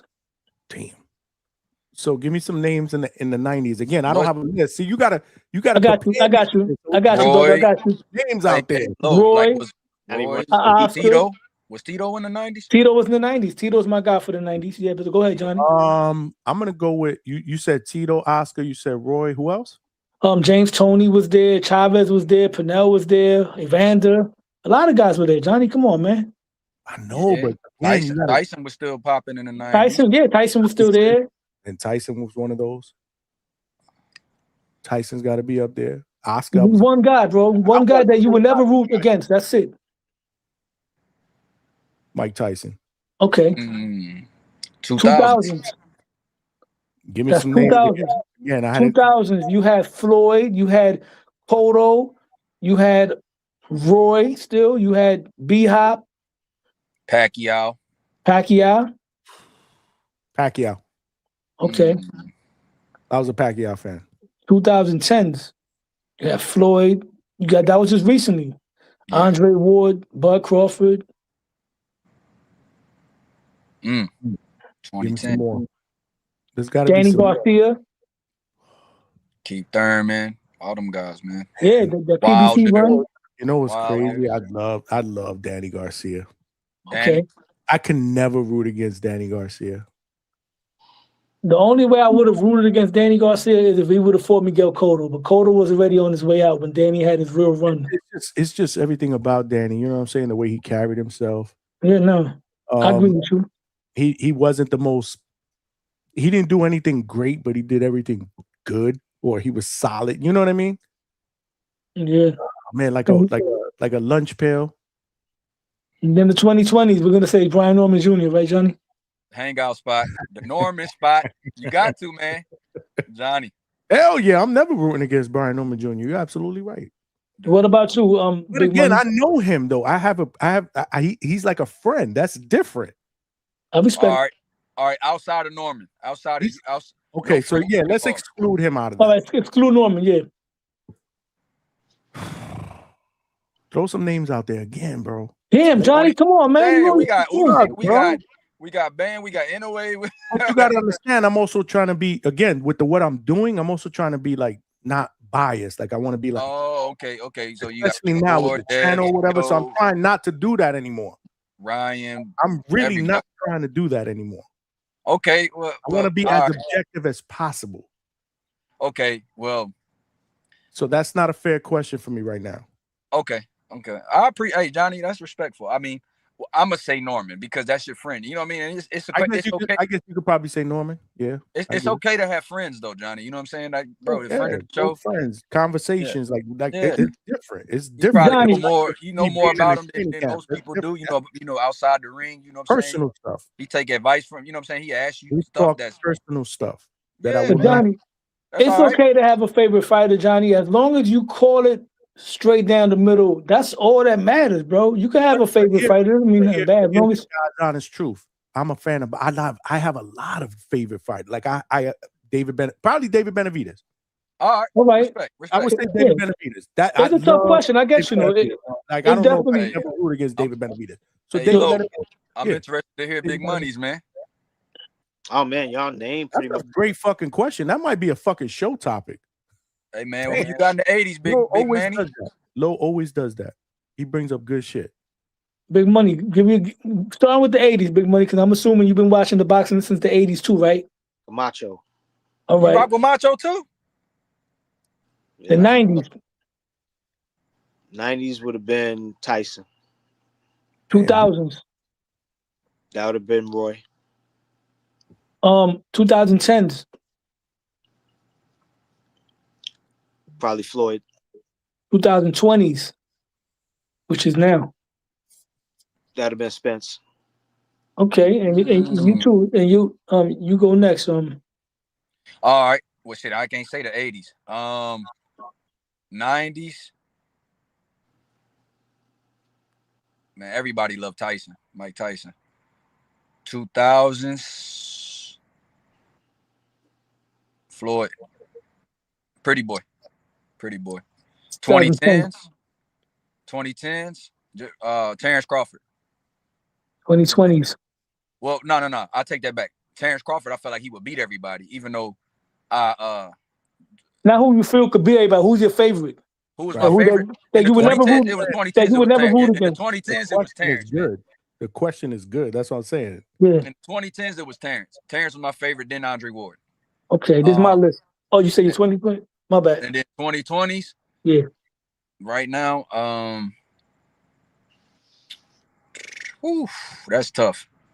I'm gonna go Usyk. Okay. My list, growing up, the first big fight that I watched as a kid, watching live TV, Mike Tyson in the 80s. Mike Tyson. The 90s, Felix Trinidad. The 2000s, Miguel Cotto. The 2010s, it's tough. I had my three was Floyd, Cotto, and Danny Garcia. But when it came down to Floyd fighting Cotto, I was with Cotto. If Cotto would have fought Danny, I would have went with Cotto. So I would have to say Cotto would take the 2000s and 2010s. And then the 2020s, you know who it is. It's Slick Black Teofimo Lopez, man. Man, well, that's not a secret. Hey, Lo, that's obvious, man. So now, Lo, talk to me, man. I gotta ask you a question, bro. hey, Big Manny and Johnny, can I ask Lo a question since we on good terms? Yeah. Lo, what's I up? got a question for you, man. So you from New York or from Philly, or both?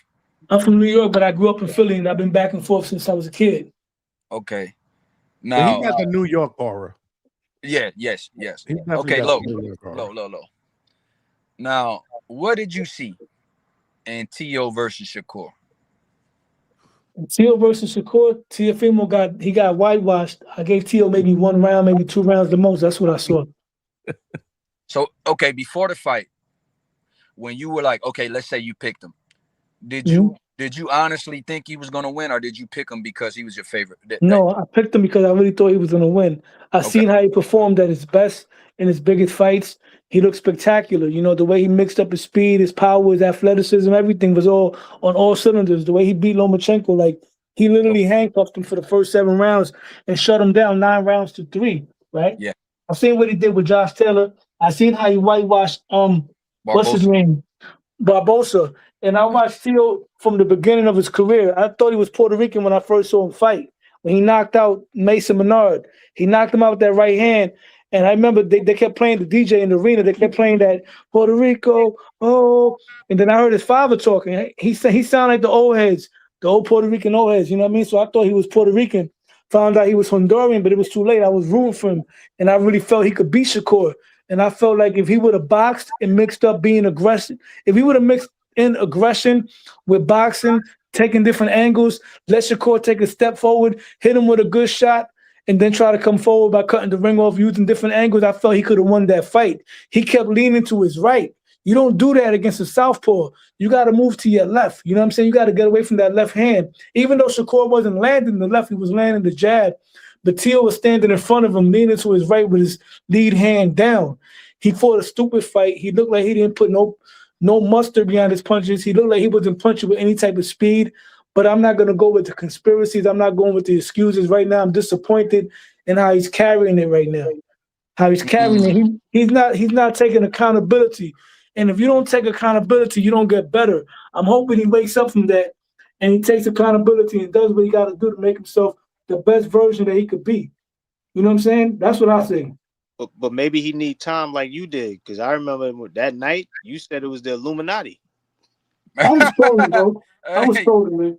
I think he was feeling nice that night. Nah, he got the Illuminati, man. Shout out to He was Lo. on the Red Cup. He was on the red cup. I was on the red cup, but I was just trolling too.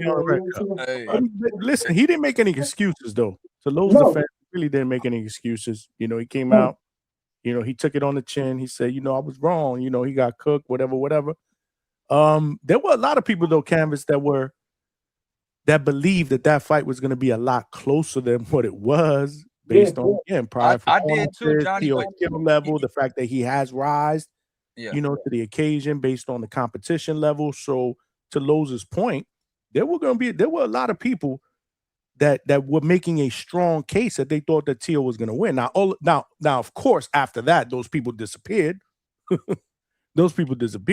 Low is still here, so I give him that credit. But there were a lot of people, man. I remember we talked about that fight, God, for like what, 4 or 5 weeks or whatever before we put polls out there. We talked about it. Yeah, it wasn't like a whitewash. Like there weren't a lot of people. Well, there were some people that were saying that there were a lot of people that were saying it'd be closer, and there were a lot of. It was kind of weird. Okay, I'm not surprised Shakur won the fight closer than what it expected. I do remember that. I'm not surprised Shakur won the fight, Johnny, because I'm not surprised. I've seen even though I was picking one-sided fight, it was. Yeah, he made a one-sided fucking fight. That's what I was picking Tio to win, right? But I seen a world where Shakur could win, right? And I do that with all them guys, like the special ones with Tio, Shakur, Devin, Tank, even Ryan, right? I could see certain areas where certain guys could beat each other, but I wouldn't think that it would be a one-sided fight, which brings me to my, I don't want to say theory, I'm going to go based on what I've seen. And shout out to Troy Hamza, who also does his thing on YouTube and everything. He's one of the best, in fact, the best when it comes to breaking down technical boxing. And he says something that I picked up on. Slick fighters, period, black, white, whatever, slick fighters today don't know how to come forward. That's why they don't fight each other. They don't know how to cut the ring off. They one-trick ponies, and that's a lot of fighters today. You got guys that know how to come forward but don't know how to fight off the back foot, and vice versa. We've seen it with Tio. Tio's weakness on that area been exploited before the Shakur fight. When he fought Sandor Martin, he couldn't cut the ring off. Bruce Ennis, when he fought against Karen Cooper, I'm not going to say his last name. Karen, the first time. He fights this weekend, by the way. Yeah, the first time. That's a good fight. He fights tomorrow, I think, Johnny. Is it tomorrow? Patty Donovan? Yeah, I think he fights tomorrow. Yeah. Boots looked like he struggled cutting the ring off too.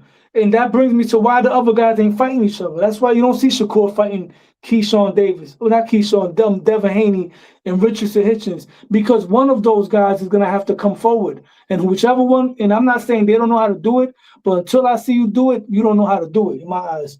So the way Tio looks, is for me, Tio, despite him being light-skinned Honduras, Tio's a slick black fighter in terms of style, in terms of physical attributes. He looked lost in that ring. And I feel anybody that fights Richardson Hitchens within that group, that's a slick fighter, is going to look bad.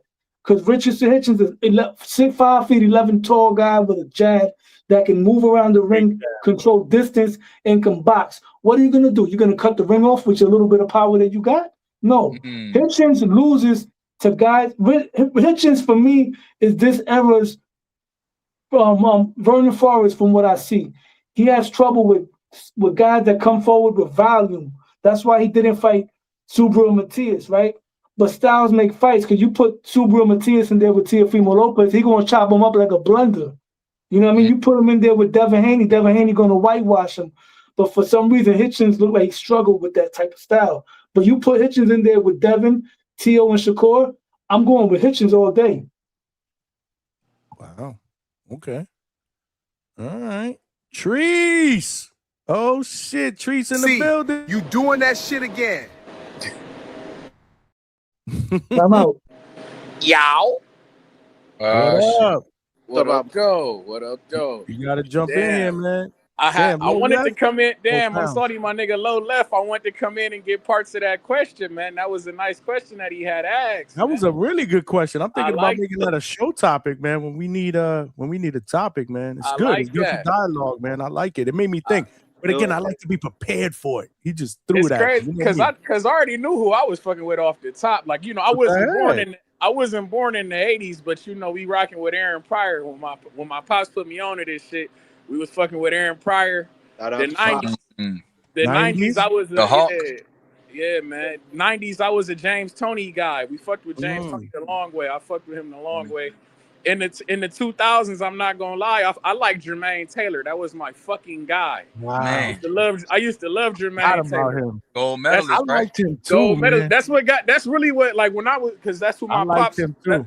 Yeah, Jermaine Taylor. That's who the fuck we was watching the long way. But like that fight with him and Winky Wright and shit. Oh man, What'd you say? That joint Memphis? That was a Memphis fight, wasn't it, Trees? Yeah. The question is, who won't you root against? Meaning, it doesn't matter if you know that they're gonna lose or if you feel that they're gonna lose. That's these are my guys. These is who I'm not rooting against. I was never gonna, because I fucking love Winky Wright. Winky Wright was my guy. You know, he was in state property and shit. We fucked with Winky Wright. That motherfucker, when Jermaine Taylor fought him, I was hoping that he won that fight. We love, Kelly Pavlik from fucking Ohio. And now I wanted Jermaine Taylor to win that shit. We lost, unfortunately, 2 times.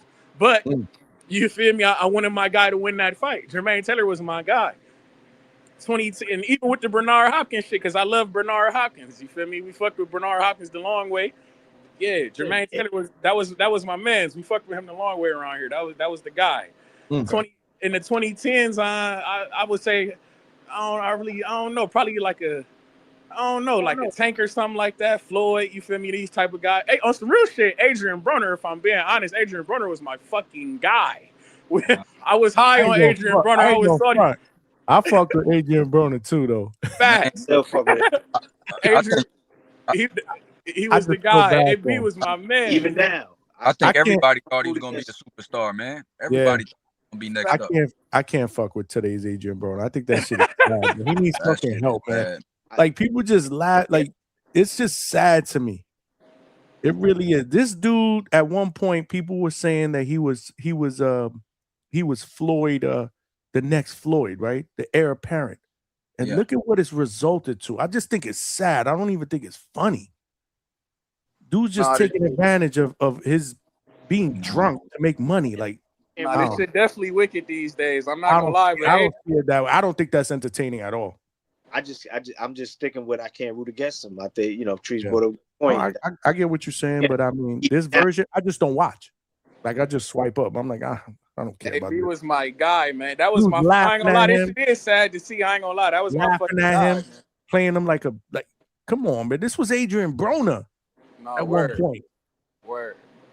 That's a fact. It's wild to me. In the 2010s, that was definitely my guy, though. AB was my fucking guy. I'm not gonna count. He was my man. But in the 2020s shit, I don't, I guess I can't say Jared. That's being too biased. I ain't gonna do it. Hey, you know them the guys. Coach, play the joint, man. Play that'd be fucking easy. Alberto, my dog, Alberto Campana. Yo, no teeny bopper boxing. Come on, man. That was a layup. How could you miss that layup? Nah, because I ain't want to be too. Like I say, it was between Jared or Albert Bell. We ain't want to do it. We ain't want to. You already know that's what's understood. Don't got to be explained with them guys. But shit. I guess my question is: besides Jared and Albert Bell, is there another fighter that I wouldn't root against? You wouldn't root against? O'Shea Jones, Tiger Johnson. I would say Tank on some real shit. As much as I love Devin Haney, if Tank fight Devin Haney, I'm picking Tank. I ain't gonna lie. I would hate to root against Tank. Yeah, because you kind of rooted against Devin when you told him not to do it. You like that violence. I loved him so much. I was telling him what not to do. I was definitely with my guy. I'm with you. I'm telling you. I'm trying to build my fighter. That ain't the play. We don't need that. We don't need that foolishness in our life. Malcolm said anyone from Ohio. Hey, man, that sound like hate. Very true, though. That sound like hate, man. Nah, actually, I respect you for it. James Tony ain't from Ohio. Jermaine Taylor ain't from Ohio, man. What you want from rock with your people? But James Tony part of the Midwest Mafia. You know that, Tree.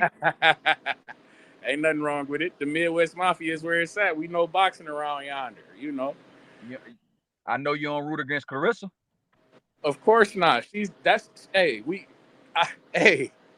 my baby. She's the Big one. Annie. Look at Big laughing at you, bro. She's the one. Michaela Mayer gonna get her shit folded up if she come up here fucking with the quote, man. Come on, man. You already know what's going on. Be a toughest test at this point. Hey, Treese, you going to the fight for Abdullah Mason? I plan on it in Cleveland. We definitely gonna be down there. Cleveland State University. We gonna rock out. Okay. You should be there. Yeah, I mean, it's well, unless you're going to Border Wars. Nah. I ain't gonna lie. That's something I'm gonna have. I don't know. I fuck with the Border Wars, but I think I'm gonna hold off and go to the Florida, Cleveland. Nah, but this is you only get one homecoming. You only get one debut homecoming fight. I gotta be there for my guy Abdullah. I gotta pull up, man. I feel. I ain't gonna lie. I'll be at Border Wars and be like, damn. Him and Tiger. Yeah, man. Him and Tiger. Come on, man. I gotta pull up, man. That's true. Tiger's on that card too. Okay, I get it. Yeah, and they got shoot. I want to see what Shushu look like in person too. I ain't gonna bullshit. I see. I watch. I'm not sold on him like that. I'm not too high on Shushu like that. I'm not sold on Gang. I want to see what he look like in person. You feel me? So that's how I felt about Andy. Like I went to Andy Cruz's first fight because he was on Alicia Bumgarner card when they was in Detroit. I had to pull up to that. I wanted to see what Andy Cruz looked like in person. And yeah, even from the first fight, I was like, oh, okay, Abra Bell, we can take this guy. We can take him. But yeah, man. Don't do that. See, Malcolm nasty as fuck. Don't do that. That was the most disrespectful shit ever. Who goes to Cleveland to vacation? I remember that shit, Malcolm. You nasty. Hey, Money. Hey, Johnny, where's HR at when you need him, man? Shout out to Chico, man. HR. For the third shift work. He said, "Don't do that." Graveyard workers. They will pull up. Hey, why Billy? I hit him with the. Hey, I hit him with the. I hit him with the. I hit him with the. Yes, indeed. HR got knocked out. With the hizzy, with the hesitation, the hizzy. Don't worry about that, man. But nah, man. We up here. Shout out to my third shift worker. Trini, where you at, man? Pull up, man. You know how we rock it. We got to get paid to talk our shit, man. I sent Trinity a message the other day. I was like, yo, where you at? He said, yo, man, my bad. HR's on my ass. Like treat says like a diaper ass. I said, I can respect that. Hey, man. Gotta make that money. Hey, Johnny, who made that damn Treese and Albert Bell shit, man? They filed for that, man. The man, the myth, the legend, man. Polo Buck. Yo, no teeny bopper boxing. Fuck the GOAT. And speaking of teeny bopper boxing, CeeLo, you ran off too quick. I was trying to get on your ass with that Teofimo shit. Some guys was picking Shakur, some guys was picking. I was picking neither because that shit didn't need to happen. And like I told you, I'm still holding on to that shit because this really done fucked up 3 divisions in boxing, bro. That shit is really sickening. That shit really fucking up. I feel like that's the reason why I ain't got my Andy Cruz and my Albert Bell fight, because they trying to see what the fuck Mordetaya gonna do if he going up to 140 or not, because that's probably gonna be for the IBF belt if he goes up. Then we got motherfuckers like Keyshawn Davis. He at 140 now campaigning knowing good and goddamn well that he's not gonna fight Shakur, so that's a belt that's just held up on ice. You feel me? Then we got guys at 147 like Conor Ben and shit, trying to see what the fuck Shakur gonna do. We got guys like Ryan Garcia trying to see what he gonna. This shit getting wicked out here, man. That shit nasty, man. Very nasty. Very nasty. Talk to me, man. What y'all think about that shit? Was I tripping? Nope. You got a lot. I mean, you got a lot of points though, Treese. I think they are waiting for damn Mordetaya, man. Oh, but go ahead, Johnny. My bad. No, you good. You good. Malcolm with the $2. Said Johnny's making a pick after the fight, and he's talking about the Xanders and bullshit. Nope, I'm gonna make it the week of early too, because we're gonna be talking about that fight all week, plus the undercard as well. So, Malcolm, you got my strategy. That's what I'm waiting. As soon as they say this, read off the scorecards. I'm making. I told you he was gonna win. I told you. Nah, y'all know I ain't like that. I get it wrong. I don't give a fuck. It's boxing, bro. We fans at the end of the day, man. Oh shit, y'all brought low nose boxing back. Yo, shout out. Treese wanted shout out. What up, though? What up, my though? boy Low, man. I don't know. He's having some technical difficulties with his. Yo, shout out to Treese, man. You're one of my favorite callers in TBV. I've never been on the panel with you, bro. I got one more question for all of us. I'm going to bed soon. I want to try to make it fast. Being that we asked this question, we're going to bring it back, right? But we're going to do it this time. Give me three guys from those decades, starting with Johnny, man. Come on, man. You got to start with me. All right, Johnny. You don't want to do it. I get it, man. You know what I mean? You want to be politically correct. Start with Treese. Man, no, I like the guy. You can start with me. Go ahead. 3 guys from what? 3 guys. We're going to start from the 80s. 3 guys. So there got to be 3. Give me a 3. I told you. Who would I pick? Camacho? You said Camacho, Tyson, and Hagler. Oh, did I pick Tyson? Yeah. You picked Tyson. 90s. You picked Tyson for the 90s, but. No, we're going with 3 from each era. Fuck it. 3. Make it easier for y'all. So you don't got to pick one. But we already picked one. No, yeah, give me 3. 3 from each decade, bro. Instead of 1, give me 3. I don't know. Y'all got to start with somebody else, man. I'll set it off. Fuck. Yeah. The 80s, I'm gonna go. I said Tyson, so I'm gonna throw Hector Camacho and Sugar Ray Leonard. That's In the 90s, Tito Trinidad, James Toney, and Riddick Bowe. The 2000s, Miguel Cotto, Tito Trinidad, and oh man, that's a tough one. And fucking said Trinidad, Cotto, and fuck James Toney again. Because he fought in the 2000s. Mm-hmm. The 2010s, Miguel Cotto, Floyd Mayweather, and Danny Garcia. 2020s, T.O., Boots, and believe it or not, even though you don't really hear me talking about Canelo, bro, I low-key like Canelo, man, and I root for Canelo. And if he fight David, I'm going to root for Canelo, but I'm going to pick David Benavidez. So low-key, I like Canelo, too. I never picked against Canelo with the exception of 2 fights. I went against Canelo with Cotto, and I went against Canelo when he fought Floyd. Other than that, I always rooted for Canelo. So I got to say Canelo, Boots, and T.O. right now. Okay. So wait, this is the same question. Just you want us to add more people? Yeah, because I know it's hard for y'all guys because you know this honorable mention. So name 3 from each other. But we did it already. No, we didn't. You named 1, so add 2 more to it, John. Yeah. Yeah, my brain is on screensaver. It's like Exactly. That's what I'm saying. I'm like, you're making me really think right now. See, if we do this as a show topic, I'll be prepared. And then I'll also be able to throw out some other names for people to think about. It'd be a little bit more different. You gotta think on the fly. You know, I'm structured, man. I'm just structured like that. So don't mind me. Don't mind me. Hey, Lo, I'm the nerd of the group. I'll answer your question, Lo. 90s, Trinidad, Sweet Pea, Roy. Ooh, Sweet Pea's a good one. 2000s, Winky Wright, Tito, Floyd. 2010s, Bud, Triple G, Andre Ward. 2020s, Usyk, Boots, Benavidez. Yeah, see, all right. See, when we talk in the 90s, I still got James Toney, of course. Shit, I gotta say Mike. If we throw Mike Tyson in there, you feel me? Gotta throw Mike in there, and then shit, Sweet Pea. You right? I fuck with Pernell Whitaker. He was definitely a bad motherfucker. And that was one of the few, mostly defensive guys, because you know I'm fucking with my violence. But he was one of the guys who made that shit look cool with that defense. He was in the Matrix with that shit. So yeah, I throw Sweet Pea in there. Shit in the 2000s. Shit, I guess I got. Shit, I'm probably going Jermaine Taylor, of course. Shit, I got Floyd. Shit, we got. And I say B-Hop. B-Hop was my guy, too. I fuck with B-Hop. Gotta go with B-Hop. Then shit with the 2010s.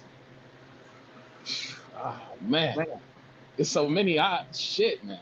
You said AB, though, right? You gotta think about that. You gotta really think about that. We got, of course, I got AB at the top of that. Shit, I would say, I would say, I like Danny Garcia. I fucked with Danny Garcia. I did like Danny Garcia a lot, actually. I rooted for him all the time. Yeah, I like Danny Garcia. I like that he was I fucked with that underdog shit. I fucked with him a lot. And then, man, 2010s. Andre Ward. I fucked with Andre Ward too. I like Andre Ward. I fucked with Andre. I never thought he got as much credit as he deserved. You feel me? A lot of people always, oh, he got hometown advantage and all this other weird shit. But he was the guy. He was a guy. I fucked with Andre Ward the long way. And then in the 2020s, we gonna put David Benavidez up there, Tank, Albert Bell, and Albert Bell. Albert Bell, an honorable mention. Jared Anderson. You have to. Tiger Johnson. You have to, bro. You got to put Albert Bell. The way you be advocating. And this, you have to. You have to. And this is my question though, right? Because look at Talk of SD, my guy, salute. So he said in the 80s, Sugar Ray, Marvin Hagler, and Duran. I get that, but let's say they fight each other. This is why I think that picking 3 is hard. It is hard. That's why I think picking 1, maybe possibly 2, it's a little hard, more realistic. Because right now, out of those 3, and they've all fought each other, who you picking? Who's the one out of those 3 that you picking? That's why I say it's difficult because, like I said, with the 2000s, I wasn't a Floyd fan. I was low key a hater, but I started rooting for Floyd around the time when he fought Ricky Hatton. I got on some real patriotic type time, and I wasn't liking Ricky Hatton at the time, so I rooted for Floyd. And after that, I always rooted for Floyd. The only other time during his Money Mayweather run that I rooted against Floyd, and I couldn't go against the grain, was when he fought against Miguel Cotto. I went for Floyd against Canelo, a Mexican Latino fighter, and I'm Latino, but I didn't care about that because sometimes I go against my kind. But I wasn't going against Cotto. That's why people are. Not that because at the time I wasn't. Remember, not that I was hating on Floyd. I wasn't really rooting for him like that. I didn't like how he did the way he destroyed. What's my man name? Angel Manfredi. Because I was an Angel Manfredi guy. You know what I'm saying? So was I. I like Angel Manfredi, with the exception of the Gotti fight. You know what I mean? Yeah. Floyd destroyed him. I respected Floyd's game, but I wasn't rooting for him. I'm like, I hope somebody beats him. But around the 2000s, around the late 2000s, when he became Money Mayweather after the Oscar fight, that's when I started rooting for him when he fought Ricky Hatton. After that, I was always Floyd, always rooting for Floyd, except for the Cotto fight. Even when he fought Manny, I went with Floyd, and I won the money that day too. You know, low, but real quick before you go, Canvas. What I think everybody needs to understand in the chat is you gotta understand the question, because I think people, correct me if I'm wrong, are misinterpreting it. We're not talking about your top 3 favorite fighters in the 80s, right? Right, Lo? No, we're talking about favorite. Your favorite, not who you feel is the best. Your favorite. That's what I'm asking. Right. That's what I'm saying. Not the best 3, right? The ones that you would say it doesn't matter who they fought. I'm rooting for them. I'm picking them. I'm rooting for them. Yes. I'm rooting for them. I'm picking them, whatever it is, even if they're an underdog. Like, for example, Danny Garcia against Errol Spence. I picked Danny Garcia. I did too. I believed in Danny for that fight. You see what I'm saying? This is the question. That's the question. Yeah. So I think people are misinterpreting it as their top 3 favorites of that. And you're right, Johnny, because a lot of times when you ask people, give me your top 5 all time, a lot of people are going to throw their favorites. That's why you got to correct them and say, listen, we're not asking you who's your favorite. We're asking who you feel are the top 5 best fighters of this generation. Now, who are your favorites? Because if you ask me, I'm going to say Trinidad is my favorite of all time. But I'm not saying he's the greatest of all time, but he's my favorite fighter that I root for. I'm not rooting for him against any fighter, period, of any generation. Like Danny Garcia. Not a lot of people are going to pick him as their top 3 of that decade that you're calling out. But I will tell you, I never rooted against him. Arturo Gotti. I loved Arturo Gotti. Me too. You know what I'm saying? Wasn't one of the best in that decade. But man, I couldn't root against him. I rooted for him all the time too, bro. I rooted for him all the time. So this is what I'm talking about. Y'all got to think about that. So it kind of changes it a little bit. I'm just this is a good topic for a show. Maybe Canelo Chavez with the tough one for me too. Okay, I got a question for y'all. Who's the best 3 fighters since the year 2000. Oh best. man, that's easy. Who? Yeah. Who? Yeah, All right. Go ahead, Lo. Floyd Mayweather, Terrence Crawford, Uh-huh. and Manny Pacquiao. Those 3 fighters crack my top 10 all time right now because each one of those guys are a fighter of the decade. And those are facts as far as Floyd Mayweather had been voted. This is not me talking. This is stats. If you look up charts, a lot of times people got Floyd Mayweather as the fighter of the 2010s. And I got a list. I can send it to y'all. So Johnny can put it in the chat if he wants to. Manny Pacquiao is considered the fighter of the 2000s. And so far, Terrence Crawford is in the lead of becoming the best fighter of the 2020s. So that's why I feel are the best 3 fighters from 2000. Yes. And I'm going to send Johnny the list now. You can put it on the chat so the guys can see it. DeMonte Walker with the $10 super chat. See, 90s Roy Tyson and Cannon Shannon Briggs. So Shannon Briggs is a good one. Because again, that just tells me he's more of a favorite, right? Again, so what we're really talking about is not the best, your favorite. Yeah. Your favorite. Yeah, I ain't gonna lie, man. I like a lot of guys, but it's hard because I like a lot of different. You know, you like a lot of guys for different. No, your reasons. favorites are from Albert Bell, Jared. You know. No, Hey, I'm being honest. I'm being honest. Man. But I like. You know? I mean, that's Ohio shit. But but them guys is good. I really do fuck with Albert Bell, and I feel like we've been deprived of opportunities that we should have. In all sincerity, like Lamont, when Lamont Roach was champion at 130, to me it wasn't no reason why the fuck he shouldn't have been fighting my guy. You feel me? Shit like that. We've been deprived. We've been deprived of opportunities that we deserve. We've been undefeated. We've been at the top of fucking sanctioning bodies, and we ain't got our opportunity. He's actually fucking good. You know what I'm saying? So, but Treese, you know boxing a dirty game. But so, okay, Lo, what if you had people that even know Bud beat Canelo? There's people probably in the chat that think, like H-Town, probably thinks that Bud shouldn't be there because y'all saw his comment. He said, how is Bud going to be there with the guys that Floyd and Pacquiao beat? You know what I mean? But I disagree. I think Crawford is definitely there. But what do you think about the guys that say Canelo Alvarez is one of the greatest fighters of our top 3 greatest fighters of the last 26 years? It's a good argument because for me, whoever would have won that fight would have been in the lead for that. You know what I'm saying? Canelo is still out of the 2020s. Yeah. Canelo, we can say Canelo's top 5 of the 2020s. You know what I'm saying? And if Canelo would have come back and let's say he beats David Benavidez, right? He's still fighting. He beats David Benavidez. And then he gets this rematch with Bivol and beats him convincingly, right? Then we're going to have another conversation.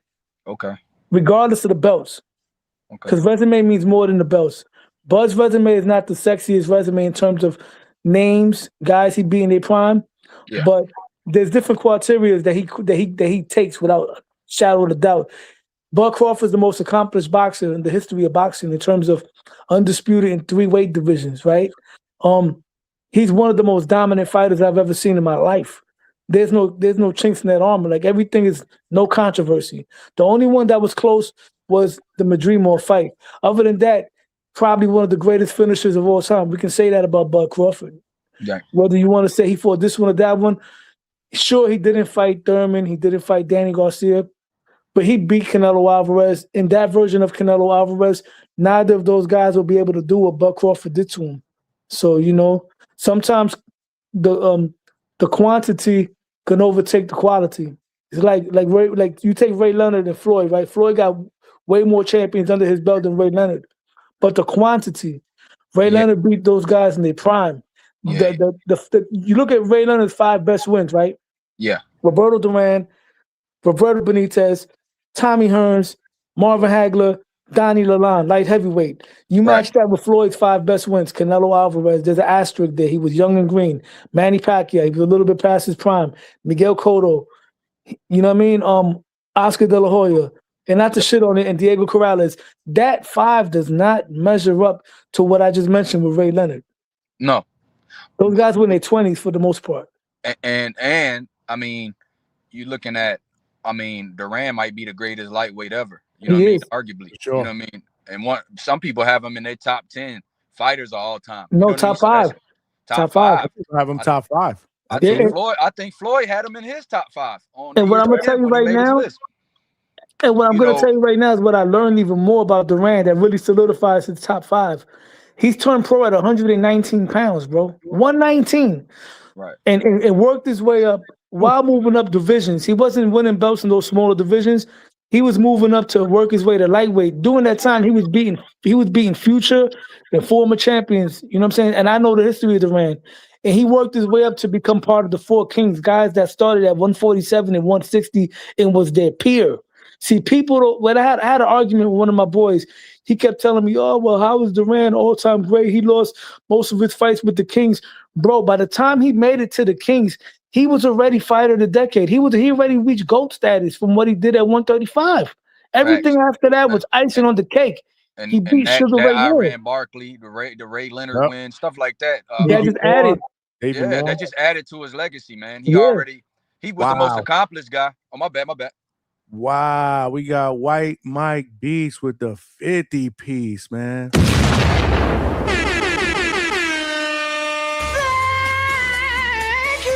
Damn, that's what's up, my brother. I appreciate you, man. Damn. Salute. He says, so for picking 3 then 90s, I'm going with Roy, Pernell, Tyson. 2000s, I'm going with Floyd, Manny, Zab Judah. Sergio Martinez as an honorable mention. If I'm going 2010s, Andre Ward or Chad Dawson or B-Hop. 2020s, David Boots Abdullah. My man, Mike, man, I appreciate you, man. Thank you for the generous donation, the super chat, and great list, man. Yeah, Johnny, show that chart that I sent you. Which one? You just sent me I sent something? it to you. Yeah, I slid in the DM and sent you a chart. Put it on the on the chat so the guys can see what that is. And that's not my list. That's what I found. All right, give me 1 second. Salute to White Mike, man. Appreciate you, man. Appreciate you. I just had to get a break to read that because, you know, these guys are cooking. And give him the woo, Johnny. Give him the woo. Give them the woo. We're having a great panel tonight, man.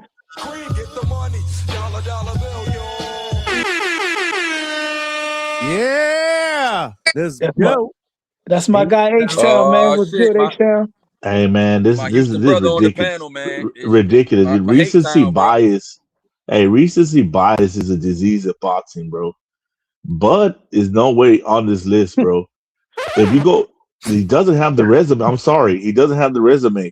Now you could say they blocked him out, whatever. You know, he had the ball in his court. He had a chance to collect some names. He decided not to. Usyk has more names and a better resume. And for you to just throw Usyk out of there, and if you want to say accomplishments, hell, if in a way Undisputed one more time, his resume is gonna match Bud. So now what you gonna say? He's the fighter of the decade? You know, no, this is recency bias, bro. Like, yeah, great win. You beat Canelo and you beat Spence. You know, you beat an older Canelo and you beat a Spence that was off of 2 car accidents. That's reality. That's reality. You know. So hold on. So who would be in a way is Canelo?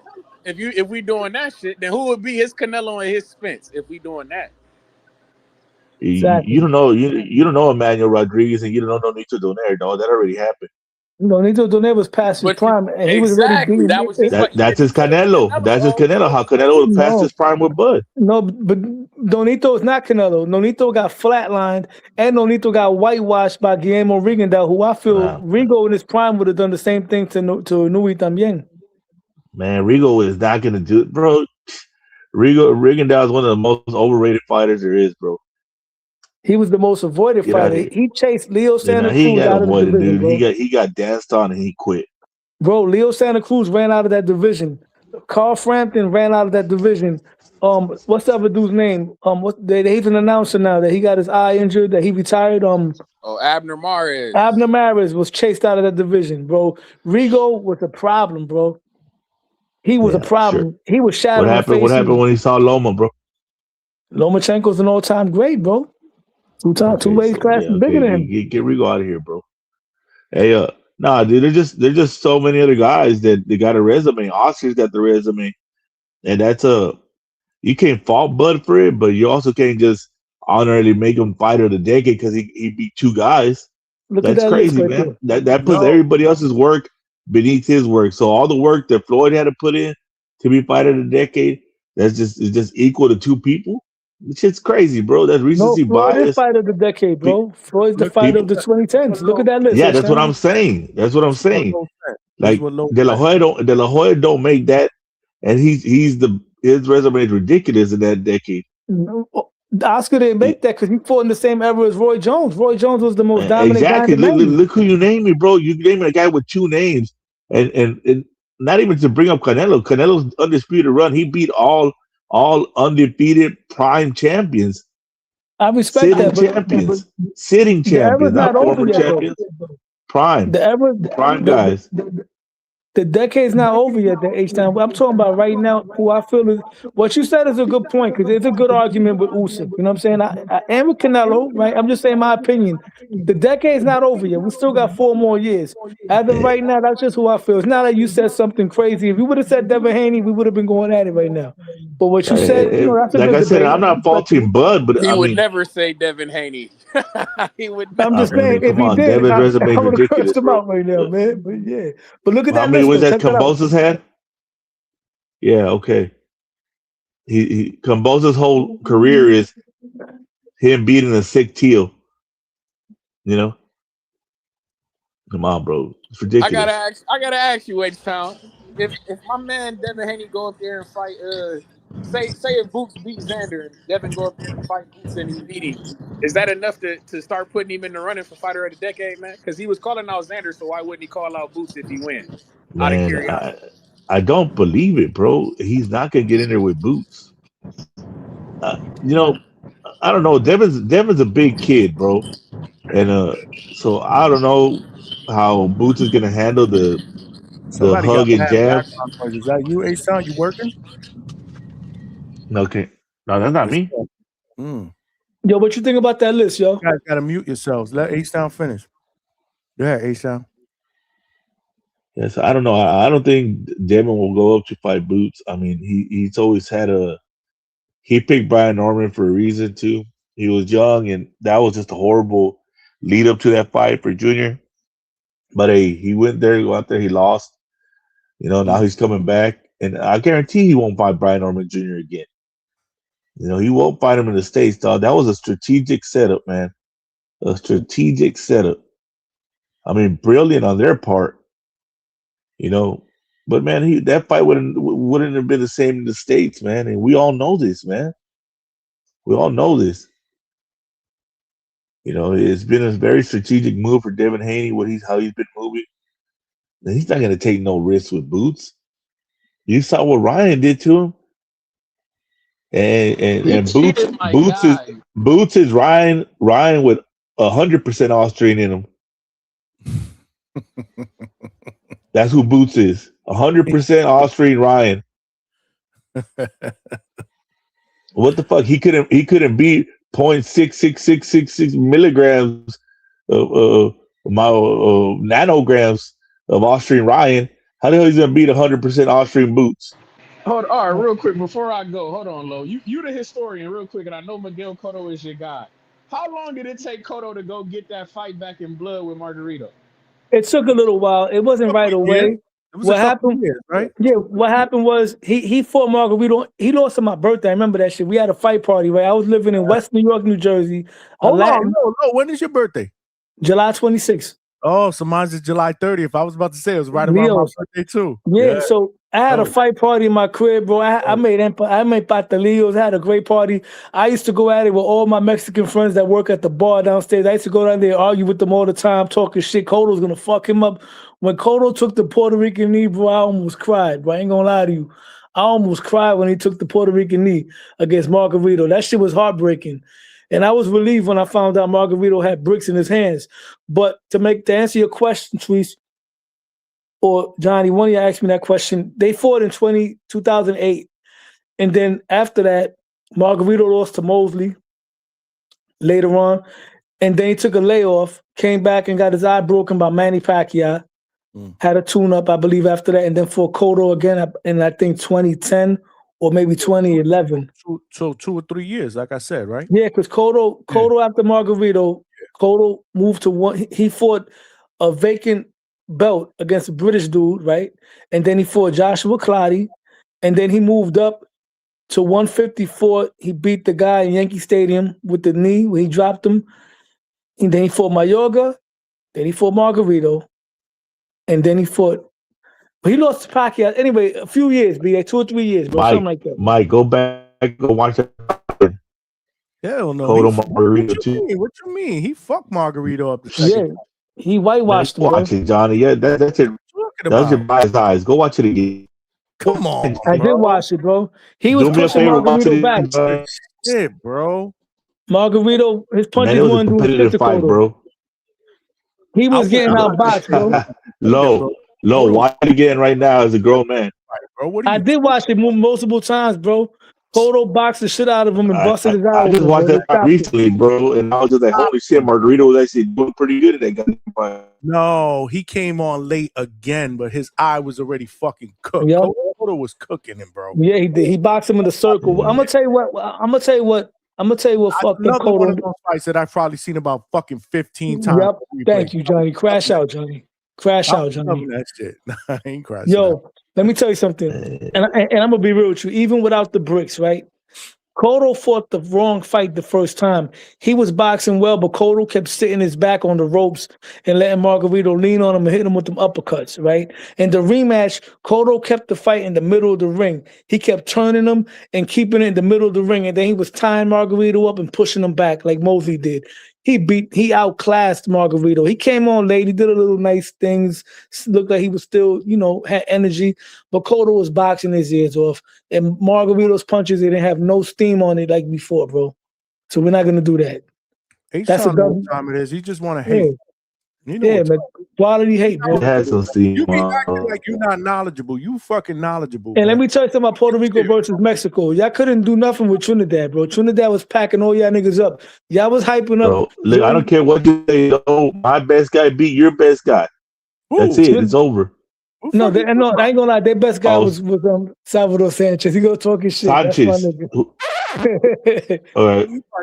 Who's your best guy? Who's your best guy? No, Johnny. Salvador Sanchez was a beast. I'm not talking about you. I'm talking about him. Oh, yeah. So you gonna tell me Wilfredo wasn't your best guy, Johnny?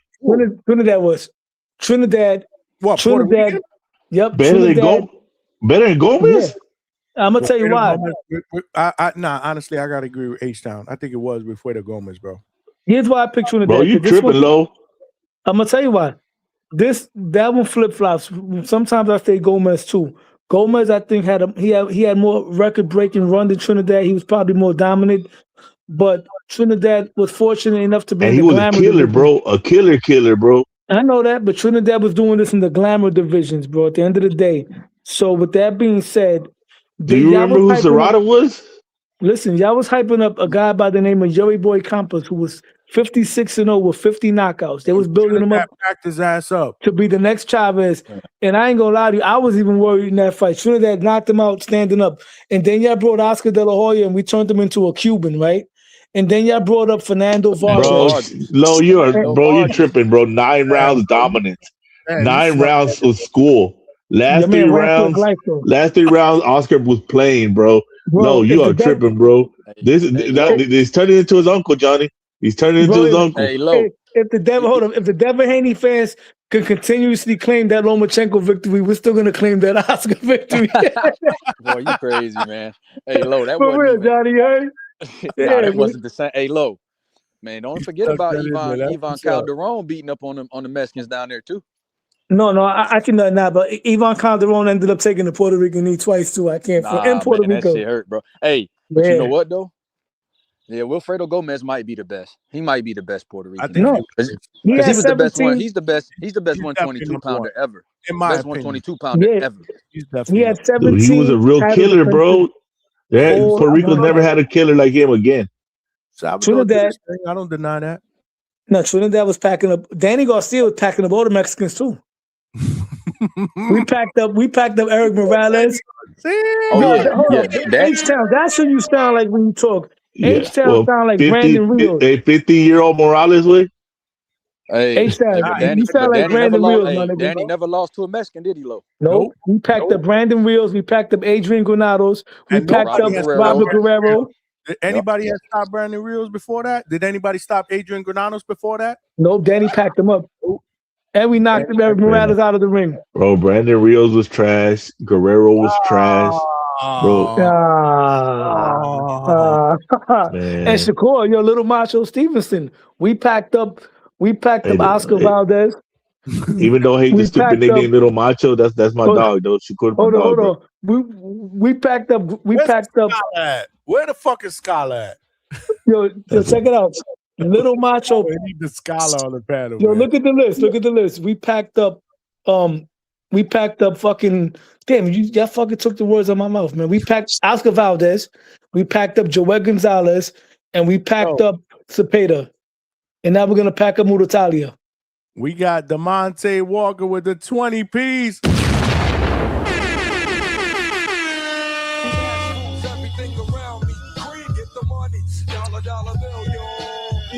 Let's fucking go. He said the Bud hate is disgusting, dude. The only boxer with no close fights is either knockouts or unanimous decisions. Garcia and Thurman ducked everyone who got in the ring with Bud. Got a huge heart. Shout out. IGS quit hating. Man, He said, bro. I'm just saying. He said, I'm just saying, quit hating. Nah, bro. That's mean, false, bro. That's H-Town hating. That's false, dog. Me and Machine gave him a hell of a fight. That's fucking H-Town. Salute, DeMonte. Thank you for the $20 super chat, man. I appreciate you. He said you hating, bro. H-Town, you be hating. Yeah, H-Town, you hating, man, because Bud is undoubtedly top 3 the past 20, 25, 26 You gotta be, you know what's crazy? You like the undisputed king of hate in like 5 different channels. Like you got the undisputed title. Bro, wait, I stand on my square and I stay there, cuz. You got the TBV, the DHS. I don't bend, I don't fold. You got like 5 titles, bro, of hating. Hey, but nah, you know what, H-Town, you hate so much, I respect you for it. You know what I mean? At least you know, like, you know what I mean? At least you know where you stand, H-Town. I know what. But I'm giving you the facts, cuz. Tell me he don't only have 2 significant names. His whole Nah, sometimes you full of shit. I ain't gonna lie. Nah. He keep it on the square. I give him his credit. H-Town is like Donald Trump. He tell you he don't like you, he mean it. He don't lie. Yeah. No, that's what you call quality fucking hate. Yeah. I don't understand. And what people don't know, he's by hands people don't know, Bud used to be my guy, bro. Bud was my guy. I used to campaign for Bud. Oh yeah. I used to be wait till Bud gets his shot. Wait till Bud gets the ball. Bud gonna pack up this dude. Bud gonna pack up that. He's gonna pack up the Charlos. Hello, and that was the problem. Yeah, he packed up his bag and went home. He packed up the wrong guy. That's what happened. Now Nah, man. Exactly I don't give a fuck about that fight because when Canelo went in there, you could see he was already old, bro. He's like, damn, you got old.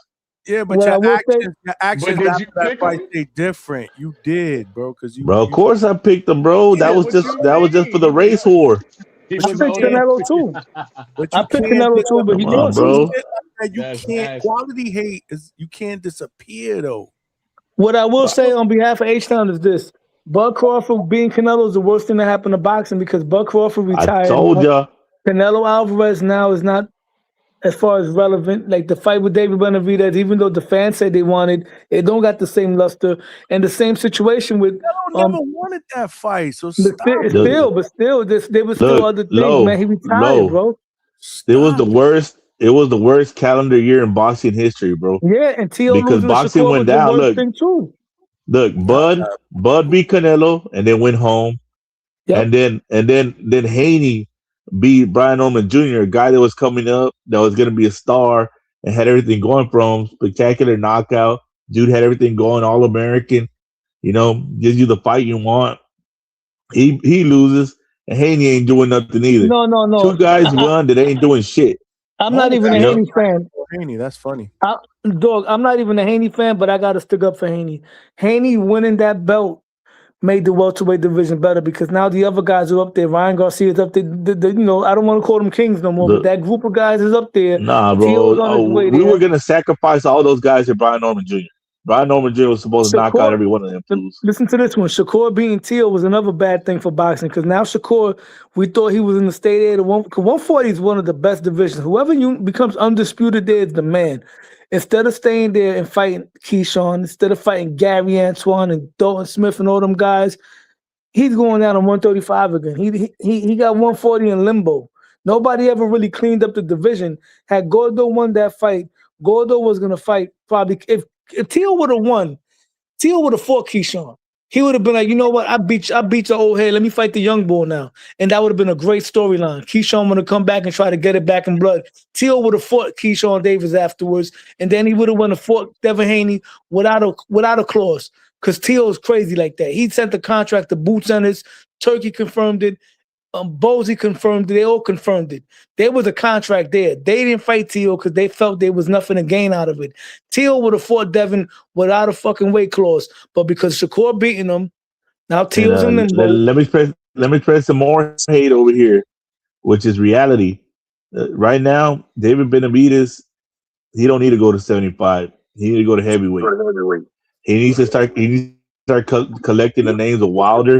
He needs to start collecting. Bro, you just want to get him beat, bro. Nah, bro, dude, there's nobody that's gonna make him a star. He needs to move up, Johnny. Pattaya, bro. We've been talking about this Jai Pattaya for how long? Fight, man. Even if he beats Jai, he's not a big name yet. Big Money sent me that Bivol is winning to move up to cruiserweight. You wouldn't want to see a cruiserweight fight between him and Bivol? I don't believe it. I don't believe. Hey, Johnny. Even if they do a catchweight, I don't believe a guy that just came off of back surgery is going to go to cruiserweight, bro. It was reported by the Ring well, Magazine. fighting, they can report all they want. I don't believe he said it. He's fighting May 30. He's fighting this month, man. That's what I'm saying. Let's see how he looks. If he looks spectacular, absolutely, bro. But like I'm saying, right now, there's not enough names in those divisions. One's big Benavidez to get beat because dude, these are the facts, Johnny. You can give him how you want. He ain't gonna become a superstar because there ain't enough names. You got to beat names to become a superstar. Why do you think all these guys are not superstars? How do you think Floyd became a superstar? How do you think Canelo became a superstar? They beat the names that people knew, dog. It's a name game. So if he fights Jai Pattaya and washes Jai, that's not a big name on his. Nah, he's just gonna be big amongst the hardcores. Hey, bro, he needs to get a Wilder. He needs to get a AJ.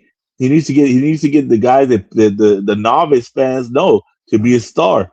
That's reality, Johnny. You know what though, H-Town. Let me come at it from another angle because I would say this: Benavidez is kind of in that situation that Triple G was in. I'm not saying that, when he couldn't get Peter Quillen, he couldn't get Sergio Martinez, he couldn't get Miguel Cotto, he couldn't get a lot of these guys. So what he kept doing was, putting on scintillating performances to the point where quantity started to add up. And people started to look at Triple G like, man, this dude's a monster. And he ended up creating a persona. Mexican style Max, give me belt Max. You know what I mean? Where this dude just started, people just started seeing. Yeah, but he attached the name to Canelo, and that was relevant because Canelo was still in his prime, so it worked. Yeah, but it's just whose name is David going to attach himself to, so he could have that. Yeah, that's tough. I mean, I get you. I mean, because he is the name. No, that's that bullshit. Don't fall for that, Billy. That's that bullshit. David Bro, that's the truth, dude. He's the man. He's the man amongst hardcores, all right? Hardcore fans say he's the man. To be honest, though, H-Town, look, you got to think about it. Look at the trajectory. Triple G's first pay-per-view, he did like 60,000 or 90,000 buys. I'm not trying to hate on him. And then I think with Danny Jacobs, he did close to 300,000. And then he did one with Kell Brook. You get what I'm saying? Kell Brook before Danny Jacobs. People were like, he just beat up a blown-up welterweight. And then Danny Jacobs fought him. People thought it was a close fight. Some people had Danny Jacobs winning. But that turned him being a good B-side turned him into him and Canelo doing the top 10, top 7, top 5 gate in boxing history. So you know what I mean? He kept winning. That's what all David has to do is keep winning. A threat and a big name will come. Threats come every 4 to 5 years, man. So somebody we don't think now, that's a threat.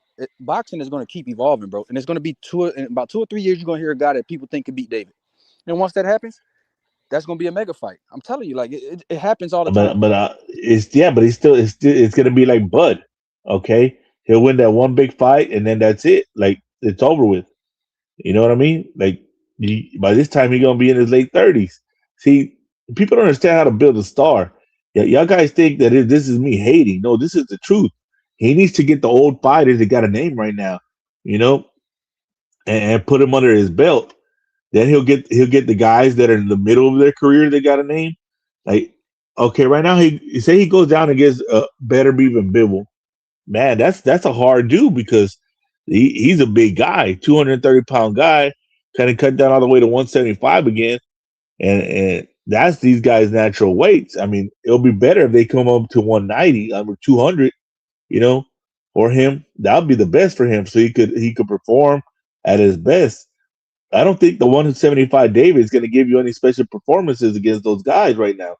It's a huge weight cut, And anytime a boxer starts, anytime a boxer starts, okay, listen, anytime a boxer starts moving up in weight, he's telling you, I can't make that other weight. Yeah, they use the excuses about, oh no, I want to just go up for this 1 time, 2 times. Nah, bro, you can't make the weight. There's the reason he went to 175, or else he would have took the mandatory with Canelo. He knows he couldn't make the weight no more.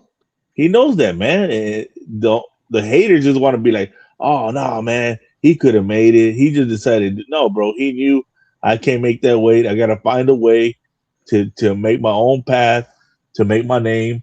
I can't make the weight no more. Why do you think he said, oh, Canelo come to 75? He didn't say I'll go to 68.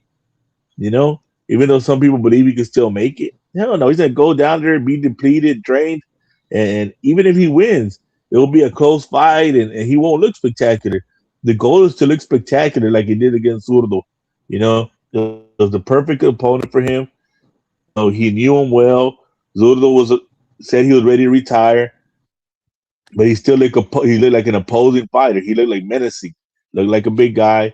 David looked great. So people are like, oh man, look at this great win. Look, he beat that big guy, you know? And yeah, go do that with AJ. AJ's on his way out, you know, fucking I'm not telling you fight Dubois or fight Itama or fight the younger guys. Nah, get yourself the older guys. Get yourself a Wilder, you know what? Get yourself a fucking Fury. You know, Fury's on his way out too. But H-Town, I saw a list. Look, I'm gonna tell you this. One thing that I'm not going to keep comparing it to Triple G, because Triple G did have Canelo in and around that weight class. But man, what were y'all thinking when he was beating Daniel Gills and Rubio and goddamn Curtis Stevens? You know what I mean? Who and my boy from Wade, Dominic Wade. What were y'all thinking when he was beating these guys, man? But he kept putting on scintillating shows, knocking people out, having good quotables, and he kept doing what he's supposed to do. If David keeps beating these guys in the fashion that he beat Zurdo and Yarden, he keeps putting these 10, 11-piece combinations on guys that are quality opponents, threats. Because I would argue Zurdo was better than almost everybody Triple G just beat. When Triple G was beaten before the Canelo fight, how many guys did Triple G beat better than Zurdo? You know what I mean? Like, bro, let's keep it a buck. How many threats did bro? And then Triple G was ruining careers just like David. You can argue that he ruined Morrell's career. You know what I mean? So if David keeps taking on and Opetaya is on some people's pound for pound list, so that's a dangerous threat. You do something like that against high quality opposition, and you beat him in a way that David is doing. A star will create itself, man. I'm telling you, man. Like Tree said, good dope sells itself, and David is good dope, man. Like, he's entertaining, bro. I mean, that'll be his first step if Pattaya gets his belt and they hear disputes and say he watches Pattaya. That'll be his first big step to being a big star. But if he becomes, and if David lift weights, he's a heavyweight easily. You know, David just don't lift weights because he's trying to stay small to take advantage of his size. That dude lifts weights for a month or two. He's 250 easily puts on 15, 20 pounds of muscle. He's got a big frame. That's not conducive to boxing, lifting weights, my nigga. This ain't No, powerlifting. bro, no, This is no, no, no. boxing. But David's a naturally big man, Trees. He's not a But you little talking guy about that's lifting packing on weights. muscle. But you talking about lifting weights that's gonna make you bulkier, less faster. The man is known for his speed and combinations. You lifting Even if weights he with lost small a little muscle, bit of speed, he'll still be that's way not faster than conducive. everybody in the heavyweight division. I don't believe that. You seen Yeah, he Pablo would, Willie? bro. Who the You fuck? know, Even if he lost a little speed right now, he's still faster than everybody in the heavyweight I'm division. talking. Hold on, we got these lighter guys, these fleet of foot guys, these 6'2" guys that's moving faster. Jared Anderson's of the world, Richard Torres Man, is of Jared the world. Anderson's trash, bro. David washes Whoa, Jared whoa, Anderson whoa, whoa, in 4 rounds. whoa, whoa, whoa, Four whoa. You rounds. gotta Jared Anderson goes whoa, 4 rounds whoa, with David Benavidez. whoa. You gotta stop that shit. You gotta 4. stop that That's shit. it. Big money, 4, you Trees. be quiet 4. over there, big money. He said, whoa. 4. Whoa. Stop. You And doing he that shit gets back in again. the Hellcat and goes back to the Midwest. You doing that shit again. Cut the nonsense. Point being, we got guys that's fleet of foot, smaller guys. That's fleet of foot that's moving fast. Motherfucking Itama, he's not small, but he's fast. You feel me? You gonna need if you That's why you if it's keep one. him away from the young guys. Like I said, you knock out the older guys. They got a name, and then he's building himself up.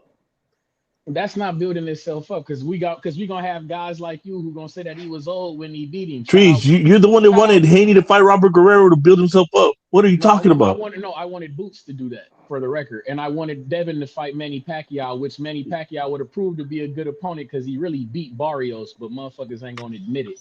Point being, you feel me? But I'm sorry, when we got because I give credit to guys, but we got guys like you who tell me that fighters is too old when they beat him. You taking credit away from Bud who just beat fucking Canelo. You telling me that he old, but you picked him. This shit don't make no sense. You can't have it both ways, H-Town. This is No, in boxing, he's old, bro. It depends on the division you are. In the heavyweight division, you go more years. You know this, man. No, if you're looking at featherweight, a guy that's 33 is old as hell already at featherweight. But they take more damage at heavyweight, though. That's crazy. Man, hey, child. This guy is crazy. But Trees, boy, you threw a jab, I slipped that shit, bro. That yeah, mess with me. But you know what? I would say, even though Benavidez doesn't have that marquee name that people want him to have, he has 3 potential top 10 pound for pound guys he could fight between 75 and cruiserweight. Because some people have Opataya there. Bivol's obviously a pound for pound guy. Better Beef has been on the pound for pound list in the last couple years. I mean, he might be off because of inactivity, and he took an L to Bivol, who's on the pound for pound list. But those 3 guys right there are so quality. You know what I mean? Like David can't help but be a star if he beats those 3 guys. But Canvas, you have to remember this, cuz after that Bivol Better Beef trilogy, Better Beef might retire. You got to remember, he's 39 years old. He's older than that. He hit 40 already? I hate to give you that hate time, but he's about to be 41, man. Or he already is, I think. Oh shit! I didn't even know he hit 40 already. I thought he was still 39. So I mean, after that trilogy, depending how bad Bivol beats him, he might be done. No, that's a name off the board. I hate to give you that, H-Town. I had to actually give you that one, man. He is 40-41. I knew he was going to be like, yeah, because I said, fuck, I had to give H-Town. Don't give him that shit. No, don't give him that shit. No, I'm not giving it to him, but I'm not going to let him say, I'm not going to let him say Better Beef 39 when I know the man 40-41. No, fuck that. He don't need to know the details, my nigga. Fuck that. The motherfucker. You see how it is, Johnny? I got to fight 2-3 guys at once. You see how I get down? I'm on that goddamn square, baby. But you set him up, dog. I knock him down. But you don't mind that. You got the Huggy Bear #1 fan on the deck. He's ready too. Oh, but he won't Lomachenko to come back. Hell yeah. Yo, listen, we here on the check-in, bro. Yo, listen, I seen y'all press homie 5 earlier. I've been watching the show. I've been tapped in. I've been a little busy, but I've been tapped in. I heard you was moonlighting, bro. You moonlighting? Bro, listen, I moonlight between the Hatrix and the Hangout spot, bro. Yeah, I definitely do, bro. That's facts. That's facts. H-Town, bro. Stop. You need to stop. Look, first of all, you're not even in a position to talk about Benavidez, bro, because you a hater. Like you're a bona fide hater, 100%. So it's like you got to stay out of this conversation. Nobody cares what you think, bro. You know ain't nobody gonna tell you that. Haters will tell you your truth, Stock. Your haters will tell you your truth. And look, H-Town, look, you my dog, you know. But I enjoy cooking you. the same way I enjoy cooking James Benitez, bro. But y'all my dogs. But I'm gonna tell you something, bro. I'm a Huggy Bear. Yo, let me tell you, man. At the end of the day, Huggy Bear whoop your man's ass, bro. Let's keep it 100, man. Let's keep it 100 with the Huggy Bear shit. Yeah, man, you gotta respect And my then boy. hold Brian on. That was no ass whooping, homie. Hold on. Where's the You dude that was tripping up now? We here got talking different about? definition than Hold ass on. whooping. Listen, where's the dude that was up here trying to say that Lomachenko and Devin Haney are equals, bro? Like what? Yo, They I heard can't that because Loma nasty. whooped I Devin. heard, no, bro. Bro? You can say whatever the hell you want, but at the end of the day, a UD is a UD, bro. You know Like, that American boxing is dirty, bro. you got what I'm saying? A UD is a UD. And look, and let me keep it Need to 100, remind bro. you, Let me Castillo Mayweather. You know, one. You listen, know the American judge is listen. dirty. Where's Malcolm? Because look, coach, man, where the hell is coach, bro? Listen, I had Malcolm tell me on the Discord today. Oh, I'm picking Ray Ford, but shot gonna win. And then he says, oh, it's the same like Brian Norman Jr. versus Rohan Polanco. Yo, that's crazy work. That's crazy work, bro. Yeah, you know what's crazy? At the end of the day, there's two dudes that are ducked more than anyone else, and I'm gonna tell you the names. It's Devin Haney and Rohan Polanco, bro. The two dudes, they don't get ducked more than those two dudes in the entire boxing industry, bro. And What that's about straight your boy fact. David Benavidez? Hey, You see, look, David Benavidez. No, hold on. The thing, I mean, listen, you know your boy And Canelo, don't forget about Albert Bell, who get ducked like a motherfucker. Albert Bell is, they ducking the fuck out my guy. But go ahead, hey, my fault. Well, Albert Bell, Treese, you my dog, but let me tell you something about Albert Bell, man. I saw him fight Keith Hunter, and somebody that Rohan beat the shit out of, and I think he stopped. Your man's didn't do it, so that's that's how I feel about it, though. but Whoa, you know what division did he fought him at at 140, wasn't that? Damn, my man had to catch a straight like that. Stock. That what you said, Johnny? Why Albert Bell had to catch a straight like that? Because he You went see, he Stock went been up and loading the put a gun while we've been but working. You see what he been doing, Johnny? hey, he went up and Nah, fought that Why he guy. had to catch a straight like that though? We fought him at his natural weight. See, that's that bullshit. We fought the man at his natural weight. You brought the man up having eaten potato chips and I, shit. I, You I fought mean, your I man. mean, look. That's I'm gonna keep it bullshit. 100. You're a violence connoisseur, so we're not gonna sit here and be like, "Oh, Albert Bell's he's about violence, bro." Your man's It ain't about. stoppage It's percentage is real about low. boxing. It's about boxing. My guy is boxing motherfuckers' ears off. He's putting them on the back of U-Hauls and shipping them out. My nigga, fuck do you mean? Your man, hey, see you Um, doing that. Go ahead, Stock. hey, See we deflect. We see H Town doing that shit. He got us going against now each other when we know he hey, fucked up. hold he on. distracting y'all, Listen, man. H-Town came in here Dog. divide and conquer, man. listen. I fuck with Albert Yo, Bell. hold on. Could I I speak fuck real with quick? Albert Bell. You Go called ahead. me Oh, out, who's nigga. this? Yeah, I It's the called you GOAT, out. nigga. Yeah, I It's called the you out GOAT. because you know what, bro?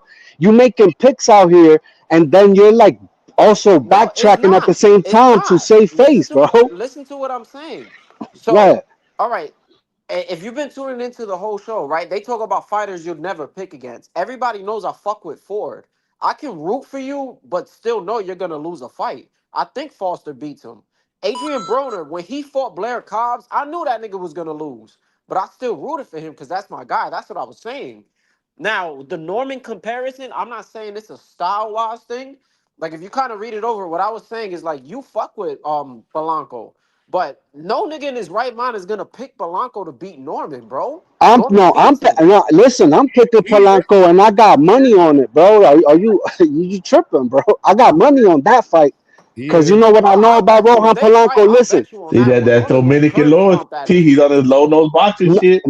nah, yo, hold on. Listen, Dominican, no. Low was up in here out of control. And yo, listen, I couldn't jump on when he was on this bitch, but yeah, Low was out of control, bro. Low was out of control. Why? What was Low out of control for? Cause you know what's crazy? You got to hit Low from an angle of he. Listen, Low is a Devin hater. He's a Devin hater, 100%. right? But at the end of the day, for him to sit here and try to, you're trying to compare Devin's career to Lomachenko's. They're three division champs. Okay, no, but it's deeper than that. It's deeper than that. Devin is undisputed, 2 times defended, right? There's only one person who defended more than him, Canelo. And at the end of the day, he's a 3 division champ, and he stepped up to 147 and whooped the number 1 motherfucker ass that was up there, bro. It's different. So low. Like this is a different beast. Y'all need to stop. And then I got Man, motherfuckers that in the chat talking about. ass is a Hold on, strong hold word, on, bro. hold on. And let me tell you what Lowe did too. Lowe said he got Hitchens. Lowe said he got Hitchens against Dev. And I want Lowe to stand on that shit. And you know what, man? A lot of y'all make picks, but y'all don't throw money. Y'all don't put the money. Y'all don't put the money up. And that's the problem. Hey, but stock. So you don't how many times did Inouye defend undisputed? What you mean? What, like said nobody defended undisputed as much as Devin besides Canelo. How many times did? Well, Inouye, that's all he does is spin undisputed, though. Wait, hold on. So why don't y'all search it up and let me know how many times he defended undisputed? Let me know. Oh, it's over 4 times. More than 2 times. Yeah, more than 2 times. Easy. All right, no, go get the statistics. What is it? What are the facts? He's telling you. Nah, bro, get the statistics. Google it. Oh shit, we got to Google. All right, hold on. Smash the like button, y'all, while we Google this. And Google the fact that Albert Bell is the most ducked fighter in motherfucking boxing. Shout out to my guy. But shout out to the Hangout spot and shout out to my third shift workers, man. Alberto Campana, we up next. Andy, you cruising for a bruising, my nigga. You go down in flames. Fuck you mean. Hey, you running away like Anderson? Hop in the Hellcat. Deuces. You doing that? We're gonna run over Canelo if he 7 ever comes times. his ass up there. He's 7 gonna get times. beat on by David Benavidez. We're gonna run his ass over in the Hellcat, but y'all be cool, man. He's defended his undisputed super bantamweight title 7 times. Damn, nobody want to talk now? Oh no! Hold on, no! Hold on. Listen, no, I'm here. I'm here. No, I'm here. I'm here. I didn't want to be wrong. Hold on. Listen, I'm here. But hold on. Look. I'm the guy who's gonna say, listen, I fuck with Inouye. I done been on record on the Hangout spot, letting y'all know he's pound for pound number 1. He's sick. The way he boxes is disgusting. But I don't follow him. I'm just being honest, bro. He's not enticing to me. So I'm not like on his career. So apologies. Yeah, I fucked up. I guess he's the number 1 undisputed champ of the world. Shout out to him. Mm-hmm. Who logged off? Oh, Canvas. He jumping back in because he asked that. No, wait, hold on. Where is Malcolm? Because Malcolm did the same shit with Keith Thurman and Fundora. He was like, I said Fundora was gonna win, but I picked Keith Thurman because I fuck with. Like, bro, you can't be making picks like that because you playing both sides, bro. It's nasty work, and you my dog, but it's nasty work, bro. I don't remember him doing that with that fight. You sure he did that? You gonna make Malcolm take a break or something and leave the job early? Wait, hold on. Big money. You told me if he did that, ask him, bro. I don't cop. Like, I ain't no liar, bro. Well, I mean, I asked you. Malcolm picked Canelo and switched up 4 days before the fight. Who? Hey. Malcolm picked Canelo and switched up 4 days before the fight. Y'all take notes of this shit. Malcolm picked. Hold on. Listen, let's talk about this. Let's put it on record. Tomorrow, I got Patty Donovan. Aaron? I'm gonna take Cameron, man. I'm gonna take Cameron. Facts. Mm-hmm. Who y'all got? Who you got? Big money and I don't even know. I haven't even thought about it. That's crazy. That shit. What? Yo, listen, have y'all watched Patty Donovan fight? Y'all watched him fight?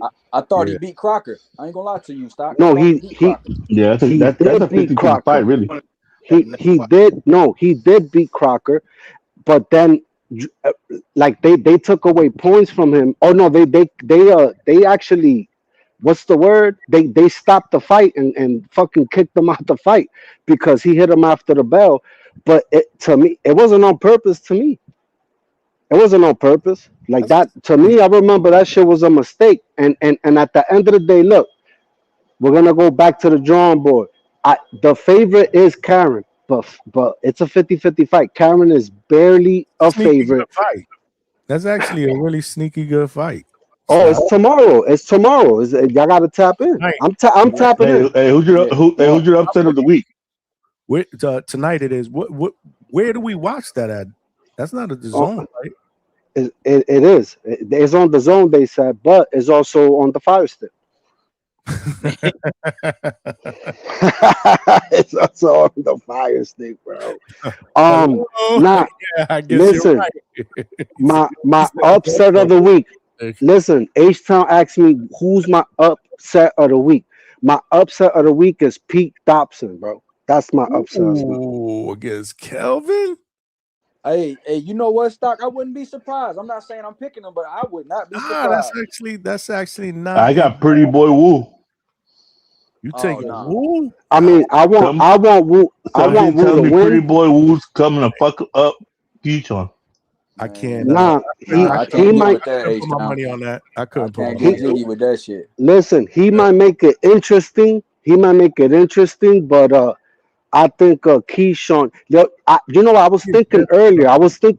I said, yo, there's a lot of pressure on Keyshawn in this fight, and it's crazy because I just noticed it today. I said, damn, like Keyshawn can't just go to a decision in this fight because, bro, it's gonna be nasty work. It can't be a close fight either.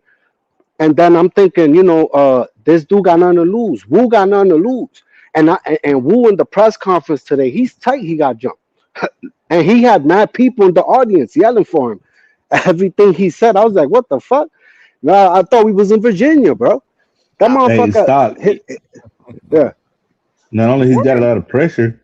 I mean, you know, Keyshawn's a hothead. He don't got Bomac in their corner to calm him down this fight. So we No, A-Sound, you're wrong because if you looked at the press conference, I was actually stunned by how calm Keyshawn was. It's the opposite for me. Yeah, Key is maturing. Well, it seems like he is for sure. You know what I mean? I think Key's gonna be a lot more calm in there. I think he's not gonna, like he said, he kept saying today, there's no beef with him. There's no beef. You want me to tell you the truth? Listen, you want me to tell you the truth? I think Keyshawn, I think he's gonna stop Albright, bro. I'm like, I that's where I'm leaning. But I would. Manny said the same thing, right, Manny? Yeah, I think he's gonna stop him too. Yo, what's with this big Manny shit, bro? I missed it. What the fuck is going on? Dominican moonlighting. That's because you're moonlighting. Does anybody think Keyshawn's gonna hit the deck at least one time? No.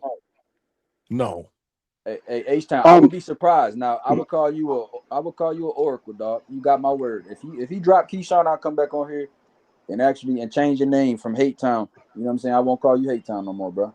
I mean, no. Listen, this is a tall ass, man. I don't see him doing that. Listen, not against them. I'm telling y'all, Keyshawn in the press conference, because I told you I pay attention to everything else but the X's and O's. And I said, yo, Keyshawn, he was way too calm. That motherfucker means business, bro. Nah, he on a mission. Yo, Tree said the upset of the week will be David Allen over Herkovich. And that would be something. Wow. Hey, that would be massive. I don't know, man. Herkovich is kind of spotty, bro. Yeah. What? And Herkovich is kind of spotty. He has one good performance that shits the bed, then one good performance that shits the bed. So you buying in? You buying into that? Yeah, man, that's a possibility. Ain't they? Wait, Chisora? Wow. Hold on. We saying that Dave Allen beats Hergovich? He said that that's Treese's upset of the week. Dave Allen That's over Herkovich. bro. That's 100% plausible. Hergovich, bro. What the? I mean, have y'all watched Hergovich, bro? Like, what the He's fuck an is he inconsistent special? motherfucker. Yeah, bro. He's nasty as hell. That motherfucker. Again, I'm not a betting guy, but what's the odds? Is he a big favorite? Gotta be over Dave Allen. Hell yeah. Yeah. I mean, right? it's plausible. Let- I'm not picking Allen, but shit. I mean, like, I was about to say that which one of y'all are putting your money where your mouth is. I mean, I'm telling you, man, I just can't get away from feeling that Wu's gonna. I mean, if he don't beat Keyshawn, it's gonna be a fucking nasty fight. You know where I'm putting my money tomorrow, guys. I'm putting my money on Patty Donovan, to upset Karen, and I'm gonna tell y'all why. Because Patty Donovan, he's awkward, rough. I mean, he got disqualified, bro. That should tell you enough about how this guy fights. Like, Patty Donovan is a fucking dog. He's an animal. And you know what about Karen, bro? Karen, the way Boots was gassing him, like, what do you do? Nothing, bro. You just survive. You're a survivor, bro. Like, Karen is a survivor, bro. Hey, in the Karen second is fight, the though, type you of. can't lie, Stock. He was putting hands on Boots, man. No, he wasn't. No, you want me to tell you why he wasn't? Because Boots won 21 rounds, I think. I think he won 21 out of 24 rounds through two fights. So he did. Like, so Boots probably, Yeah, but sometimes they don't tell the truth in a fight, Stock, because the rounds could be close.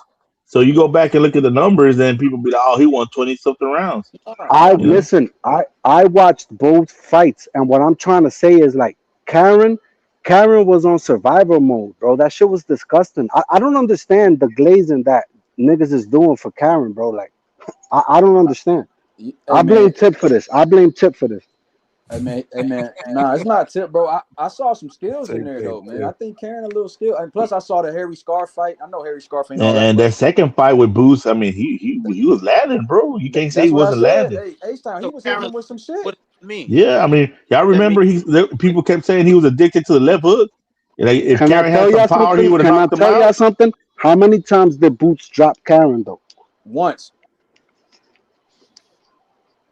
Okay, so How many times did Boots land flush on Karen though? A lot. I mean, well, a couple times. I mean, you talking about flush? He landed flush on Karen. What the shit he landed on Karen knocks other people out.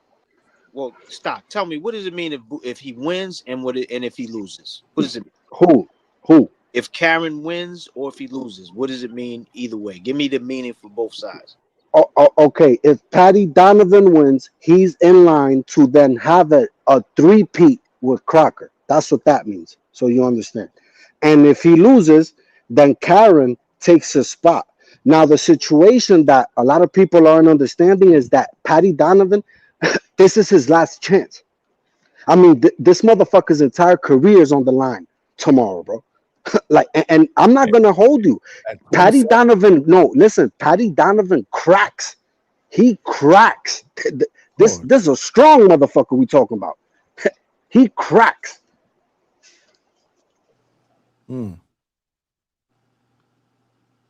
Listen, I know Karen is the favorite. I know that Karen is the sweetheart, but I'm not gonna hold you, bro. Like, Karen, you know what? Oh, line up Devin with Karen. Yo, Devin will whoop Karen's ass, because I'm going to tell you something. Styles make fights, and at the end of the day, Devin is not an aggressive dude like Boots is. When the motherfucker was chasing him around the ring for 24 rounds, Dev don't roll like that. So it will be a completely different fight, and that's the shit that you know what? I'll be surprised that hardcores don't understand that shit. The same way I got shitted on for saying that Javier Herrera deserves to be a mandatory. Like, I don't get it, bro. Yeah, like, and about that, because nobody want to hear that shit. I'm no baby. I'm no baby. Hold on, Johnny, listen to this. They tell me Javier Herrera he's not up to the level of competition. But the problem is this motherfucker literally has knocked out 10 straight people. And then they say, oh, yo, but look at the competition. And then I say, the last motherfucker that he knocked out was literally he's been a contender his whole life. And he fought Tank. Tank fought this dude too. And I just find it crazy. Like, also Tank can fight him, but Javier Herrera can't. And at the end of the day, huh? Fights. Tank fought him like when in his first 10 fights or something. No, not in his first 10 fights. It was That was fight probably like over 9 years above ago, 20. bro. No, 9 years ago. no, you're fucking lying, man. You guys are fucking lying. Go look it up. Tank fought who? How many stoppages? He got 1, 2, 3, 4, 5, 4, 5, 6, 7, 8, 9, 10. 8. Who are they though? 1, 2, 3, about 9 stoppages in a row. And what's their records looking like? Ricardo Nunez, the last guy, 26-7. Oh no, wait, hold on, Johnny. Click on Ricardo Nunez and see when he fought Tank. Since these guys are telling me he fought him 9 years ago. Your H-Town, those are lies. You're spreading lies. He fought Tank It in was about 2019. 6 years ago. 2019. When was it? 2019, so it'll be 7 years. 7 years Hold ago. on, 7. My hold bad. I on. missed At it by what 2. weight? No, wait. At what weight class? At what weight class? 130. Exactly. And let me tell you something. You know what a lot of people miss? They don't understand that. You see how you got sons of a legend? Javier Herrera is the grandson of a legend. Bro, you know what's crazy? That motherfucker got 1.3 million followers on Instagram, and niggas is telling me that he ain't popular. He got more followers than 90% of these boxers. Yeah, because I know baby. I know baby. Do you know who his grandpops is? Do you know who his grandpops is? Go ahead, tell us, Doc. His grandpops is Angel Herrera, who was a 2-time Olympian, and he beat Pernell Whitaker in the fucking in the amateurs, bro. But in Cuba, right? He's he's a fucking legend. And at the end of the day, 1.3 million followers, where they come from? That entire country follows Javier Herrera, bro. And Cuba, you know where they at, you know where they stand. But you know what I find disgusting is that, damn, okay, all you do is talk about death, which I don't. But at the end of the day, this the problem. Rohan Polanco can't get a fight. Why? Why can't Rohan Polanco, the number 6 ranked fucking welterweight in the world, can't get a fight? Why? Because Devin won't take that fight. No, fuck that. You want Devin to take the fight when he literally, bro, at the end of At the end of the day, you know that for Devin, that fight don't make sense right now. You know it doesn't make sense. Yo, get in mandatory position. Get in mandatory position. Malcolm is about to unsub, bro. If I don't boot you, he's about to unsub. Who? Malcolm? He said, boot this nigga stock. Wait, hold on. Wait. Let me keep it 100. In what world? Crazy, hold on, listen. In what world do I say I got Ray Ford, but I know he's gonna lose? What the fuck is that? So then you could sit here and be like, you're playing both sides. So then you sit here and be like, if Ray Ford wins, I picked Ray Ford. But if he loses, no, I told you Shaq was gonna win. He did the same shit with fucking Keith Thurman and Fundora, bro. You gotta pick a side, bro. You gotta pick a side. Damn. Malcolm, you heard that? What's good, bro? You said you don't talk about Devin all the time? I don't. No. Ace-Town talk. No. Every call always circles back to Devin at one point or another. No. Because you know what? Every time I come up here, motherfuckers is hating. No. Bro, I was listening to the show.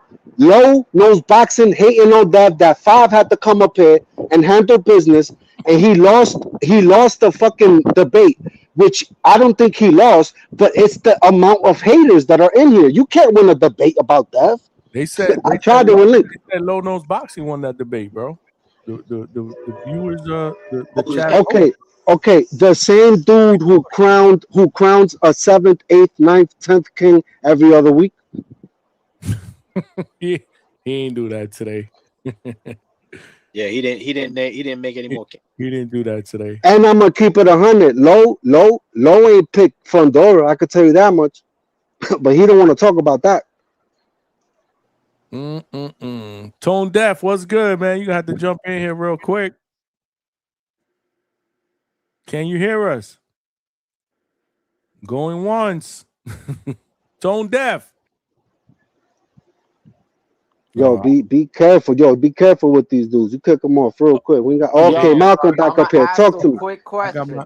I got my Talk finger to me. on the trigger. I got my finger on the trigger. But Tone Deaf's been on here before. Did niggas not catch you in 4K when you were saying that you would root for Rohan, but you know Devin would beat him? Did this not happen before? Malcolm got my. Hold on. Wait. Hold on. You know what? Yeah, hold on. That's true. Wait. Hold on. That I don't deny that. But for us to sit here, hold on. For us, I don't lie though. I said I'm rooting for Rohan, but Devin, he's too much right now, bro. He's too much. He's too much for everybody right now. Ask Shakur. Ask Jay Prince. Man, I threw up a little bit right now, bro. My bad. Hold on. So Stock, what's the difference between that and Boy saying that Ford will win? That's what I'm saying. He rooting What's for the Ford, difference? but Foster going to win. What's the difference? Hold on. Listen to me. This is where y'all fuck up. I'm rooting for Rohan, but I'm definitely sitting here saying Devin wins. I've had this argument with Coach. I don't even know what the fuck we're talking about right now. Where is Coach Bermuda when you need him? Where is Coach, man? I've never been up here with Coach Johnny. Wait, hold on. Hold on, Johnny. You don't remember that I went back and forth with Coach about this shit for like 2 hours in the middle of the night? And Two-Tone clipped it and that shit got mad. Fuck, that shit went viral. Because H-Town put up H-Town put It ain't no difference. Yeah, man. Thank your boy H-Town, dog. Thank your boy H-Town. It ain't. You see that, dog? No difference, man. On that. You know, look, ask H-Town. And then y'all niggas start acting up, man. I hope these niggas lose and they don't go to the finals, man. This shit's crazy. Hold on. No. Malcolm, don't do that because you know you my dog. But at the end of the day, when you listen, when you said, yo, look, you sat here and said Shakur beats Dev, but then you got his manager saying that he's at 135 and needs to gain 12 pounds when he's sitting at 140 and only needs to gain 7. Bro, it smells funny, man. Why the fuck are we doing this shit to ourselves? Oh yeah, nah, I don't like that. I'll keep it a bean. I never like that at all. So how the hell you picking a dude that ain't even got the balls to like, come on, like what the fuck is going on with y'all, man? Y'all be tripping. Man. What's the elite eye? That you believe in Shakur? No. That you believe in Shakur more than he does in himself and his own manager, which is lying, talking about he's at 135 when he's the lineal at 140 and only needs to gain 7 pounds. What 12 pounds you talking about, Jay Prince? Listen, when the fight happens, just remember this: Shakur gonna win, bro, and I'm always gonna hold this over your head. I don't think the fight is ever gonna happen because I truly believe that Devin's gonna go up to 154 and he gonna whoop Boots' ass. He gonna whoop Boots' ass. Oh my God! And I fuck with that. Hold on. Wait a minute. What's his name? Canvas. You just sat here and told me that Karen looked good against Boots. What the fuck is Dev gonna do? He's a supreme boxer. Are you kidding me? Styles make fights, bro. Wait. You just sat here and told me that Karen only won 3 rounds in 24. No, I'm not. No. I didn't tell you that he only won 3 rounds. He only won 3 rounds. Go to BoxRec. I still want to know what it means. Okay, if Karen wins. so you told me that. That's what I'm saying. You said that he won 3 rounds in 24 rounds. So I didn't say it. No, I didn't say it. It's facts. Okay, I fuck with you, but it's facts. Okay, well, it's the facts. All right. Well, the facts is I'll put my money up on Boots stopping Devin. Now that's facts. Stopping Devin when he couldn't stop Karen. He gonna stop. This is when This is when y'all act ignorant. When he couldn't stop Karen through 24 rounds, he's gonna stop Devin. Hold on. So Karen is better than Devin? I don't do the triangle theory bullshit. No, well, wait, hold on. No, answer me. So Karen is a better. No, this is where Haniacs lose me. Devin's the only fighter. Devin's the only fighter that could improve, but Boots can't improve. H-Town, you sat here and told us that Dev couldn't clinch on Brian Norman Jr. and Brian Norman Jr. clinched half the fight, and at the end of the day, Devin out-muscled him. You sat here and told us, he wasn't gonna do the clinch. So what the fuck are you talking about, bro? Well, I didn't know Devin was gonna be 190 pounds in the ring, bro. 190 pounds.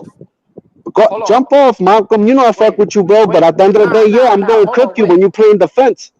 You got Xander or you got Boots? I got Boots. I'm so right now. I got Boots. I got Boots right now. You know why I got Boots? Because Boots is gonna need a Devin to come up there and whoop his ass. That's why. Yeah, Man, All right, but yeah, shout out to y'all, man. Shout out to Stock for contradicting himself because he said that shit with Polanco and Dev. I knew I was right. I'm always right. God damn it. I'm gonna find the fucking receipts too if I have to. You still No, my guy listen. right If there. you pick, no, if you my guy, you know you my guy.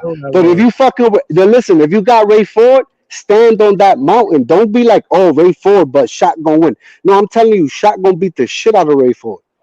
Is that when is that fight? That fight's next week. We all know Malcolm can't be wrong because he rides the fence, bro. It's in May 30th. But yeah, Hold on. You he gonna beat the shit out of Boots. You crazy? No, I never say he's gonna beat the shit out of Boots, but he'll outbox him. He'll outbox him in 12.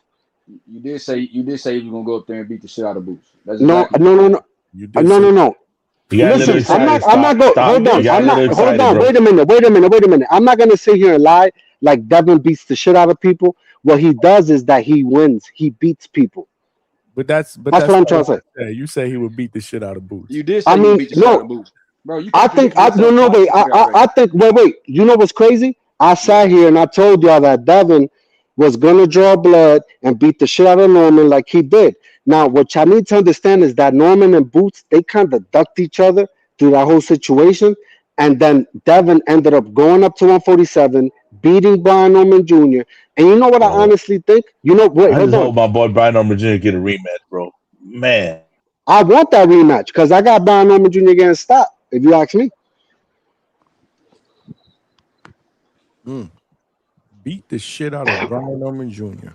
No, he did. He broke his nose. He had him a bloody mess. Devin went to the club after because his face was clean. That is fiction. He did not break his nose. Hold on. So his nose wasn't leaking? You want me to send you a picture? His nose was leaking. That don't mean his nose was broken. He ain't break his nose, bro. I know right now, my shit. He did not break his nose. Hey, Johnny. That's what I'm saying. We need to check Stock for his DHP. For his DHP paycheck, man. Who paying you, man? Bill got you on the line? No. You know what's crazy? Wait. Hold on. We about to revoke his DHS card. Hold on. No, let me keep it 100. Hold on. Let me keep it. Wait. Hold on. Yo, y'all listen to TBV. I called in and I cooked every single fake fucking I can't respect TBV no more, dog. Y'all send nudes over there. Hold on. I'm chilling, bro. A-Sound. We don't send news because we real niggas. But what I'm trying to tell you is, I called in the TBV and I pressed all y'all fake ass Brian Norman Jr. fans because y'all was never really his fans. And at the end of the day, you know what's crazy? I told Brian Norman Sr., I'm gonna fuck with your son after the fight. And at the end of the day, like, what I find crazy is like, damn, how y'all else to beat him though? So how you fucking with his son? Definitely not. Wait, that was say it again. You picking other fighters to beat him. Who I picked to beat Brian Norman Jr.? Wait, who I picked to beat Brian Norman Jr.? Polanco gonna beat him. Polanco to fucking beat him. No, because if y'all don't, you know what's crazy? Have y'all watched Rohan Polanco box? Yes, bro. I've seen. Yes, we have. We've watched him. I'm just saying that's not that you said you was fucking with him, but you're really not fucking with him. No. I'm fucking with him, but when it comes to two fighters, Devin and Rohan Polanco, I think Rohan Polanco will beat the shit out of every champ at 147, but Dev. Lord have mercy. You want me to tell you why? Because H-Town gonna be like, oh, he's a huggy bear. He's a huggy bear. Do you got your T-shirt on right now, my guy? Nah, bro. Yo, shout out to H-Town. Bro. Said earlier today. That shit was funny. What? No. Listen, I'm gonna keep it. Where the fuck Alberto at too, bro? I got smoke for him too. God damn, boy, that damn Stock got smoke. I'm gonna start calling him smoke chasers. Smoke chasers is crazy. Smoke chasers. Smoke chasers is crazy. This nigga is wild. I mean, yo, look. You know what I find crazy is that Boots, right? Like, look, it's not. Come on, man. You have to be delusional to not look at this fight and understand that in order to be Boots, you have to be a supreme boxer of Shakur and Devin standards, bro. And you know what, Xander Zayas, I'm not a fucking like psychic, but what I'm trying to say is he's not that nice. He's nice, but he's not that nice. He's not great at what he does. Why? Because I seen him get knocked around by a boss. And if a boss can knock you around, what the fuck is Boots gonna do? Go watch the boss fight again. I watched that fight like 3 times, and I said that I don't see it, bro. Like, he's gonna get fucking hurt. Like, He is. that's my opinion. I agree with you on that one, Stock. I also think he's gonna fight a little bit different though. Remember, there was familiarity with a boss. He's fighting in Puerto Rico, first defense. You know, Boots is just a different fighter entirely. He's hearing all the shit that people are saying that, you know, this is too early. Boots is just way better. Boots is gonna walk him down. Boots is gonna stop him. So I don't think he's gonna fight Boots in the same manner that he's gonna fight a boss. I think that's unfair to think that. That's just my prediction. And again, I'm not picking him winning now. But I don't know, man. It's gonna be a close fight. People, but I don't know why people. A carbon copy of the way he fought a boss. These are two different fighters, bro. Boots is on another level. He's got to be smarter. He knows that. I think no, I don't believe in triangle theories, but it's like sometimes I don't know. Honestly, I don't know what y'all be seeing when I have motherfuckers in here picking Keith Thurman above Fundora. Like, bro, I question what the fuck motherfuckers is looking at. Like, I'm sorry, I do, bro. There were people that were picking Keith. I ain't gonna lie. Yeah, me and Stock were laughing at you. Yeah, I took it. I took my shit. Oh, that's right. You picked Keith, right? Yeah, man. He thought he still had the ponytail. I thought. I picked Fundora. My heart was with Keith, but I picked Fundora. I mean, listen. You know what's crazy? Like a dude like Andy Hirooka, bro. Like, come on, man. Like, Johnny, you believe he lost that fight against Gary Anton Russell? Like, come on, bro. Like, we got to be real out here.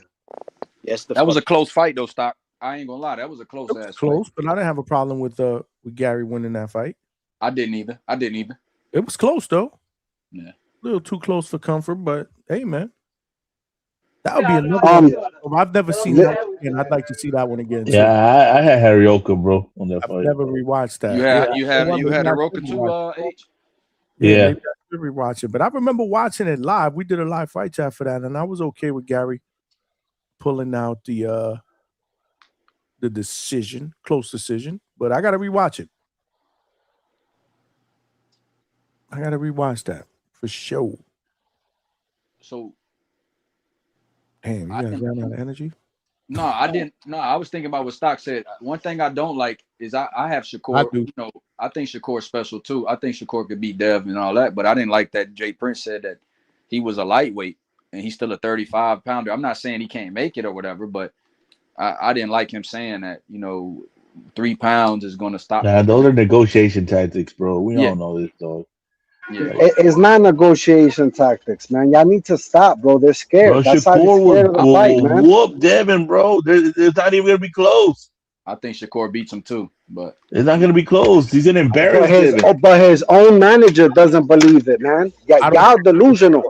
Nah, you're tripping, bro. Shakur is the best fighter of this generation. I can't pick against him. I can't pick against Shakur either. That was just rough. Like if he fights Tank, I got Shakur. If he fights Devin, I got Shakur. Like I just can't pick against him unless he goes up too many weight classes. Hold on. But can I ask y'all a question?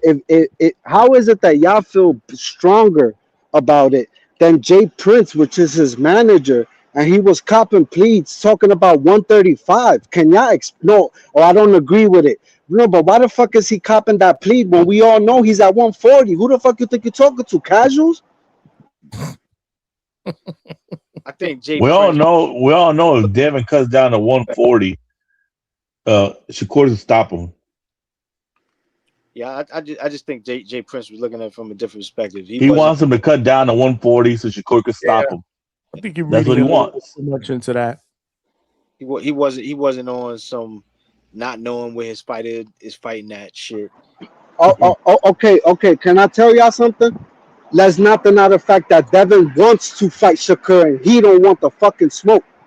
That's the basic analysis of this entire fucking situation. Let's not forget that.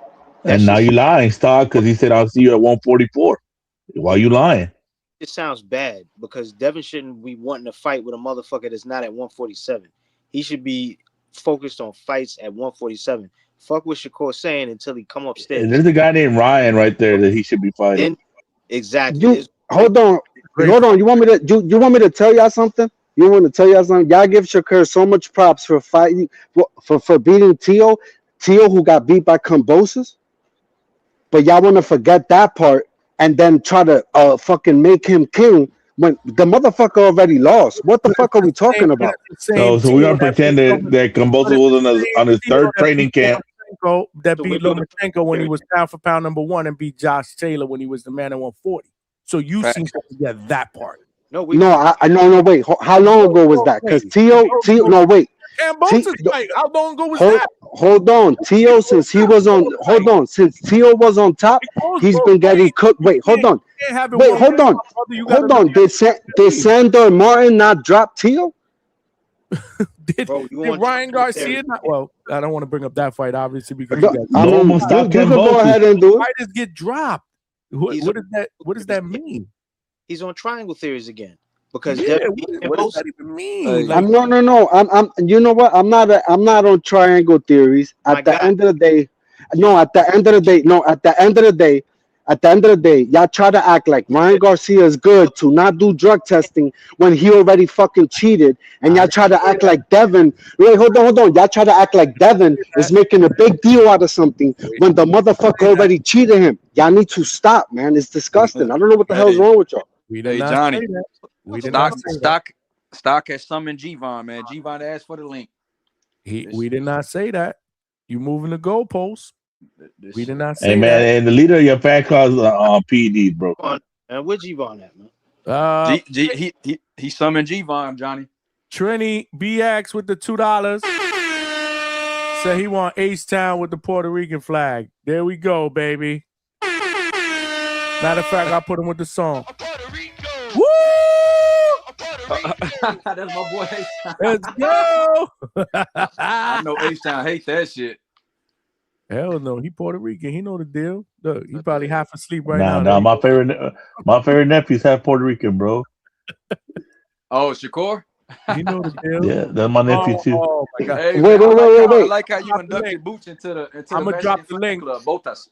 But I'm gonna tell you right now, we pushed 5.5 hours. No, it's cool. I mean, bring G-Von. Like I am. But what that's my guy. Like, what we talking about? What I'm saying is, I'm not doing another hour. So G-Von, you got to make it quick, bro. We doing 5.5 hours, and I still got to get up in the morning. Hold on, y'all want me to fuck y'all brains up? Yo, H-Town, who you got? Boots or Xander? Say it. Boots, bro. Boots. Okay, so how the fuck y'all giving? Wait, hold on, Johnny. How the fuck you giving him a Puerto Rican flag when he's picking Boots, my nigga? I already told you, I gotta hang out with my Mexican compadre, bro. That was Trini, bro. Trini wanted to pull out the H-Town Puerto Rican. He's picking Boots against y'all dog, and I know Trini got Xander, bro. He goes around saying that shit everywhere, bro. Like, let's go. Puerto Rico. I got Boots too, man. For sure. I got Boots over Xander and Devin. I'm gonna put that out there. I got Boots over Bud. Oh. The Omaha Nightmare. Mexico. He say Boots is Mexicano. Yo, they made me read a question to Fed Pacheco in Mexican Spanish, bro. How'd you do? Well, you did good, Johnny. I saw it. You did good. I knocked it out the park. The only hater in the panel was Big Money. You did good, man. Even the chat was like, "Damn, Johnny, you cooked." Objection, Your Honor. I did not. I just asked a simple question. I said, "Give me what?" You improving. That's all. I just asked a question. Day by day, baby, brick by brick. Where's G-Von, man? Come on, I threw the link out there. Either you're gonna come on now, you're not gonna come on because Again, 5 hours and 32 minutes, and I got to get up in the morning, man. It's pushing almost 3 o'clock in the morning. This has been great, though. I wish I could fucking be here another 2 or 3 hours. Man, I had fun, Johnny. I appreciate you letting me on the panel too, man. Absolutely, bro. Anytime, bro. You know the deal, man. We cooking, man. We've been cooking up here, man.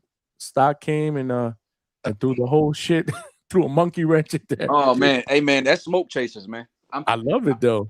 Where's the DHP chain at, man? Don't get it. You walk in that night in New York, man. Don't get the DHP chain snatched. Oh, nah, hold on. You know what's my next mission? My next mission is Zoo for Boxing. It's Zoo for Boxing because motherfuckers is shitting on Zoo for Boxing when Javier Herrera, Rohan Polanco, and a bunch of numerous fighters can't get a fucking title shot that they deserve. It's disgusting. You know what, bro? You already had a Dominican up here that was rocking with Zuffa, man. My boy called him Big Manny. That's my guy, man. He was up here. Delomio was up here tripping. Y'all know Delomio is Delomio, bro. Yeah, that's my dog, man. Juan Delomio. We need a Juan Delomio, either AI meme by Polo Buck or a soundbite. We got to work on that. Racial. Big Manny. Big Manny. What do you think, Big Manny? Yo, he got it right for a couple times too. A couple times he went back to big money. I was like, okay, he's good. Yeah, it was a roller coaster. It was peaks and valleys. Absolutely, man. G-Von. Hey, what man. You got, bro? Hey, man. You talk about 5.5 hours. You already know, man. The standard shift is 8, 10, 12 hours, man. I wish, man. I wish I could do 8 hours out this bitch, man. I won't be able to wake up in the morning. Part-time. You're working part-time, Johnny. Nah, this a full-time shit. Hey, man. It is what it is. Look, man, hey, first of all, you already know, man. Hey, once you start mentioning Devin too much, you summon me, bro. It is what it is, man. Did you see Fed Pacheco earlier? No, I wasn't. I wasn't here. Pack him up. We can even pack this motherfucker up. Hey, I was interview. I was in the gym, bro. But shout out to him though, because yeah, man, I you already know I was with Diego when he came out to Stockton and shit. So yeah, man. But you know, I didn't watch it. I was out in the gym. Watch the playback. It's actually a really good conversation. I'm gonna have to watch it back. Yeah. What's going on, man? I'm chilling. Go ahead, man. Take it away, G-Von, because we're about to wrap up, bro. And I didn't want to leave you out in the cold because you my guy. Yeah, hey, look, first of all, shout out to everybody on the panel and shit. Is that YB? I haven't heard YB in the fucking longest time, bro. Is that YB? That's my boy. What's up, G-Von? Hell yeah. Hey, what's up, man? Hey, man, I heard the voice. I didn't even, see nothing else. I was just like, nah, that's YB. Anyways, man, shout out to you, bro. Hey, man, look. I just love the fact that Stock, makes it seem like, hey, you guys give Shakur all the credit for being Tio, who got beat by Cambosis. But, hey, like I said, it just proves my theory that Devin Haney, shout out to him for being, one of the youngest undisputed ever, right? But it was a weak undisputed run. That's facts, bro. Because I love the fact that you make it seem like, man, Tio got beat by Cambosis. Yeah, that's the guy who Devin had to beat to become undisputed, right? Had to go 24 fucking rounds with him. Bro, it is what it is. He couldn't stop him. He couldn't hurt him.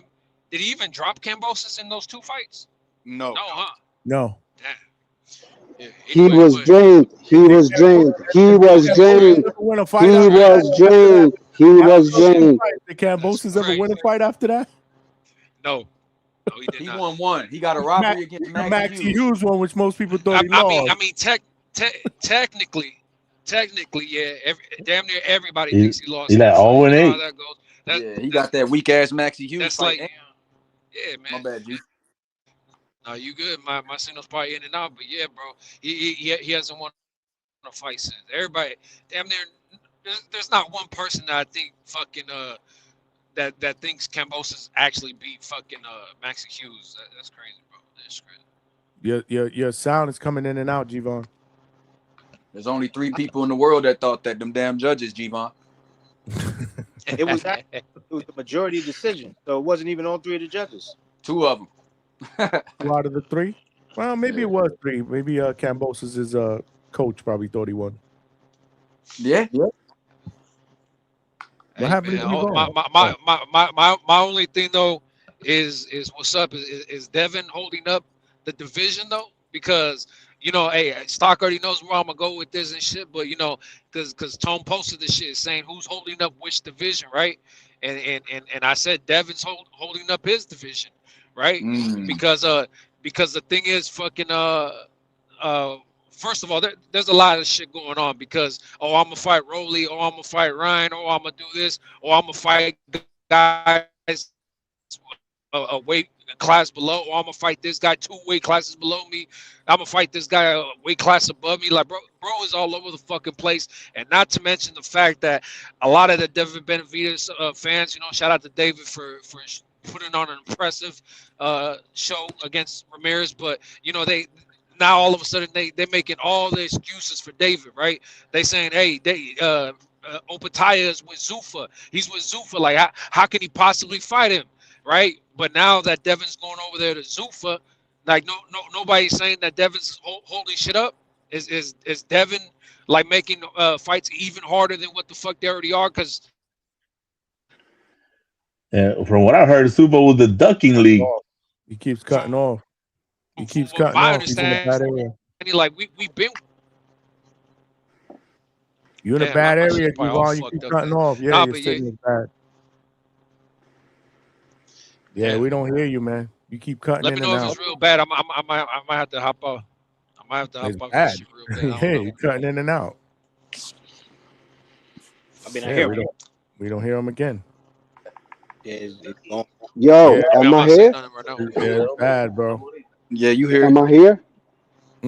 I hear y'all. Am I here? Am I here or not? Yeah, you here. Hold on, let me. All right. I didn't kick you. Hold on, wait. Hold on. Let me keep it 100. When it comes to David, I had to deal with 70% of you motherfuckers telling me he wasn't gonna stop Ramirez when I was telling y'all he was. See, this is what Stock does. He starts new arguments when people are just getting into the last one. Facts. No. Is that look? I'm gonna keep it 100. Big Money. The arguments don't end because, all right, if motherfuckers could be like, yo, Stock, you're wrong all the time, bro. The last time I was wrong was Canelo bum ass. He shit the bed. That's his fault. I had David stopping Zerto too. I mean, a few of us did. Facts. But you know, it is what it is. Hey Johnny, when you going live again? God willing, tonight. Tonight? Hold on. Listen. Since we getting into the close, right? I'm gonna keep it 100. Motherfucker sit here try to line up Dev with Keyshawn, a motherfucker with 14 fights, trying to line him up with Hitchens, a motherfucker that. Yeah, listen. At the end of the day, these dudes are they're like contenders and prospects out here, bro. And it's the same shit that happened when you get in the ring with Dev. What you're gonna notice, oh, he's Huggy Bear. Well, look, I'm gonna keep it 100. H-Town, I hug, motherfucker. I enjoy that shit. I enjoy that shit because at the end of the day, look, I'm gonna keep it 100. That's his style. And then I balance it out with David Benavidez, who comes in and beats the shit out of you the same way Rohan Polanco does. And I'm gonna say this: John Santana, who's fighting on the undercard of Keyshawn, be on the lookout for him because I got him stopping that Mexican, and I posted it on my Instagram. He wants to smoke with Shushu Carrington. Why is Shushu ducking? Nah, John Santana's nice. I fuck with the kid. I just don't understand how Zuffa's the ducking league for Opataya, but it ain't the ducking league for Devin Haney. He said, and then my thing with Stock is that how the hell you saying that Hitchens, you trying to line him up if he signed with Zuffa? How many guys he got at welterweight to fight? Hey, Stock lost. He said that Hitchens and Hitchens is a contender or a prospect when he was a champion. Prospect, and who else is a prospect? He said Keyshawn, who used to be a champion as well. Keyshawn was a champion. Okay. So hold on. Wait. Hold on. Listen, Johnny. I know that you listen. Listen, the coach. Listen, the coach. I fuck with him too. I'm from Queens, but what I'm gonna tell you is this: how many fights has Hitchens dropped out of? How many fights? You call Hitchens a prospect, bro? He's not a No. prospect. How many fights has he dropped out of? How many fights? Big Money. How many fights has he dropped out of? Is Gvon in the back? Hold on. How many fights has he dropped out of? 2. You said 2. You said 2. How many fights? Hold on. How many? Listen. What point you're trying to make? You call him. He's not a prospect. All right. How many? Wait. Hold on. How many divisions? How many divisions these motherfuckers got under their belt? Stock. At the end of the day, you in division now. That's Stock, all that matters. What the fuck does it matter? At the end of the day, Stock, you call now. They could get it popping now. Let them get it popping. I want them to get it popping because I got Devin Haney whipping the shit out of Keyshawn and Hitchens. That's easy work. That's easy work. All right. Hey, Stock, you call it an IBF. Hurry up. You calling an IBF champion a contender, bro? It's disgusting. No, a prospect. He called a prospect. He called Keyshawn a prospect. What the fuck? No. Because what y'all want to do, y'all want to ignore the fact that he literally dropped out of 2 fights. That's something Devin has. Hold on. Something that. Wait. Hold on. When y'all comparing these motherfuckers to that, hold on, Gvon. Let me talk. Gvon, let me talk. This motherfucker dropped out of 2 fights. He dropped out of 2 fights back to back at that. Wait, hold on. Let me cook. 2 back to back at that. And then you had Keyshawn Davis, who has 14 fights, was smoking weed, got a no contest, and the motherfucker came overweight against De Los Santos. Something Dev has never did. But y'all don't respect it, and I don't give a fuck what y'all respect. But y'all gonna respect it with me. Hey, you know what I love those, bro. That's a soundbite. I'm gonna make sure that's a soundbite. A second ago, you said, "Yeah, hug, motherfucker. I love that shit." You said, "Hug, I love it." That's crazy, bro. Like, no, because y'all call it hugging. Y'all call it hugging. I call it I call it clinching. And you know what's crazy? Hold on. You know what's crazy? 90% of these niggas don't know how to do it. It's a real skill. Yeah. I mean, look, man. Bro. Hey, Stock. Shout out to you, bro, because I'm not even bullshitting. If Devin were to fight a Keyshawn, me and you, let's run the bet because you missed out on your opportunity to make money on the Davis shit. I told you, let's put money right, and because you said Davis gonna stop Ramirez, I said I think he's gonna beat him, but ain't no fucking way he stops him. I told you, Gvon. I told you I didn't want to take your money. I didn't want to take your money. I took another nigga's money. Asked Big Money. Take my money. I didn't want to take your money. I didn't want to take it. Bro, I'm trying to tell you, if Keyshawn Davis were to fight Devin Haney, let's put money on the line. I got Keyshawn stopping Devin Haney. Stopping him, bro. Not no fucking money line. None of that shit. Let's put money that Keyshawn stops Devin Haney. Hey man. If Devin Haney go up there and whoops boots ass like he said, hey man, I'm gonna turn this dude to flop chasers, man. This motherfucker gonna lose all his goddamn money playing with me.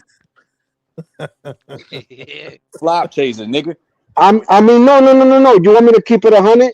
Y'all give Boots all this props when the motherfucker who he beat, but y'all ignore that. Who the fuck has Boots proven himself against? Not Fondora, because Fondora dog Boots ass. I'm putting it on wax right now. Fondora beat the shit out of it. I'll bet you on that too, Stock. Bro, no.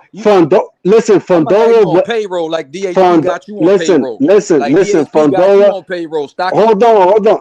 Nah, I'm not on no one's payroll. You know why I do this for free? Because at the end of the day, your favorite fighter, they looking for excuses to not get a scrap. And you want me? Wait, hold on. You want me to add on to that? Put on the video where he does it for free, Johnny. Hold on. No. I got Gvon talking to me about Jai Pataya when this motherfucker hasn't got no work and hasn't beat no one. Monster. Pataya is a real monster. And Gvon. David's fucking resume is impeccable. Stop playing. Yeah, shout out to David, right? Let's talk about his resume. You want to talk about the resume? We can go on for an hour about this shit. Look, shout No, out it's to not. It's David. not an hour. An hour No, for what? I mean, bro, because look, Ramirez, was he the underdog or was he favored? Oh, okay. Yard, was he the favorite or was he the underdog? Oh, okay. Morel, was he the favorite or the underdog? Oh, okay. Like fucking Vosdick, was he the underdog or was he favored? Okay, but you want to talk about a resume? A resume is when you're beating motherfuckers that they don't think you gonna beat, bro. So all right. So That's tell me a who. resume. All right. So tell me who John Pataya has beat, nigga. No. Tell me who John Pataya has beat, nigga. Wait. I'm not telling you that Opataya's resume is better than Who has he beat?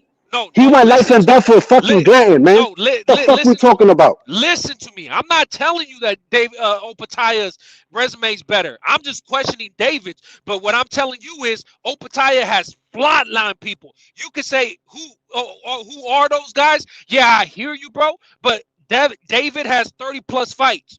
Which guy? Name me one that David flatlined.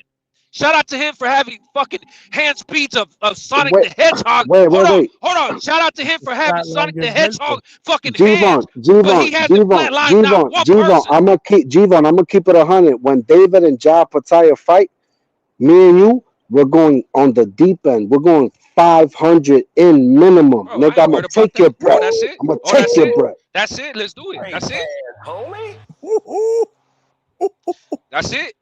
He said the deep end. Put on the. Hey, if he thinks that's the deep end, like, bro, I'm not buying no tickets for $500 unless they Zuffa tickets. That's Big Bang Hank, dog. You messing with Big Bang Hank? Hey, G-Von, unless they what tickets? Zuffa tickets. Hey, shout out because I went to the Opataya shit. YB, the front row was $500. Shout out to Zuffa for making shit affordable. But hey, other events.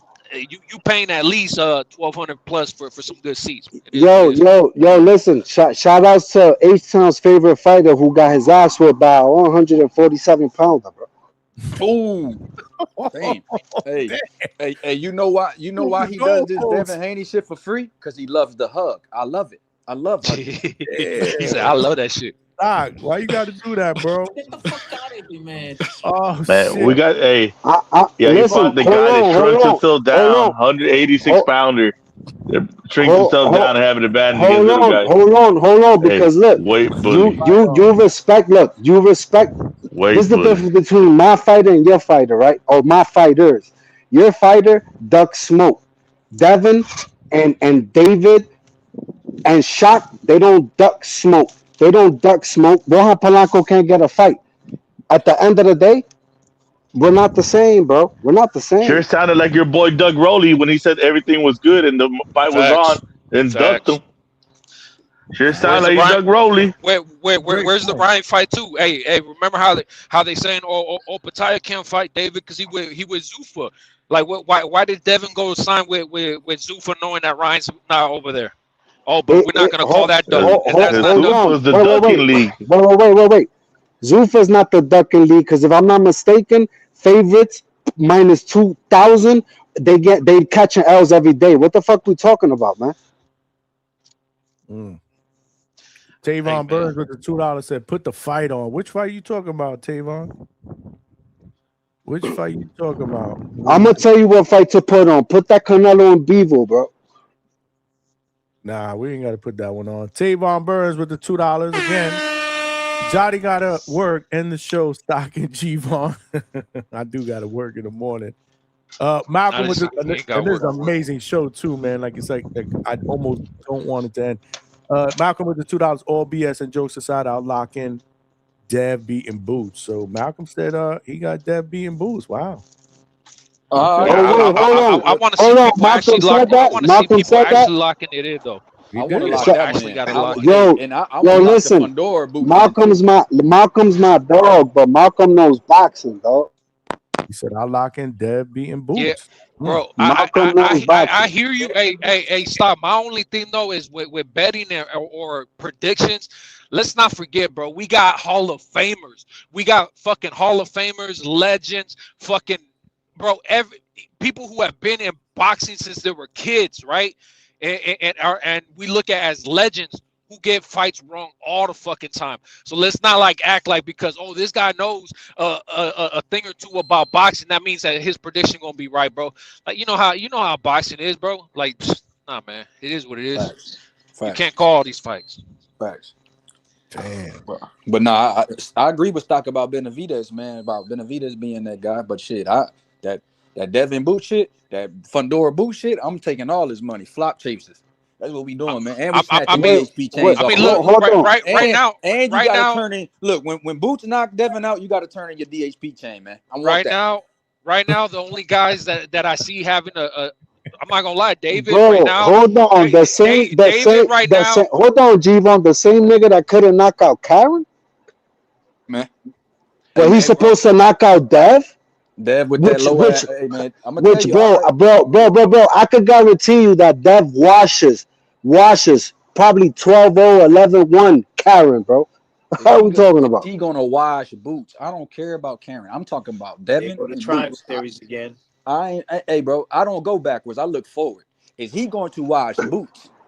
I don't do what you do. I'm not still in hubcaps. Yeah, but hold on. But to go forward, you got to go backwards, and then you have to ask yourself, who has Boots beaten? That's who not has true. wait? That's hold not on. true. Who has Boots you gotta beaten? go backwards. Hold on, That's not even G-Bro. logical. Who That's has not even Boots logical, beaten? nigga. What you mean? Hold You gotta on. go fucking backwards. Who Go has forward, Boots nigga. No, beaten? go forward. No. I'm asking Canvas a question. Who the fuck has Boots beaten to be the guy?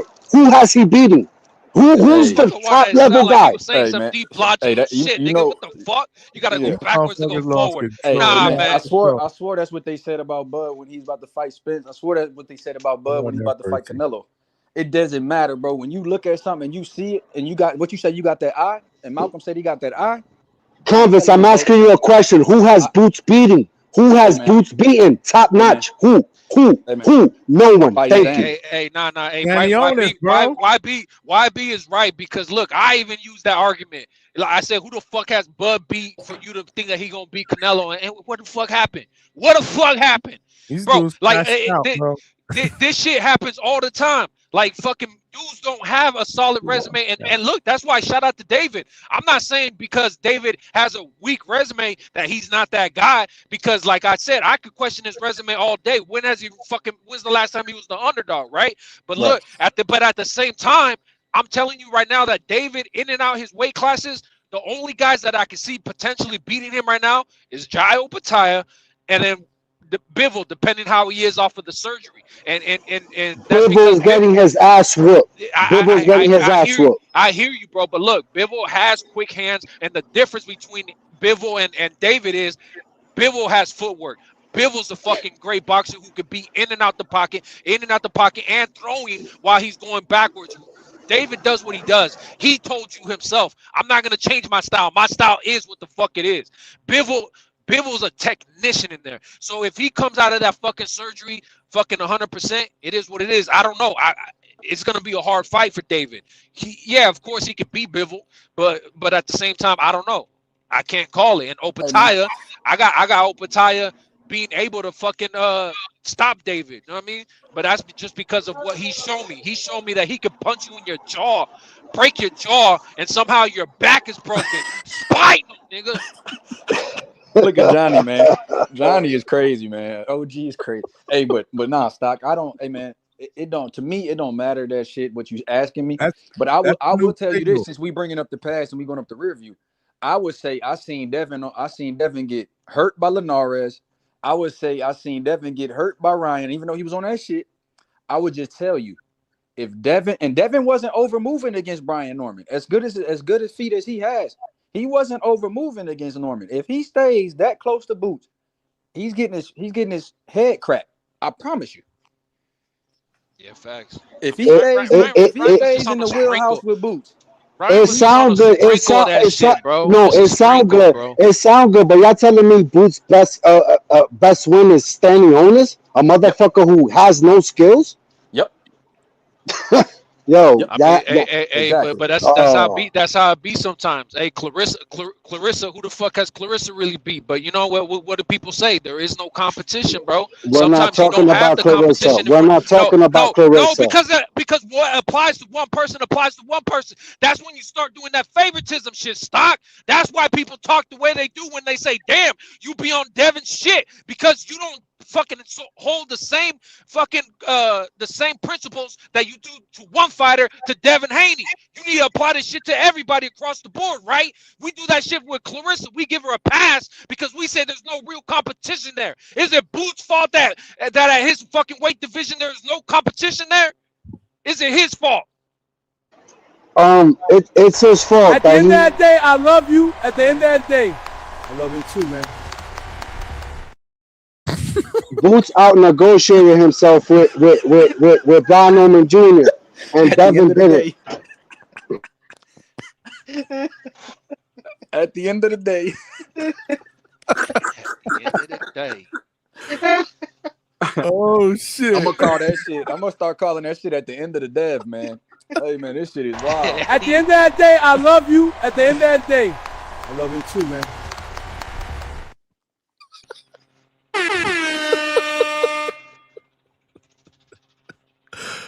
Oh shit! I just had to, man. I just had to, man.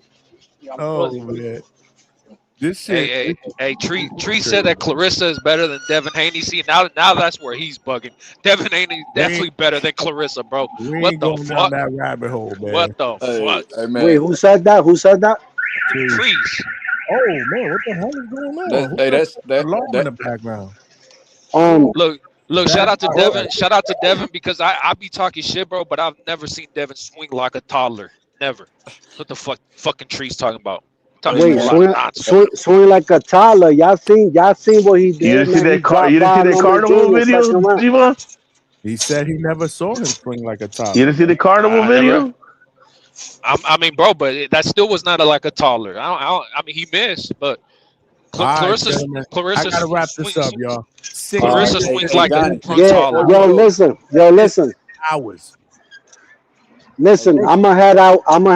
What I'm gonna say is that at the end of the day, when the announcement when the announcement lands, listen, I'm gonna tell you something. One man will stand, and his name is Devin Debo, the Dream Haney, dog. I'm out of here, man. I'm gonna holler. all right, Hey, man, put that backpack away, dog. They're gonna catch you with the Hubcast. All right, man. Hey, that's why the alarm went off on the car, man. I told Stock go inside, bro. You stealing hubcaps as what?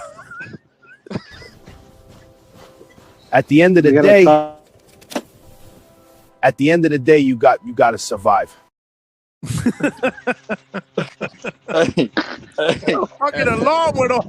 Hey, Stock, it ain't at the end of the day, nigga. It's at the end of the morning. My man got to get up and go to work, man. No, Shit.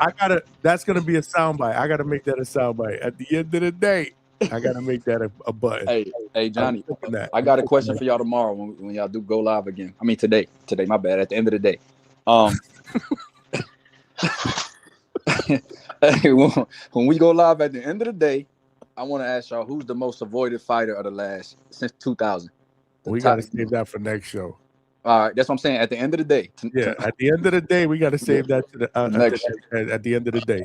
All right, much love, man. Appreciate y'all for letting me on, man. G-Von, it's good hearing your voice, brother. Good talking to you. Absolutely, man. That's how we do, Hey, man. shout out to you, bro. Shout out to Stock, my guy. Amazing. It's fun debating with you, Big Manny, Big Johnny. You know what I'm saying? I hope y'all have a good day, man. Thank y'all for letting me on, man. Anytime, brother. You're welcome anytime. You know the deal, man. I love this shit. I wish I could stay up longer, man, but with 6 hours, it's over 3 o'clock in the morning. I gotta get up at 7:30, man. Yeah. Hey, thanks for having me on, Johnny, for letting me on because you know what I mean, you let me cook a little extra and it is what it is. I came on late, man. I was busy. Shout out to earlier, man. Shit. Yeah, I mean, bro, I was in the gym and I was doing some other shit. Hey, man, you know, tomorrow actually tomorrow it's already 12 here. Yeah, today's my son's birthday, so it is what it is. Happy birthday, Gotta get man. some things together. You know what I mean? Yeah, man. Happy birthday to the youngin. Absolutely. Yes, sir. Happy birthday, brother. But look, man. we gonna have to wait and see if these motherfuckers actually fight each other. And if they do, man, like I said, we put money on the line because a lot of people love to say, oh, I knew this was gonna happen. I knew that was gonna happen, but ain't willing to bet a fucking dime. You know what I mean? So it is what it is. Put them fucking money on the line. Put some, how they say, money on the wood makes the money go good. Whatever the fuck, man. It is what it is, man. Shout out to you, Johnny. Shout out Big Money, Ason, everybody that was on here and shit. But stop, bro. You need to relax, man. Hold your fighter to the same principles you do to every other fighter, bro. That's what the fuck you gotta do. And at the end of the dev, you know, thank you for having me on, Johnny. It is what it is, man. I'll probably be on tomorrow. Who knows? You already know. We'll be back on Saturday night for the live fight chat. Facts. All right, y'all. Salute. No closeouts, man. I'm tired. I gotta go to bed, man. So. Fair enough. Salute, Johnny. Salute. It's been absolutely insane, man. 6 hours. We did it up, man. This show is epic. And honestly, I really didn't want it to end, but I got to go to bed. I have to. I know my boy Star got extra Haniac points on his card today. You know, it is what it is. All right, man. All right, man. H-Town, baby. Deuce. H-Town, Big Money, G-Von. Peace, y'all. Mm-hmm. All right, y'all, man. Hopefully you guys enjoyed tonight, man. We did it up. At the end of the day, I gotta get that that button, man. I gotta get that button. I'm gonna work on that. So tonight, Friday night, no show. Obviously, it's date night, and I get to see my mom, man. She actually flew down from New York. She gonna be here for a couple of weeks. So me and Mrs. DHS are gonna pick up Mom Dukes. Take out to dinner. So Friday night, man, you know, we doing it up. Hopefully you guys have a great night tonight. Let's get you know, into that mindset. Saturday, we back at it though. Again, I'll be doing some shit Saturday during the day with the family. But then you know where to find me, 8 p.m. Eastern Standard Time. We're doing a live fight chat for Keyshawn against Nahir, Brian Oman Jr. against Wagner. We here. And I just want to say shout out to all of y'all in the chat. Y'all was absolutely motherfucking cooking. Y'all are by far the best boxing podcast chat out here on these YouTube streets. Y'all the real champions. The champ is here. The champ is here. The champ is here. And as much as I didn't want this show to end, man, because these motherfuckers was cooking, man, I had a great time. I got to, man. I got to get up in the morning. But we're going to be right back at it Saturday, man. So hopefully you guys tap in. Make sure you smash the like button on the way out. We still need 13 more likes to get to 100. We could probably do that in the next couple of minutes. I'm sure there are a bunch of you guys that are in the chat that forgot to tap in. And subscribe to the channel, man. Tell a friend and tell a friend. We're trying to get to 4,000. So, yeah, if you can help me get there, man, that would be much appreciated. But as always, man, it's your boy Johnny, man. Salute to all of y'all in the chat. I love y'all. This is your boy Johnny signing out from the Hangout Spot Live, and I'll talk to y'all this weekend, man. It's fight weekend. Let's get it popping, y'all. Peace.